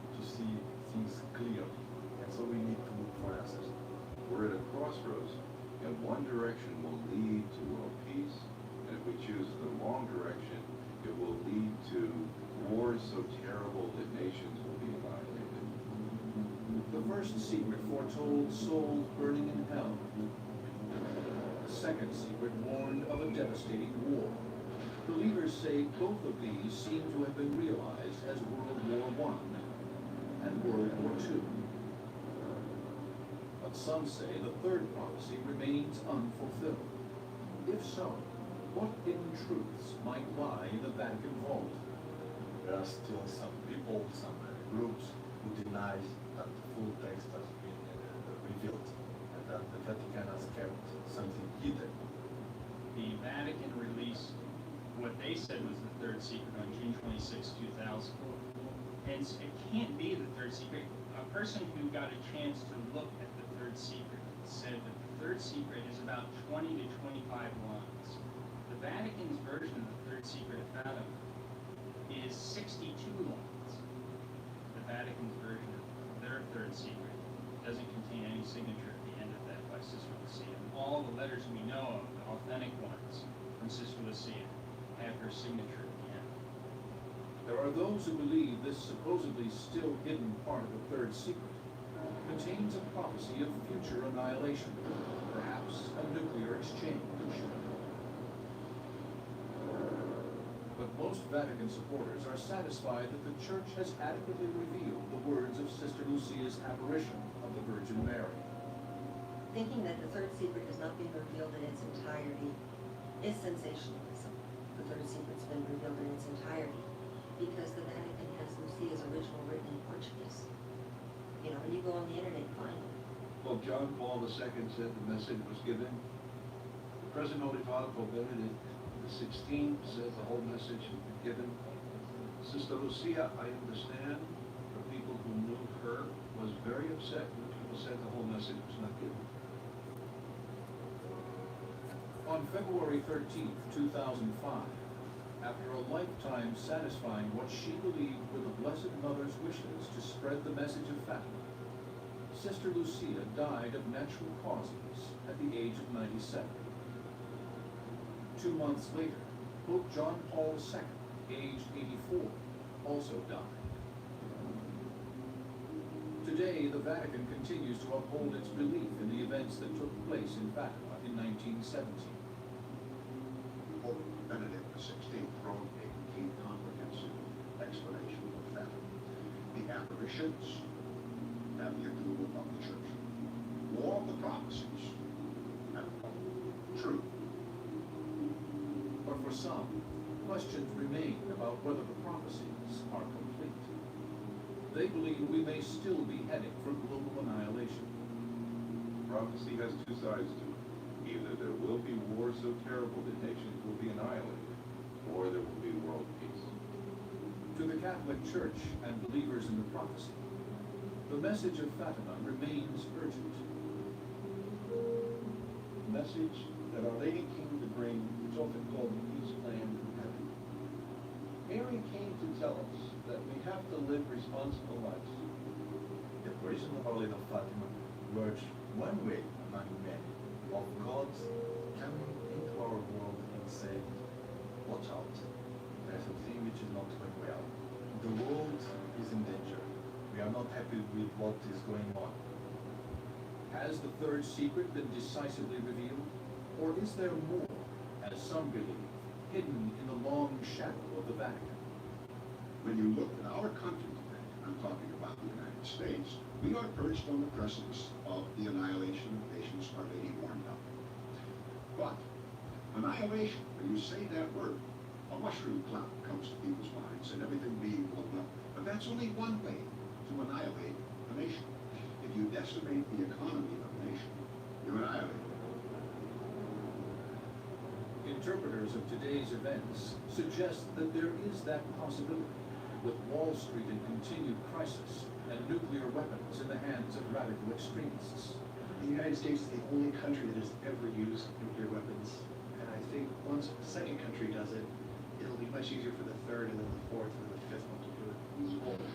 Others suggest there is an opportunity to successfully change course. The real question is whether we use our free will to bring world peace to earth first. As the world's two leading nuclear powers, the United States and Russia must lead by example. Or whether we use our free will to bring hell to earth first. Because what's at stake is the salvation of souls and world peace. And what could be more important to humanity than the salvation of souls and world peace?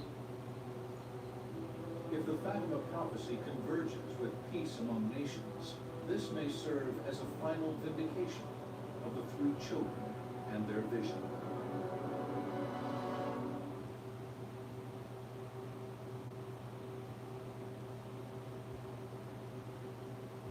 At Jimmy John's, just $10 gets you a full 8 inches of any original sandwich, chips, drink, and a dessert.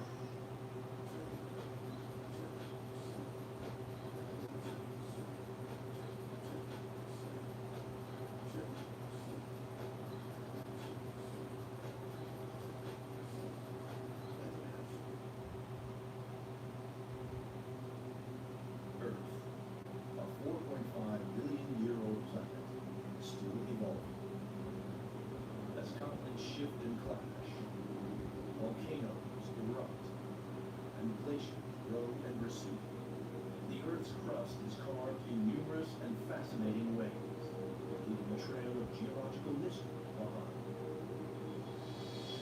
In this episode, an investigation into California's San Andreas Fault, the greatest fault line on Earth.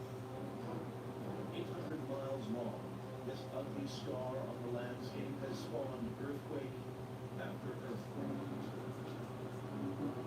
But for now, it waits quietly, deep under our cities, building up stress to strike once again. The San Andreas Fault is one of the most dangerous geological features on Earth.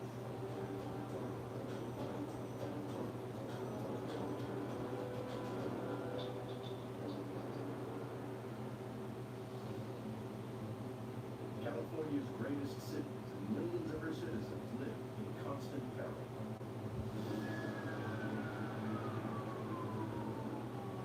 Since records began, there have been 13 large earthquakes along the San Andreas Fault.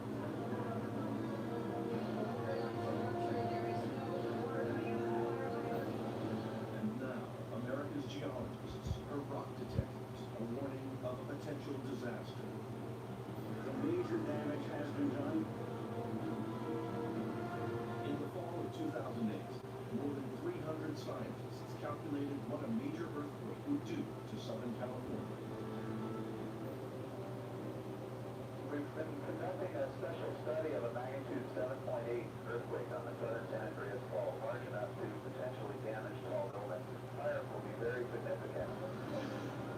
The definitive scientific report presented to politicians was codenamed Shakeout. It forecast thousands of deaths and billions of dollars of damage in the city of Los Angeles, which makes it crucial to investigate the most important question.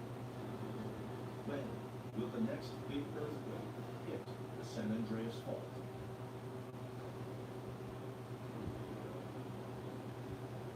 The latest preparations for disaster are the climax of an investigation that started more than 100 years ago.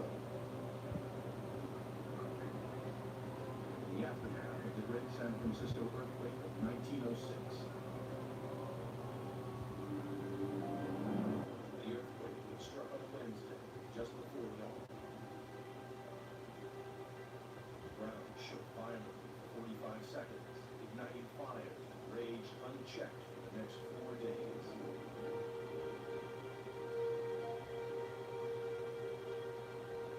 28,000 buildings, a tenth of the entire city, were destroyed, and more than 3,000 people, 1 in every 100 of the population, were killed.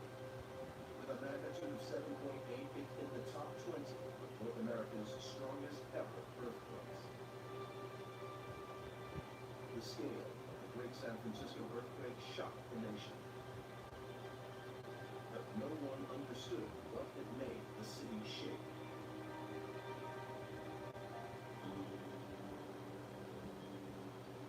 Native American myths explained earthquakes as shocks from a battle between warring spirits. Latter-day explorers couldn't understand destroyed their mission buildings. One Spanish missionary wrote, "La tierra, the earth shook around me from explosions under the ground." This is the Google Pixel 9, and this is your family leaving the photo you just took, taking your phone, and adding you. So now you have a picture from a family vacation with the whole family. Discover customer service. This is Maya. Oh, hi, Maya. You robots are sounding more human every day. At Discover, everyone can talk to a human representative. All right, prove it. Wait, are you a robot? 24/7 US-based customer service. How do I prove that I'm not? One way to play? That's like saying there's only one way to snack. It should be up to you. 100% of your moves. And what moves you. 100% proving your snap. That's how you squeeze out the best. I just made a decision that would change. I'm so good for it pulled over. Scent can't sanitize. Lysol can. 300 years later, science has still made little progress. Refugees in the ruins of San Francisco still blame earthquakes on mysterious underground explosions. So, just 3 days after the earthquake, the state of California asked one of the world's most famous geologists, Andrew Lawson, California State University, to investigate what had destroyed the city. He and a team of 25 scientists began collecting damage evidence in the city and surrounding countryside. There were roads that had buckled, rail tracks that had twisted. The most startling evidence of all, that came near the town of Bolinas, Marin County, to the north of San Francisco. This picket fence had an 8-foot gap. Before the earthquake, it was a solid boundary fence dividing 2 fields. But when he recreated what had happened, Lawson realized that the land had jolted apart and torn the fence in 2. Plotting the evidence on a map around San Francisco revealed a surprising pattern. Because connecting the dots drew a straight line. And at every point, the earth moved the same way, on the coast to the north, inland to the south. This line of weakness was the comfort they were searching for. South of San Francisco, the suspect line ran underneath a lake, the Laguna de San Andreas. So now, the earthquake perpetrator at last had a name. Professor Lawson, who a decade earlier had identified cracks in the earth here as a harmless rift, now rechristened it the San Andreas Fault. In modern-day San Francisco, the buildings, the roads, and the railways have long since been repaired. But if you know where to look, evidence of the 1906 quake can still be found. Geologist Charlie Paul follows in the footsteps of Lawson's team, seeking signs of the havoc of 1906. He finds it on the cliffs at Muscle Rock, 12 miles south of San Francisco.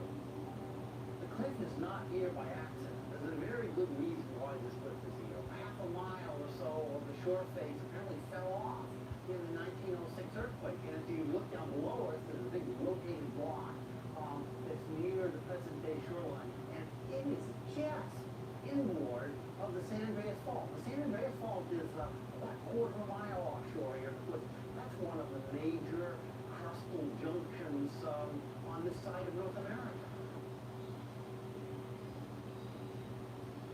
Modern computers can now trace how damage waves spread out across the city, and that pinpoints where the quake originated along the San Andreas. It was offshore, about 2 miles out to sea from the Golden Gate Bridge. So, to continue tracking the fault, the investigation must head out to sea. Marine geologists use remote operating vehicles, mini submarines, to map the seafloor. What what you see is subtle variations in the topography, or topography that would not naturally line up. So there might be a line on the ocean floor that is higher or lower on one side, and you can use various techniques to determine that this actually is a fault instead of some other process. Running south across the seabed, the San Andreas finally runs out of ocean and hits the land. This broken line of rocks, stretching in from the sea, marks where the San Andreas hits land 12 miles south of San Francisco. We're here at Muscle Rock, and we're essentially standing on the San Andreas Fault right now.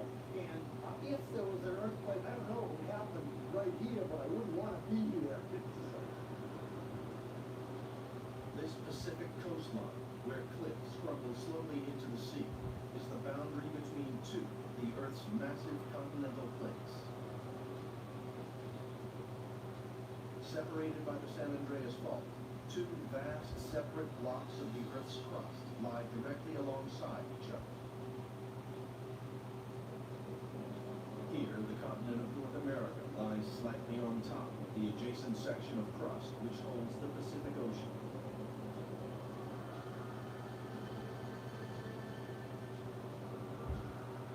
The join can be seen where these lower, darker rocks are overlaid by light-colored sedimentary rocks. These rock types differ by more than 100 million years in age. Two rock bodies that are not similar in any way, they've been brought together. The fault line was exposed to geologists when the cliffs collapsed here in the 1906 earthquake.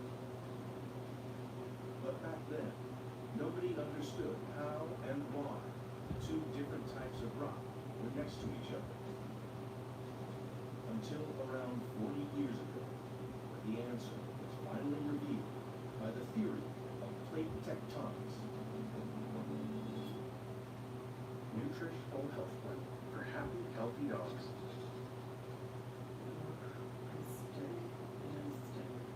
Nutrish Full Health Plan for balanced energy, active mind, and immune support.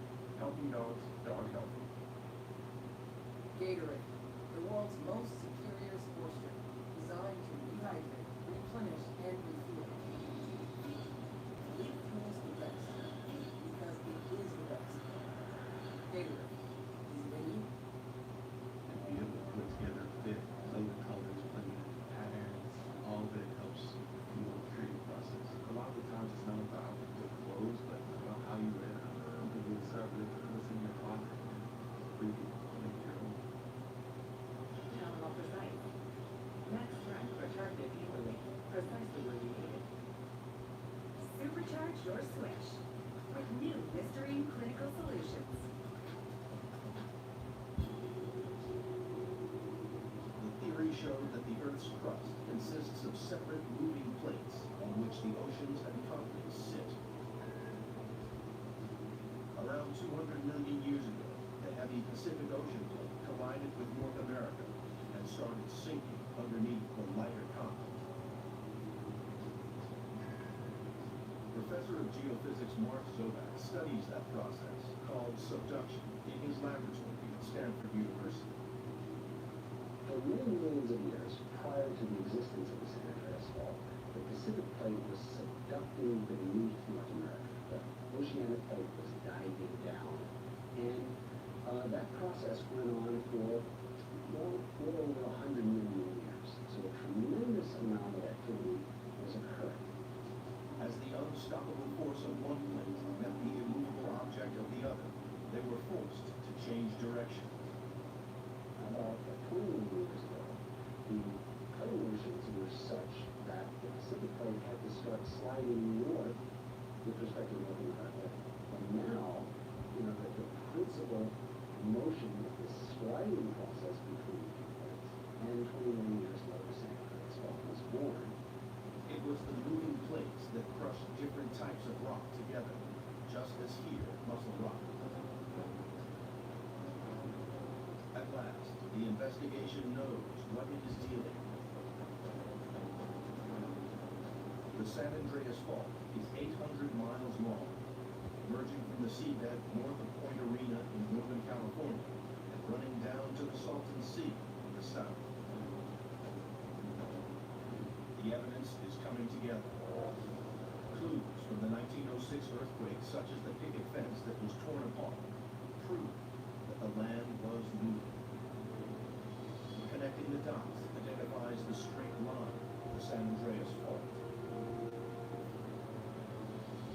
And Muscle Rock uncovers different plates of the Earth's crust on either side of the fault. But investigators still need more information about how often the San Andreas has spawned earthquakes in the past. It might help answer the all-important question: when will the San Andreas strike again?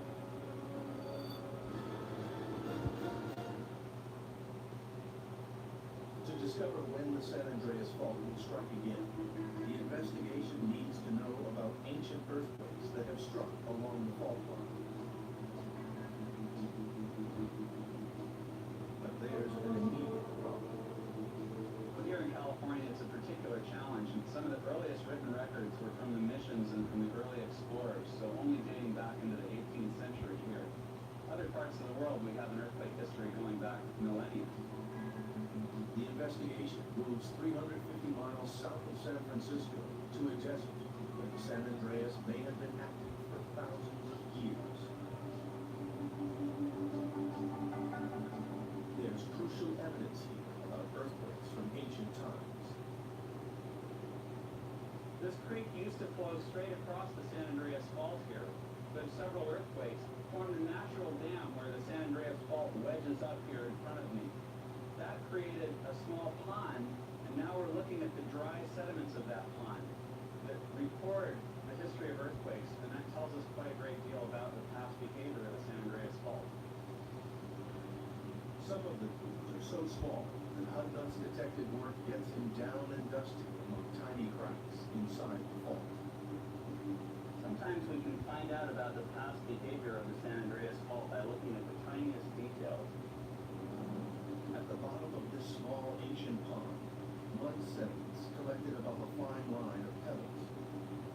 Then, an earthquake shifted the land upwards on one side of the vertical fault line.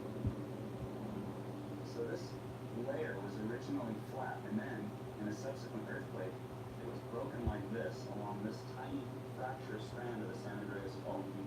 But finding proof that this is the site of an ancient earthquake is only part of the story. HUD-NUT needs to know how long ago it happened. The bare rock layers are no help in dating his find, but just above the fracture line of the rocks, he's found evidence he needs. Here, a bush was burned by a prehistoric wildfire, and that remnant of carbon is why you see this black stain on the side of the trench wall. The key to unlocking the age of the rocks is carbon-14, known as radiocarbon. Its molecular structure means that carbon-14 is a more unstable isotope than other forms of carbon. It's absorbed by growing plants, then radioactively decays at a known rate after the plant dies. So measuring carbon-14 in vegetation burned in a wildfire reveals how long ago those plants died, dates the rock in which the carbon is found.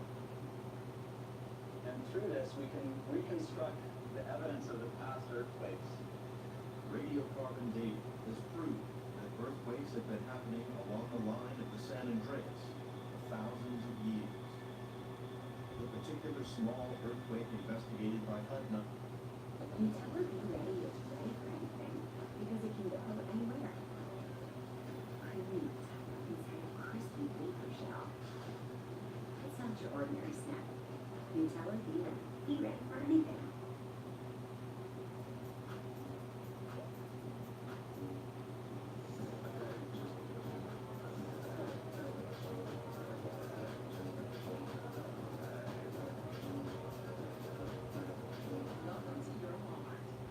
If you're someone that suffers from having sensitive teeth, but you want them whiter, let's talk about Sensodyne Clinical White. It's going to lift the stains off your teeth, make them 2 shades whiter.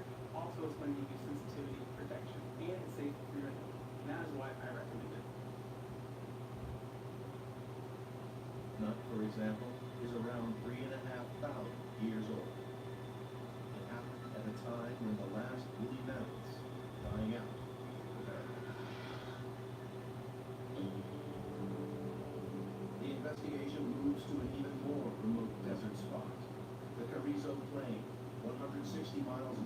Los Angeles. Here lies a dried-up riverbed, which takes an unusual course. Coming down off the hills, the creek bed takes a sudden, sharp turn to its right. A few hundred feet later, it makes an equally odd 90-degree turn to the left. The creek crossed the line of the San Andreas Fault, but early geologists were mystified. Why did it bend in this way? The scientific pioneers were limited to studies on the ground. Nowadays, Hudnut has an advantage. He can take to the air.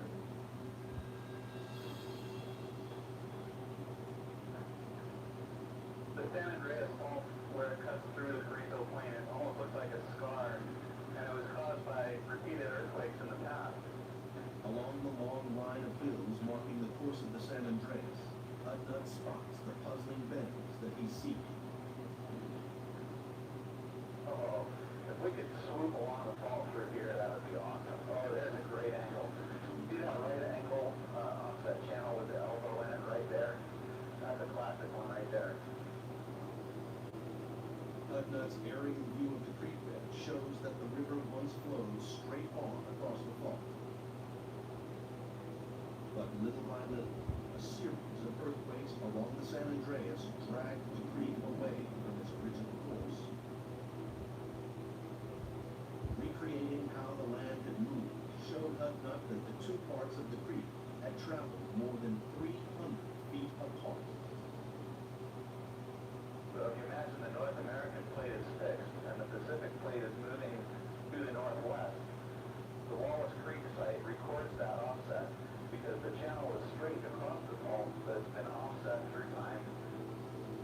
Earlier investigators had already radiocarbon dated the land on each side of the fault, revealing that it took 3,000 years to change the creek's position. So, knowing the distance and the time it took to do it, lets Hudnut calculate the average speed with which the two land masses are moving past each other. 300 feet in 3,000 years. 1 foot per decade. Just over an inch a year. But this was never a steady, sliding, 1 inch a year movement. The reality was a series of sudden, small jumps whenever tension built up enough between the two moving plates to overcome friction between the rocks and rip the land apart with an earthquake. It's an important moment for the investigation. Knowing how fast the land is moving not only reveals the stress that's building up, but also the risk of an earthquake.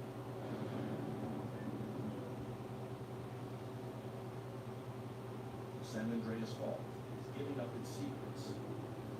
Clues from a long dried up pond reveal the site of ancient earthquakes. Carving from a prehistoric fire provides the dates. Bends in a riverbed prove how fast the plates are moving along the San Andreas. But now the investigation has a new mystery to solve. If the land along the San Andreas is moving 1 inch every year, causing earthquakes, then why has one small town along the fault line ever had it?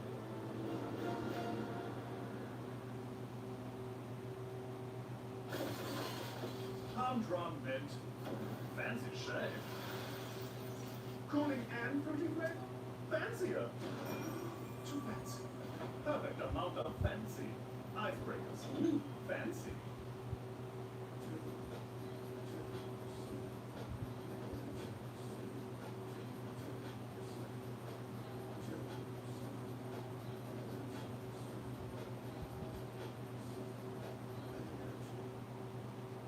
With so many choices on Booking.com, there are so many Tina Feys I could be.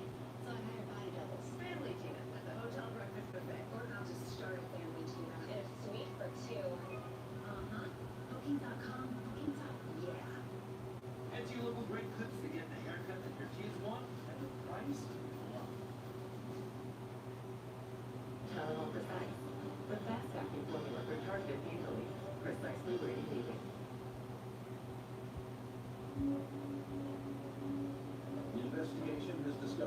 fast the land is stretching and straining along each side of the San Andreas Fault, which should help establish when that ever-increasing stress will snap the land apart in the next major earthquake.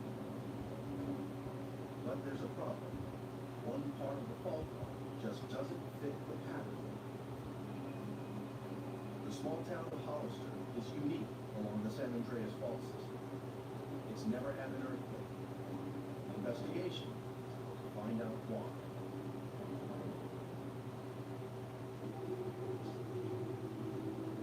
Hollister has a population of 37,000. And nothing here is quite the way it should be. There are plenty of clues suggesting that the land must be moved.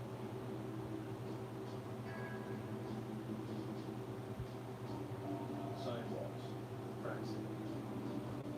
Curbstones way out of line.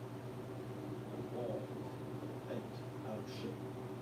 Walking through Hollister, we can see anything that man has built that is laid out in a straight line may have a jog in it. Every year it changes a little bit. It's a progressive thing. The clues add up to one clear conclusion. Even without any earthquakes, the earth in this town, in the heart of the San Andreas system, still slides imperceptibly slowly and effortlessly along. In one sense, the damage that you see here associated with the creeping is clearly sort of under control. But as a geologist, if you start playing that out for tens of thousands or hundreds of thousands or millions of years, the consequences of that become enormous. For many years, the creeping ground that moved without earthquakes remained an unsolved mystery. But then, the investigation moved 100 miles south to another small community where the land also creeps along. The village of Parkfield has a population of just 37 people and a bridge which spans right across the San Andreas Fault. The bridge separates the Pacific Plate on one side from the North American Plate on the other. And the bridge railings have started to bend. I'm right now on the Pacific Plate on the west side of the San Andreas Fault. And, you know, the San Andreas comes off the flank of that hill and right across that field, right under the bridge, and then right over by the corner of that building on that fence post, and then on off to Middle Mountain. The movement here around the bridge is strikingly similar to the slow creeping ground of Hollister. But there is one important difference here in Parkfield. Every couple of decades or so, this village does have earthquakes. They're just little tremors, but they're big enough to be recorded on earthquake monitoring seismographs. That's why the village proudly boasts of being the earthquake capital of the world. But it's perhaps more accurately called the earthquake study capital, because scientists are fascinated by the fact that earthquakes here follow a predictable pattern. Elsewhere, earthquakes always strike without warning, the toll of death and destruction made worse because nobody knew they were coming. So scientists are desperate for any clue that might help predict when an earthquake could happen. Here in Parkfield, the earthquakes happen with astonishing regularity, on average every couple of decades or so. Minor quakes happened here in 1857, 1881, 1901, 1922, 1934, and 1966. After the 66 earthquake, investigators set up a network of monitoring instruments to see if the fault gave any warning before the next earthquake arrived. They expected it sometime between 1988 and 1993, but it was late. Months of waiting stretched into years. But still, the scientists waited until finally, in December 2004, the long-awaited earthquake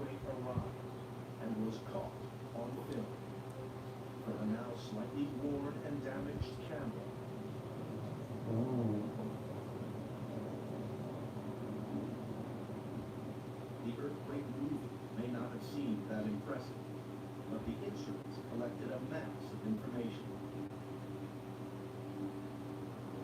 The data didn't, after all, help with earthquake prediction, but it did pinpoint where the earthquake started underground, which told investigators where to look next. Deep down, under the Parkfield countryside. Starting slightly to one side of the fault, the aim was to angle in and stab into the very heart of the San Andreas. After 3 years of drilling, long cores of rock were extracted from the exact spot where the earthquake occurred. This was the first time team leader geologist Mark Zoback had ever seen rocks from the center of the San Andreas. What we're looking at here are cores from the active San Andreas Fault from a depth of about 2 miles. So for the earth science community, these are our new rocks. As we were trying to exhume these cores, we had a great deal of drilling. The San Andreas Fault was literally fighting back. After 9 weeks of attempting to recover the cores, in the middle of a huge lightning storm, almost the scene directed out of Hollywood, with the thunder and lightning, these cores came to the surface. And so it was a tremendous feeling of satisfaction. The lightning and thunder just made that lightning. And we're all wearing gloves. We on oil from our fingers to affect the core. And the rule was that you touch the core as little as possible.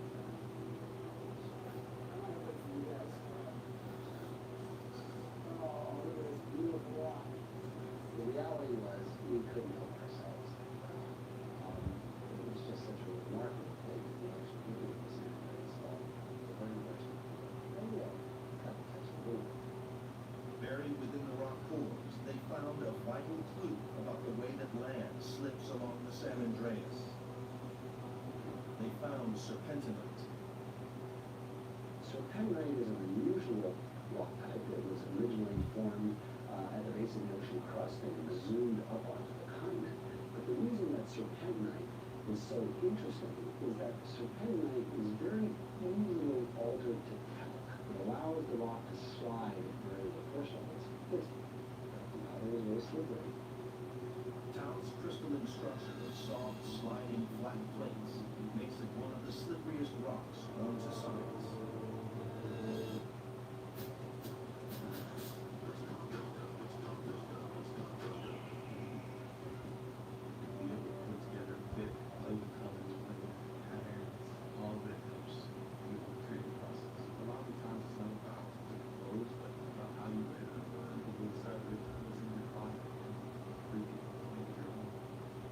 New Airwick Advanced plugins with intubating technology. For fragrance, you're sure to notice. So talc could well be a key mineral in deciding how the fault is actually working in Central California. We see that the secret of the slipping San Andreas Fault is actually the rocks themselves. The talc explained the tiny earthquakes of Parkfield. Nobody's yet drilled to investigate the rocks at Hollister, but scientists suspect the talc is present there too. Cracks in the walls show the land creeps in Hollister. And a bend in the bridge reveals the same creeping ground in a nearby town. Rock cores extracted from the fault contain serpentinite, leading investigators to the softest and slipperiest mineral, talc, which lubricates some parts of the fault. The investigation is having success, but one crucial question remains to be answered. What will the San Andreas Fault do next?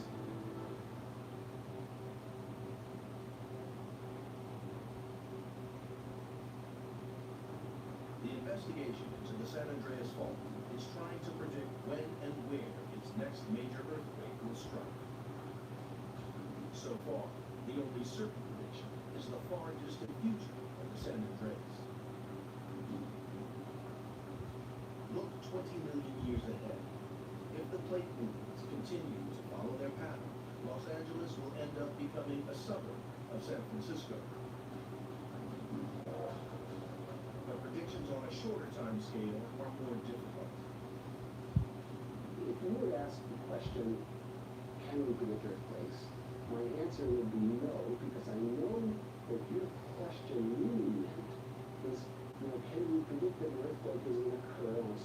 fall at a certain time that we can specify in the future.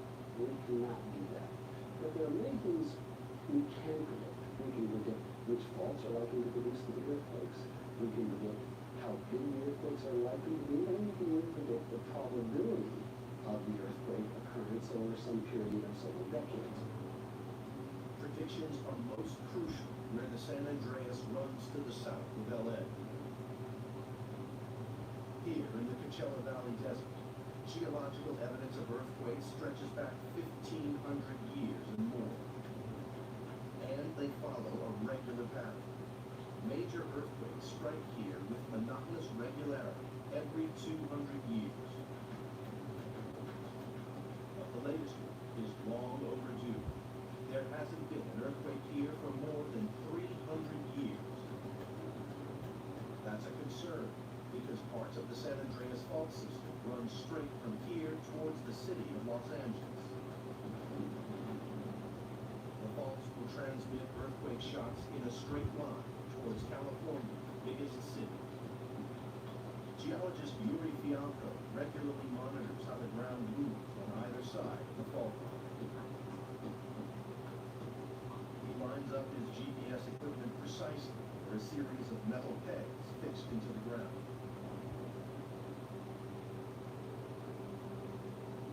This information is crucial for estimating how fast the fault slips at depths and what is the rate of accumulation of strain in the crust. In other words, how close the crust is brought to failure by slip of the fault at depths. The repeated ultra-precise measurements reveal that land here on the surface hardly moves at all. This is a problem because deep underground, stresses and strains are still building up. The fault is moving at depths at a fairly high speed, and this deformation is growing and growing and growing with time. Miles underground, deep fault is moving at more than an inch a year, which tells Fialko that in the century since the last quake, the surface should have shifted 300 inches, 25 feet or more. But it hasn't. So sooner or later, something's got to give. Fialko knows what that something will be. The rocks themselves. And one example is this type of rock, which is called granite, and this is in fact the rock out of which most of the Earth's crust is made. A microscope reveals the crystalline structure of the granite. The crystals make the rocks tough, but they have a hidden weakness. Bonds between them may suddenly crack under stress. Basically, once this material solidifies, it is able to crack and be sheared on the fault surface. The brittle behavior of these rocks is what lies behind the physics of earthquakes. Granite rocks underlie all the San Andreas Fault. But right here, the rocks are under greater stress than anywhere else because it's so many centuries since a major quake occurred. And now we're over the 300-year limit. So it means that the strain, the amount of strain that has been accumulated in the fault at this point is very close to the maximum strain that this fault has ever seen through its geologic record. And this is a fault that is capable of generating great destructive earthquakes. Fialko believes the coming quake could be the big one people have been talking about for years. The effects would be horrific because of the population density of Southern California. When the last huge quake occurred 300 years ago, Los Angeles was just a tiny Spanish mission community, fewer than 100 people. Now it's America's second largest city, with almost 11 million people living in the earthquake-vulnerable metropolitan area. People who live in California probably experience a smaller and moderate-sized earthquake every year. Few things moving in your house, but it's really actually kind of fun. There's no major destruction. People just go on with their life. Much bigger events, on the other hand, are quite a different story. With the threat to Los Angeles becoming ever clearer, the investigation is nearing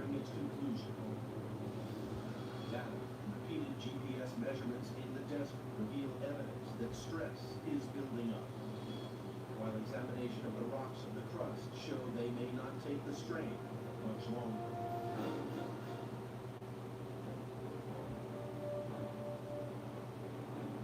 All the evidence points towards a potentially huge earthquake building up in Southern California. And new experiments suggest the coming quake could be far worse than anyone had ever imagined.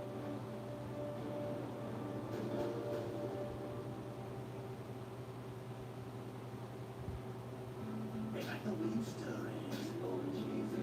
They like to eat it up. They like the way you serve it. Cheesy. They like to eat it up. Remix your mac and cheese. It's a Cheetos thing.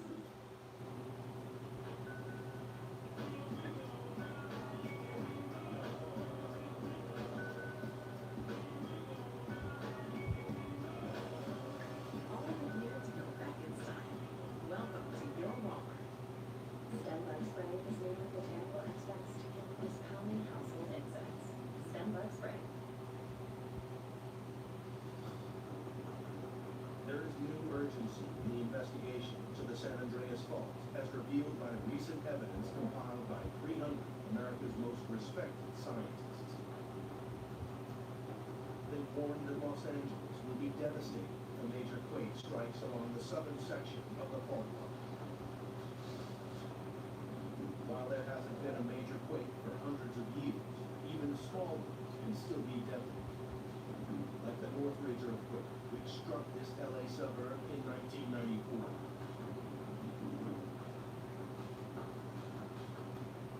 Rupturing along an offshoot of the main San Andreas Fault, the quake was only a magnitude 6.7, considered moderate on the scale of earthquake measure.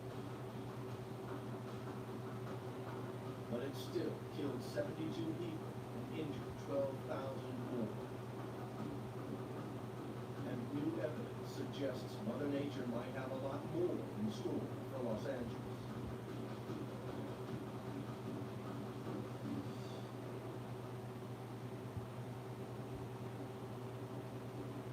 Scientists have long known that earthquakes generate several distinct sets of waves. They travel at different speeds, each spreading damage and destruction out from the epicenter. Modern city buildings in earthquake-prone areas like California are engineered to cope with such waves. Now, new research by geophysicist Professor Aris Razakis suggests that the San Andreas may offer a new and even more deadly threat. Razakis researches how earthquakes rupture along straight-line faults, just like the San Andreas, where it approaches Los Angeles. He creates his own mini-earthquakes, representing the San Andreas Fault, by a hairline crack in a thick, transparent block.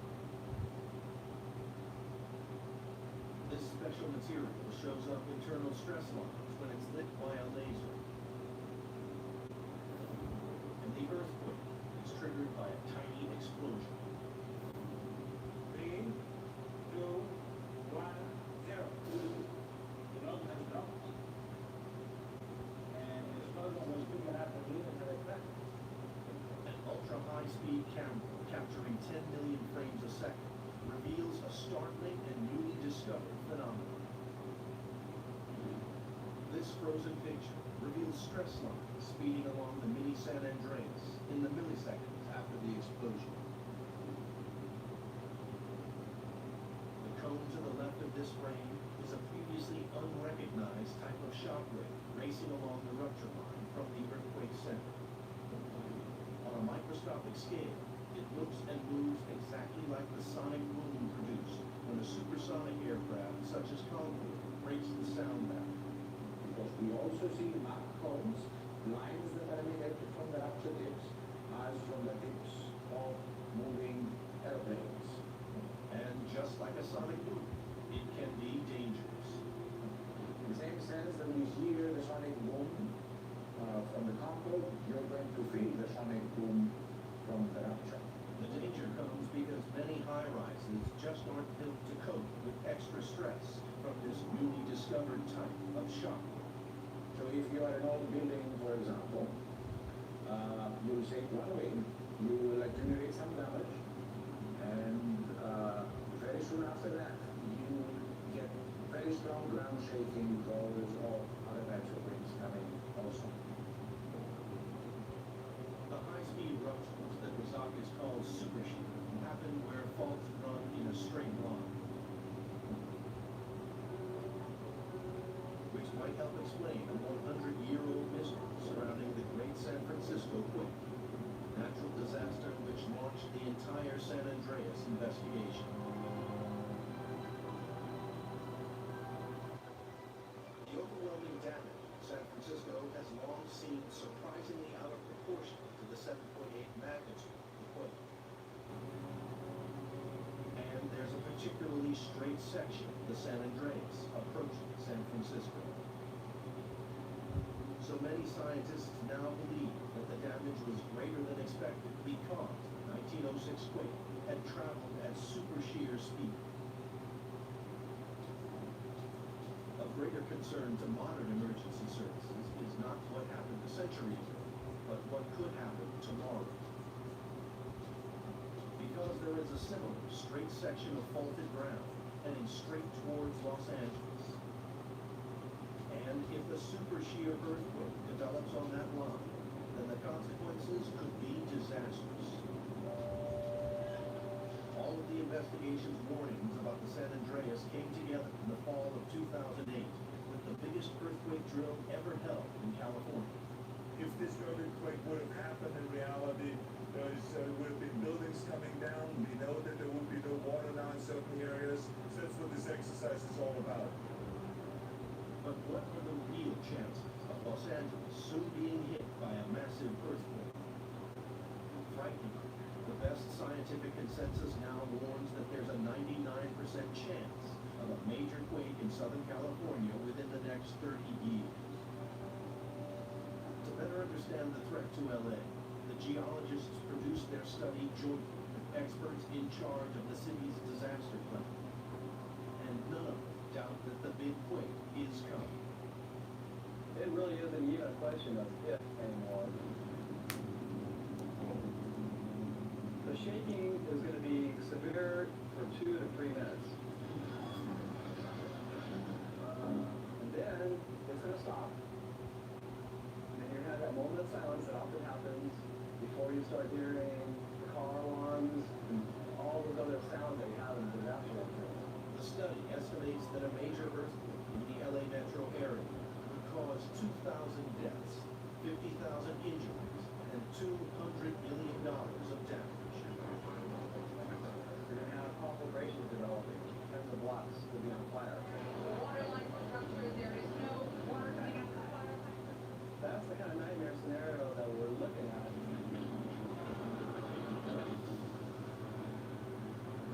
This specter of disaster to California's people and cities motivates the search to unravel the secrets of the San Andreas Fault. All the evidence is finally in. The Janet reports from the 1906 disaster show the fault's 800-mile path. The different types of rock, that muscle rock, provide clues to how the fault was created 20 million years ago. The riverbeds prove how fast the land was moving. Mineral talc explains why some parts slip without major quakes. Brittle granite rocks reveal a threat to Los Angeles. And recent lab experiments uncover new and more dangerous earthquake shock waves. But one goal has eluded the rock detectives who study the greatest fault line on Earth. When will the sleeping San Andreas come to life once again? Could be any time. The only certainty, nothing is certain, the ever-evolving story of how the Earth was made.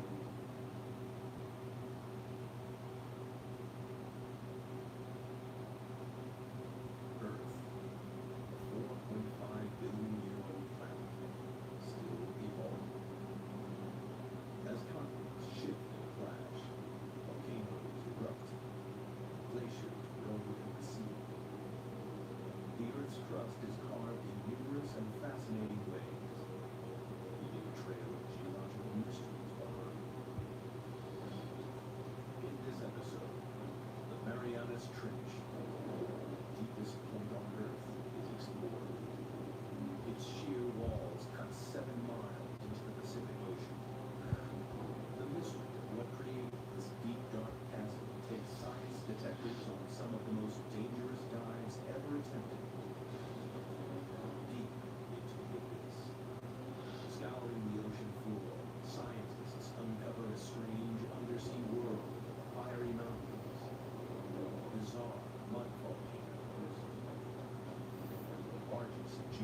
geological structure on Earth.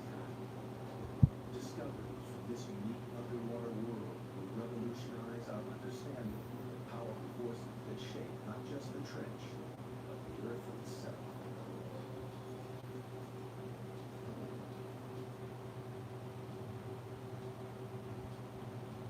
Hidden deep beneath the waves of the Western Pacific lies the Marianas Trench, the deepest point of all the oceans. The first step on the journey of what created this mysterious scar in the Earth's crust, and how it continues to hold the planet, takes us back to 1872. The British research vessel, HMS Challenger, set out on the first ever mission to map the ocean floor. Throughout most of recorded history, men just assumed that beyond a certain level the sea was pretty flat, pretty dead, pretty lifeless. They weren't expecting to find anything very interesting. For 4 years, the Challenger crisscrossed the oceans, covering 70,000 miles, a third of the distance to the moon. The crew plumbed the depths every 140 miles, using a total of 249 miles of rope and hundreds of pounds of lead weight. It was tedious, backbreaking work, but at the time it was the only way to measure the depth of the ocean floor.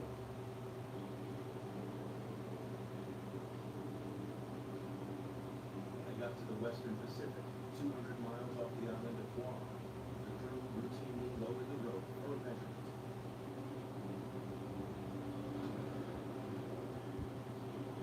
But the weight kept on dropping and dropping. It's a big surprise. Nobody thought the ocean was this deep.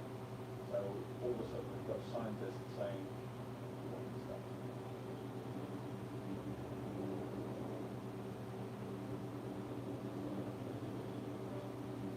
Eventually, the weight struck the bottom at 4,475 fathoms, nearly 5 miles beneath the ocean surface. The scientists were saying, well, now we've found something. What does it mean? Is it a little hole? Is it a big hole? What kind of feature is it that? There's a whole lot of questions you get when you find this one spectacular reading. The Challenger expedition marked the birth of modern oceanography, providing the first crude map of the ocean floor. It showed how the ocean floor gently slopes away from the land and plummets thousands of feet into vast flat plains. But the Western Pacific is different. It drops off again into the 5-mile deep hole, a hole that blew right out of the water the long held belief that the sea floor was flat and featureless. And it spawned a mystery, because nobody could understand how this strange underwater feature came about. It would be 75 years before any answer emerged. It took a revolutionary new technology, sonar, to push the investigation forward to the next crucial stage.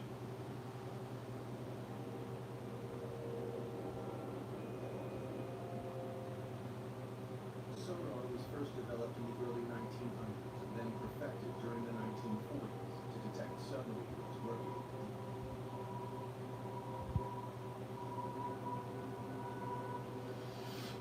The system works by pumping sound waves through the water. The waves bounce off solid objects and are reflected back to a detector. By measuring the time it takes for the sound waves to bounce back, scientists realize they can build a remarkably accurate picture of the world beneath the waves. The Royal Navy spend a lot of time and effort developing submarine hunting technology. Then the hydrographers discovered that you can use this to chart off the sea.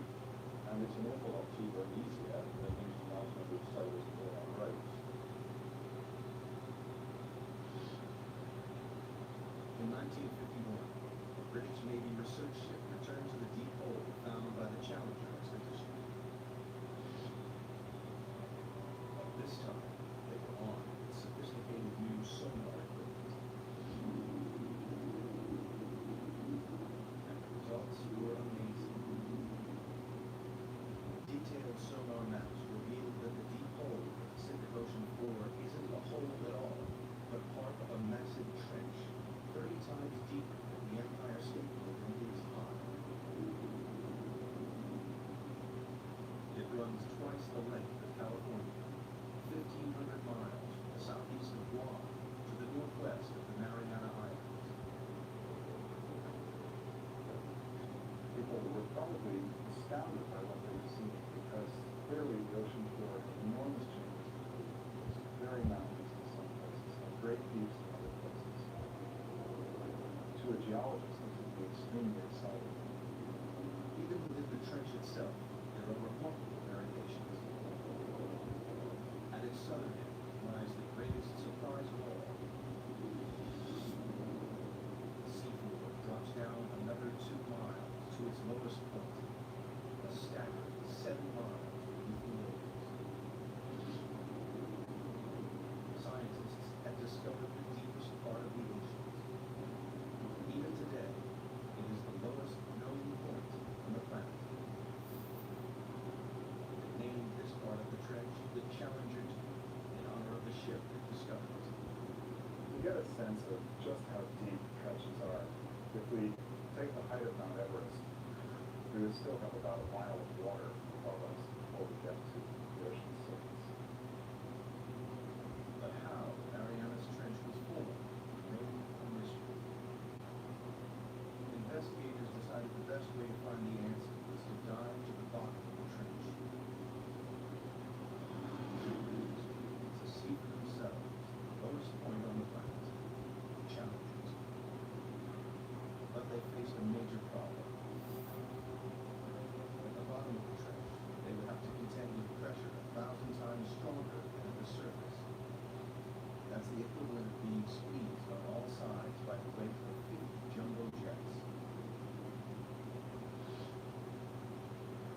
To demonstrate the effects of such pressure, scientists use a dummy head. Today what we're going to do is actually put one of these styrofoam balloon heads in a pressure chamber and expose it to pressure through the sea in the Marianas Trench. It's about 16,000 psi. A human skull would be crushed to a pulp, but the rubbery head would only have all the air squeezed out. Wow, that's smaller. Here's what the original size was, just for comparison. Like dramatic, pretty stark difference between something that hasn't been 7 miles deep in the ocean and something that has. Well, I'm not going there. At Mariana Trench, human life is impossible. We're not equipped to resist those kinds of pressures. And so it's necessary to protect this type of environment. The challenge to engineers was how to accomplish this. In 1953, Swiss scientist Auguste Piccard designed the Trieste, a pioneering vehicle that could withstand crushing pressures.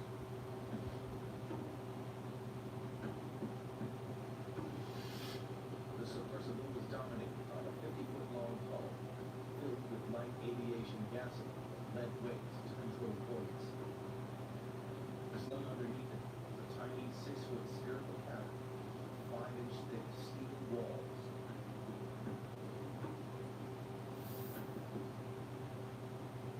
Finally, after 7 years of modifications and manned test dives no deeper than 3.5 miles, the Trieste was ready to attempt the 7 miles to the bottom of the trench. The commander of this perilous undertaking was U.S. Navy Lieutenant and deep-sea explorer Don Walsh. I know the astronauts go through this all the time. Why do you have to be there? Why can't you just put up a robot? You gotta be there because that's what you do. Only a few officers and scientists knew about the risky mission, which was launched in January 1960 from the western Pacific island of Guam. Guam, in those days, was kind of a backwater. It was just right for us because we were trying to do this project sort of out of sight because we weren't too sure it was going to work. The Navy just didn't want to be embarrassed by a failed science spectacular. Accompanying Walsh was the son of the Trieste designer, engineer and oceanographer Jacques Piccard. The two men would spend the next 9 hours squeezed inside the cramped with 20 cubic feet of space inside. That's about the same as a household refrigerator. And the temperature was almost that cold inside. It was a drop.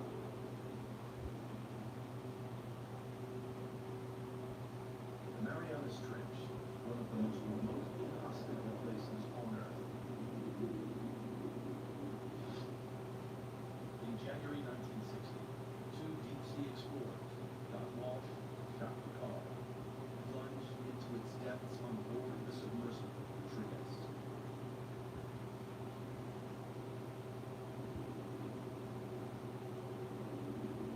At a speed of just 3 miles per hour, they began a slow descent into the twilight zone. By 3,000 feet, the darkness was total. The only illumination was from Trieste's powerful lights. The depth you're operating at, you're really flat. The only thing that lit up the abyss was the bioluminescence from animals and plankton. Like fireflies compared to the light sources did. Encased in their 5-inch thick steel sphere, Walsh and Picard quickly passed their test dive record of 18,000 feet. Everything appeared to be going to plan. At the rear of the cabin, the crew were protected by a double layer of glass. 2 hours into the dive, the outer pane cracked. We had a great big bang. We didn't know what it was, but about 20,000 feet. And we looked around and checked everything.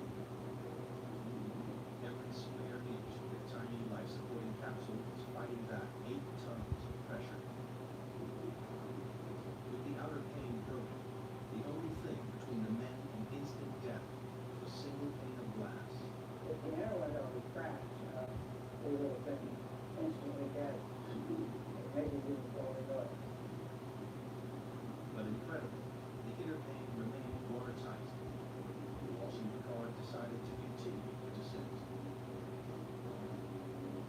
After a tense, claustrophobic 4 hours and 48 minutes, they approached the bottom of the trench, only to be startled by movement on the seafloor. Just before we landed, we saw a blackfish, about a foot long. And that's a bottom-dwelling fish, so you can see one another. Nobody expected to see life at these crushing depths, but it meant the explorers had reached their goal. The very bottom of the Marianas Trench. The depth gauge, with a reading of 35,800 feet, nearly 7 miles below the surface, confirmed the sonar findings.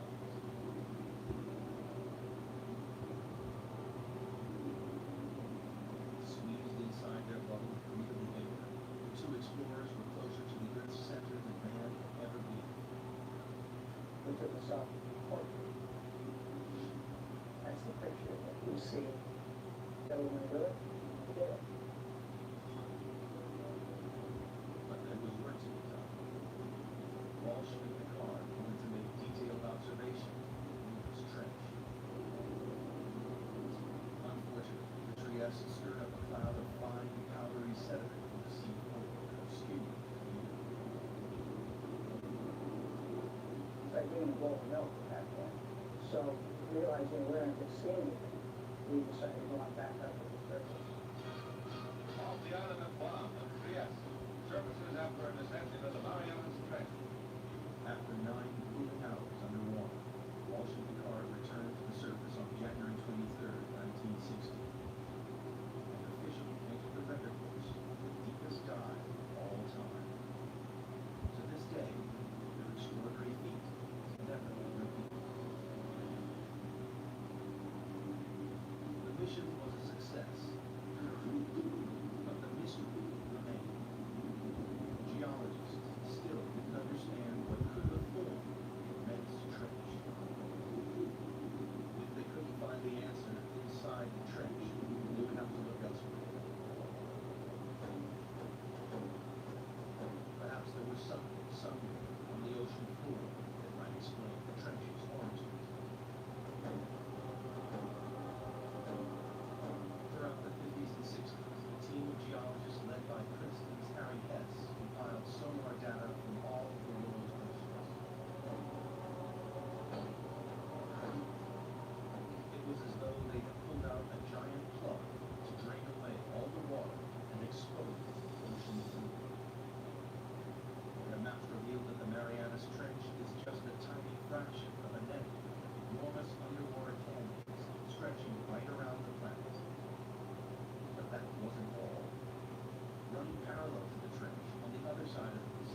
seismometers also detected naturally occurring earthquakes.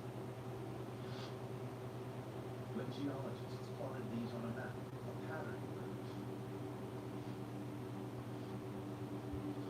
The earthquakes were clustered along the ocean's ridges and trenches. It was a discovery that transformed our understanding of the Earth. Geologists realized the friction that causes earthquakes comes from movements that must be occurring deep beneath the ridges and trenches. With this great investment in seismology, it became possible to locate very precisely where earthquakes occurred. And it was these things, the precise location, the depth, and the motion, that really gave the outlines of plate tectonics. It was the birth of an extraordinary new theory. The solid layer of rock, the crust, which the land and ocean sits, is broken up into a series of vast slabs that geologists call tectonic plates. It's these plates that are moving, grinding past each other, and triggering earthquakes. The underwater ridges and trenches sit on the boundaries between tectonic plates. The East Pacific Ridge and the Marianas Trench lie on opposite edges of the Pacific Plate. The journey to discover what formed the Marianas Trench is accumulating additional evidence. The Trieste dived to the bottom of the trench and confirmed that it is the deepest point on the planet. Sonar maps then revealed the East Pacific Ocean ridge running parallel to the trench.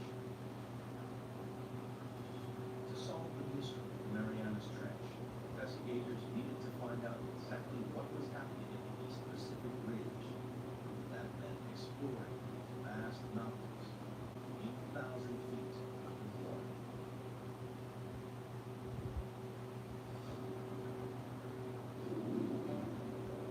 The pieces of the Marianas Trench puzzle are falling into place with the knowledge that it lies on the western edge of the Pacific tectonic plate.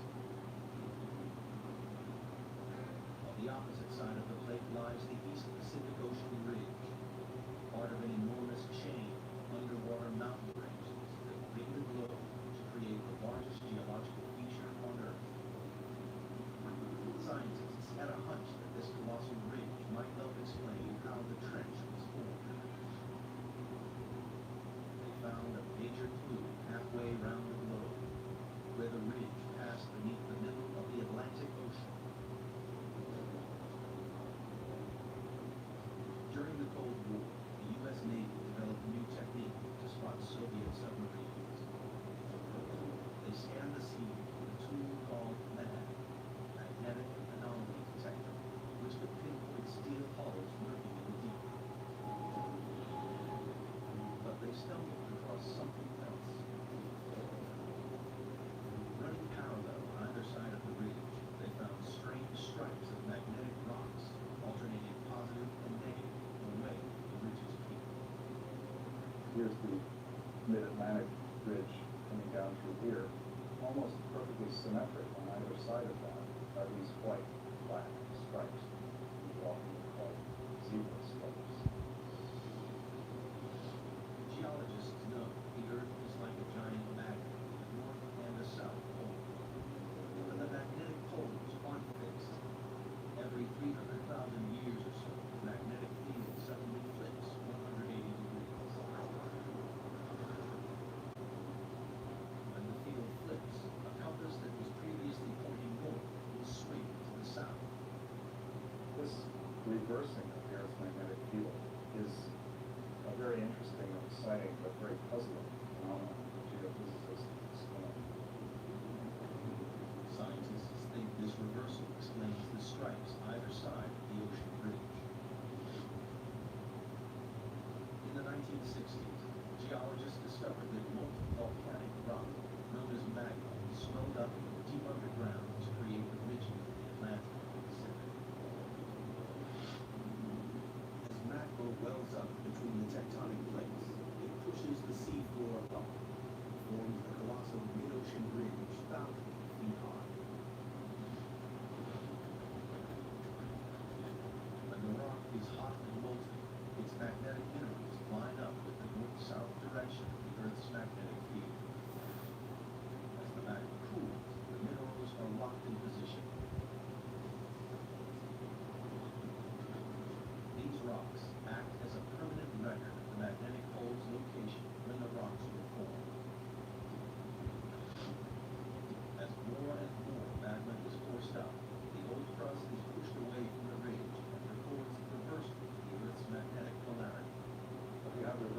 magnetic polarity, the seafloor acts sort of like a tape recorder and records these changes in magnetization. Then the pattern of magnetic stripes allows people to calculate the speed at which the plates are moving apart. Zebra stripes are proof that over time, the seafloor of both the Atlantic and the Pacific is spreading away from the ridges at a rate of more than 2 inches a year. But geologists needed proof that magma created the ridge. If red-hot molten rock is forming the enormous mountain range in the Pacific, the surrounding water should be warm. 1977, a team of scientists set out to discover whether this warm water really existed. Dudley Foster was the pilot for these historic dives. It's been an exciting occupation because we're on cutting edge science. New discoveries all the time. Every cruise is a new group of scientists with new scientific objectives. It's the exploration of the discovery. And that's really what puts the thrill in the job.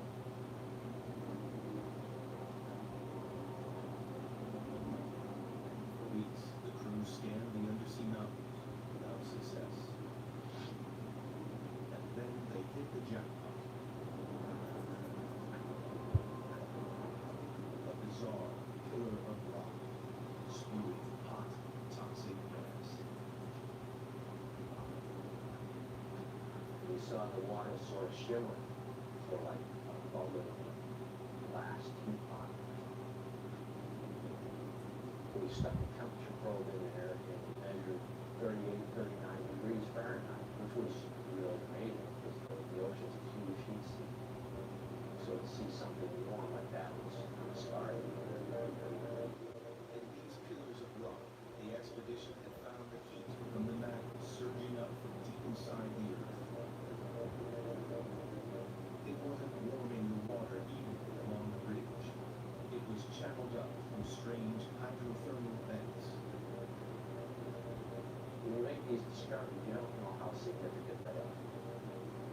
The true significance of them may take several years to appreciate. This was one of those times. For the investigation into the Marianas Trench, these vents are a decisive piece of evidence. They confirm that magma is continually creating new crust at the Pacific Ocean ridge. And magnetic zebra stripes prove that old crust is pushed away from the ridge towards the other side of the Pacific Plate, towards the Marianas Trench. But this presents scientists with a puzzle.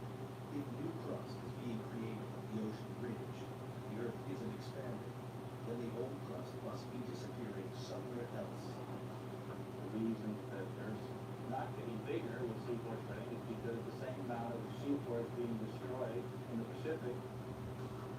Something in the Pacific Ocean is devouring the seafloor, and all the evidence points to the Marianas Trench.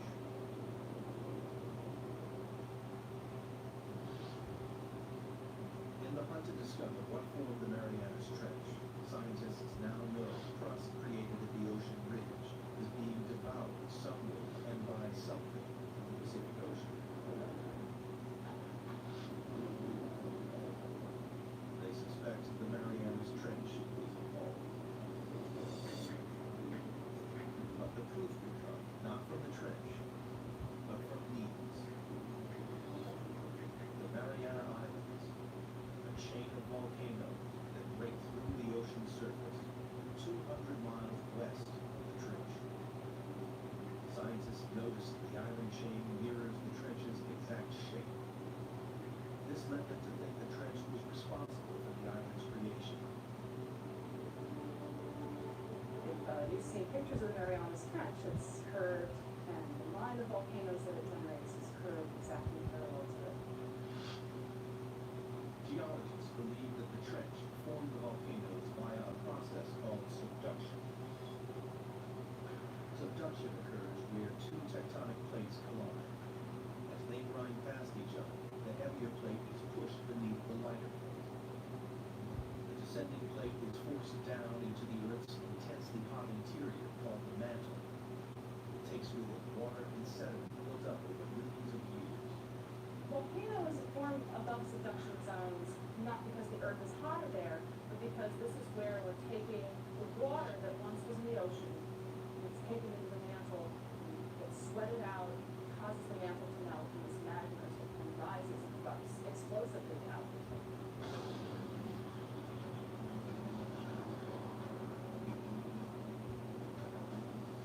The water in the sediment forces magma to swirl up and push through the plate above.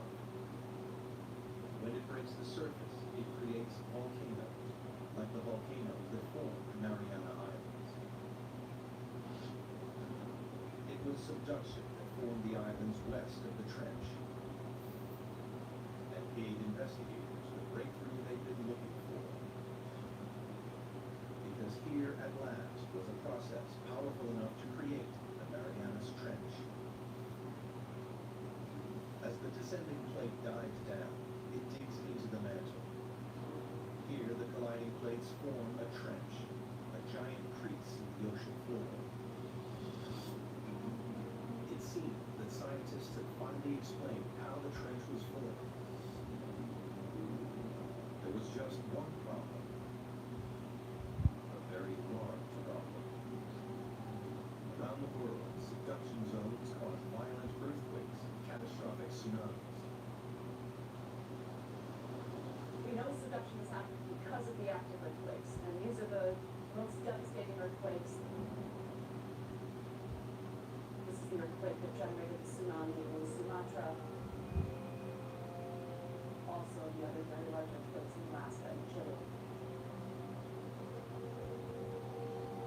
But the Marianas Trench, the deepest subduction zone in the world, hasn't caused a devastating earthquake since records began in the 17th century. Investigators needed to know why. That's another $60,000 question. They hoped the trench's shallower western edge might provide the answer.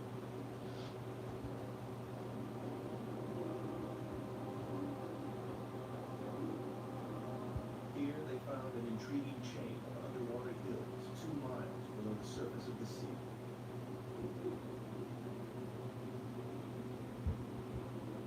Engineers drilled down into the hills and collected core samples.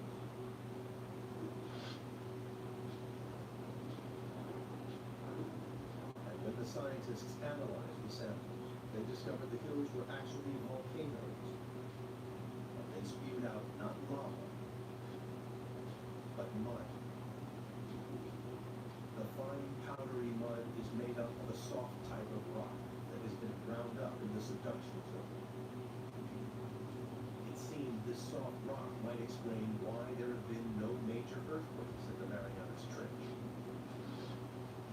Everybody has a sense of what a volcano is, but not all volcanoes erupt in these rocks. There's some volcanoes that erupt mud, and a certain kind of unusual kind of mud in the Marianas is made out of serpentine.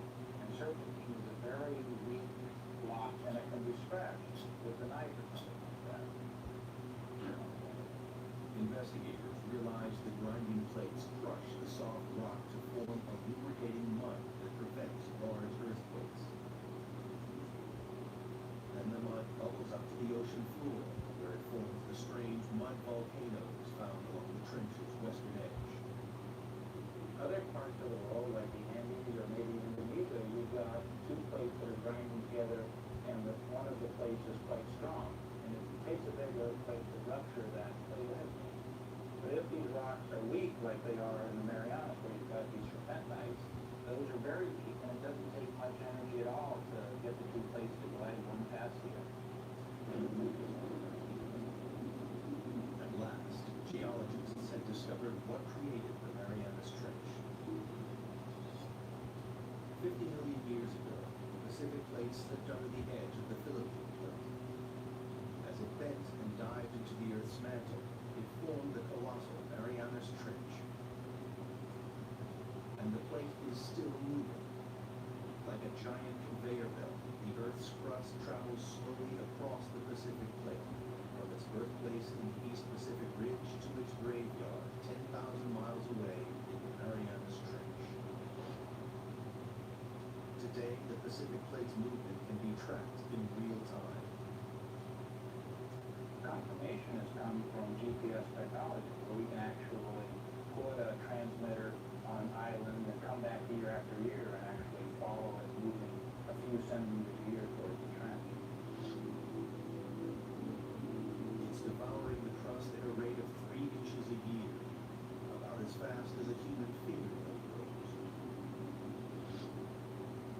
Every 4 million years, it swallows an area the size of the United States. By consuming the crust created in the Pacific Ocean Ridge, the ravenous Marianas Trench is the world's largest recycling plant.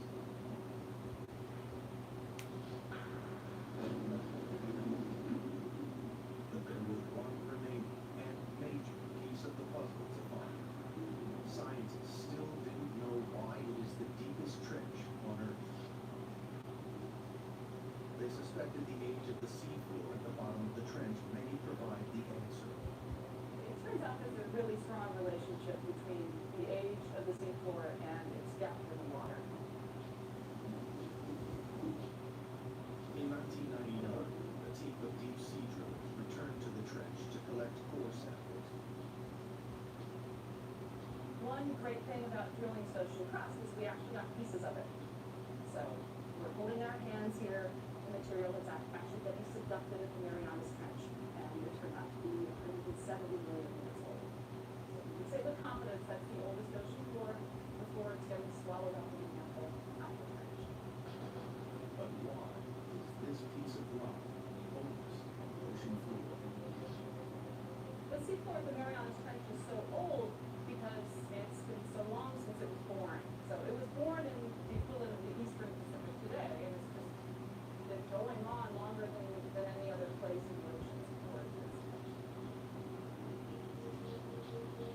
The Pacific Plate is the planet's largest tectonic plate, covering an area 11 times the size of the United States.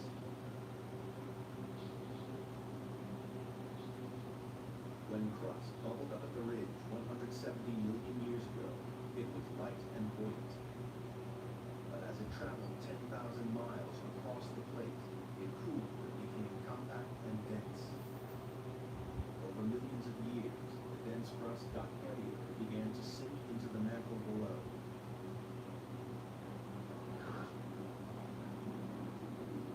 Scientists realized that because the crust of the Marianas Trench is the oldest ocean crust, it's also the heaviest and so has sunk deeper into the mantle than any other area of ocean crust. Here at last was the explanation for the trench's extraordinary depth. The picture of the Marianas Trench is almost complete.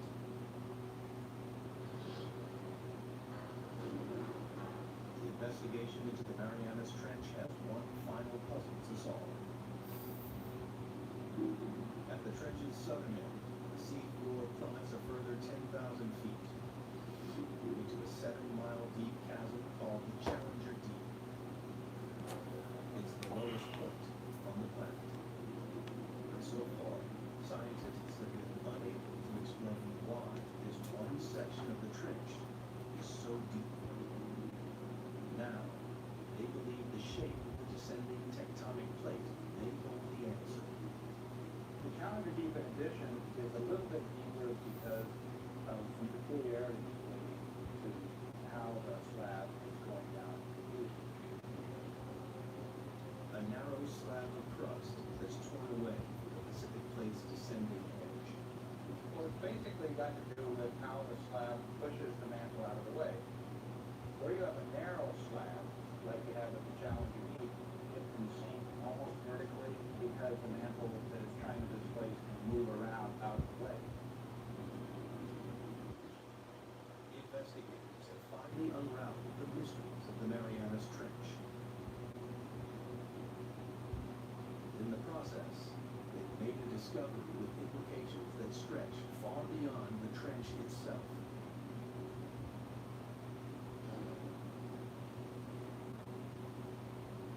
Studying the ocean ridges led geologists to believe that magma welling up at the ridges was pushing the plates apart. But the exploration of the Marianas Trench has changed this idea forever. People used to think that maybe the magma would kind of push the plates apart. And that idea is largely discounted now. As the ocean crust travels from the Pacific Ocean ridge to the trench, it changes from a buoyant, red-hot magma into a colder, denser, and heavier crust. The plate's leading edge becomes so heavy that it drags the rest of the plate along behind it. The heavy coal plates of the trenches are sinking down into the mantle and pulling the plates apart at the ridges, and the magma just passively fills in the gaps. The investigation into the Marianas Trench has revolutionized our understanding of how the Earth's plates move. We now know a worldwide network of subduction zones drag tectonic plates around the globe, powering the movement of continents over millions of years, and moving the very Earth we stand on. The plates that are moving fastest on Earth are the ones that have all the trenches. The Pacific Plate is the fastest moving of the 9 major plates on the planet because it is surrounded by dozens of destructive trenches like the Marianas. They are consuming the ocean crust faster than the ocean ridge can produce it. Over millions of years, the Pacific Plate will shrink until sometime in the distant future, the largest ocean on Earth will disappear. Australia will crash into the United States, reshaping our planet. Perhaps one day, downtown Seattle will compete for real estate with a suburb of Sydney, Australia. All because of subduction zones like the Marianas Trench.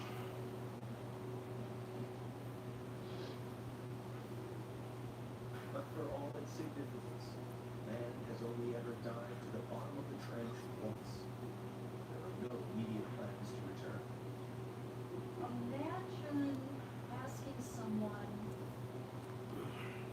what is the flora and fauna of California, and saying that someone spent 10 minutes there, picked up 2 ants, come back, and said they've sampled California. That's probably how I would know about this.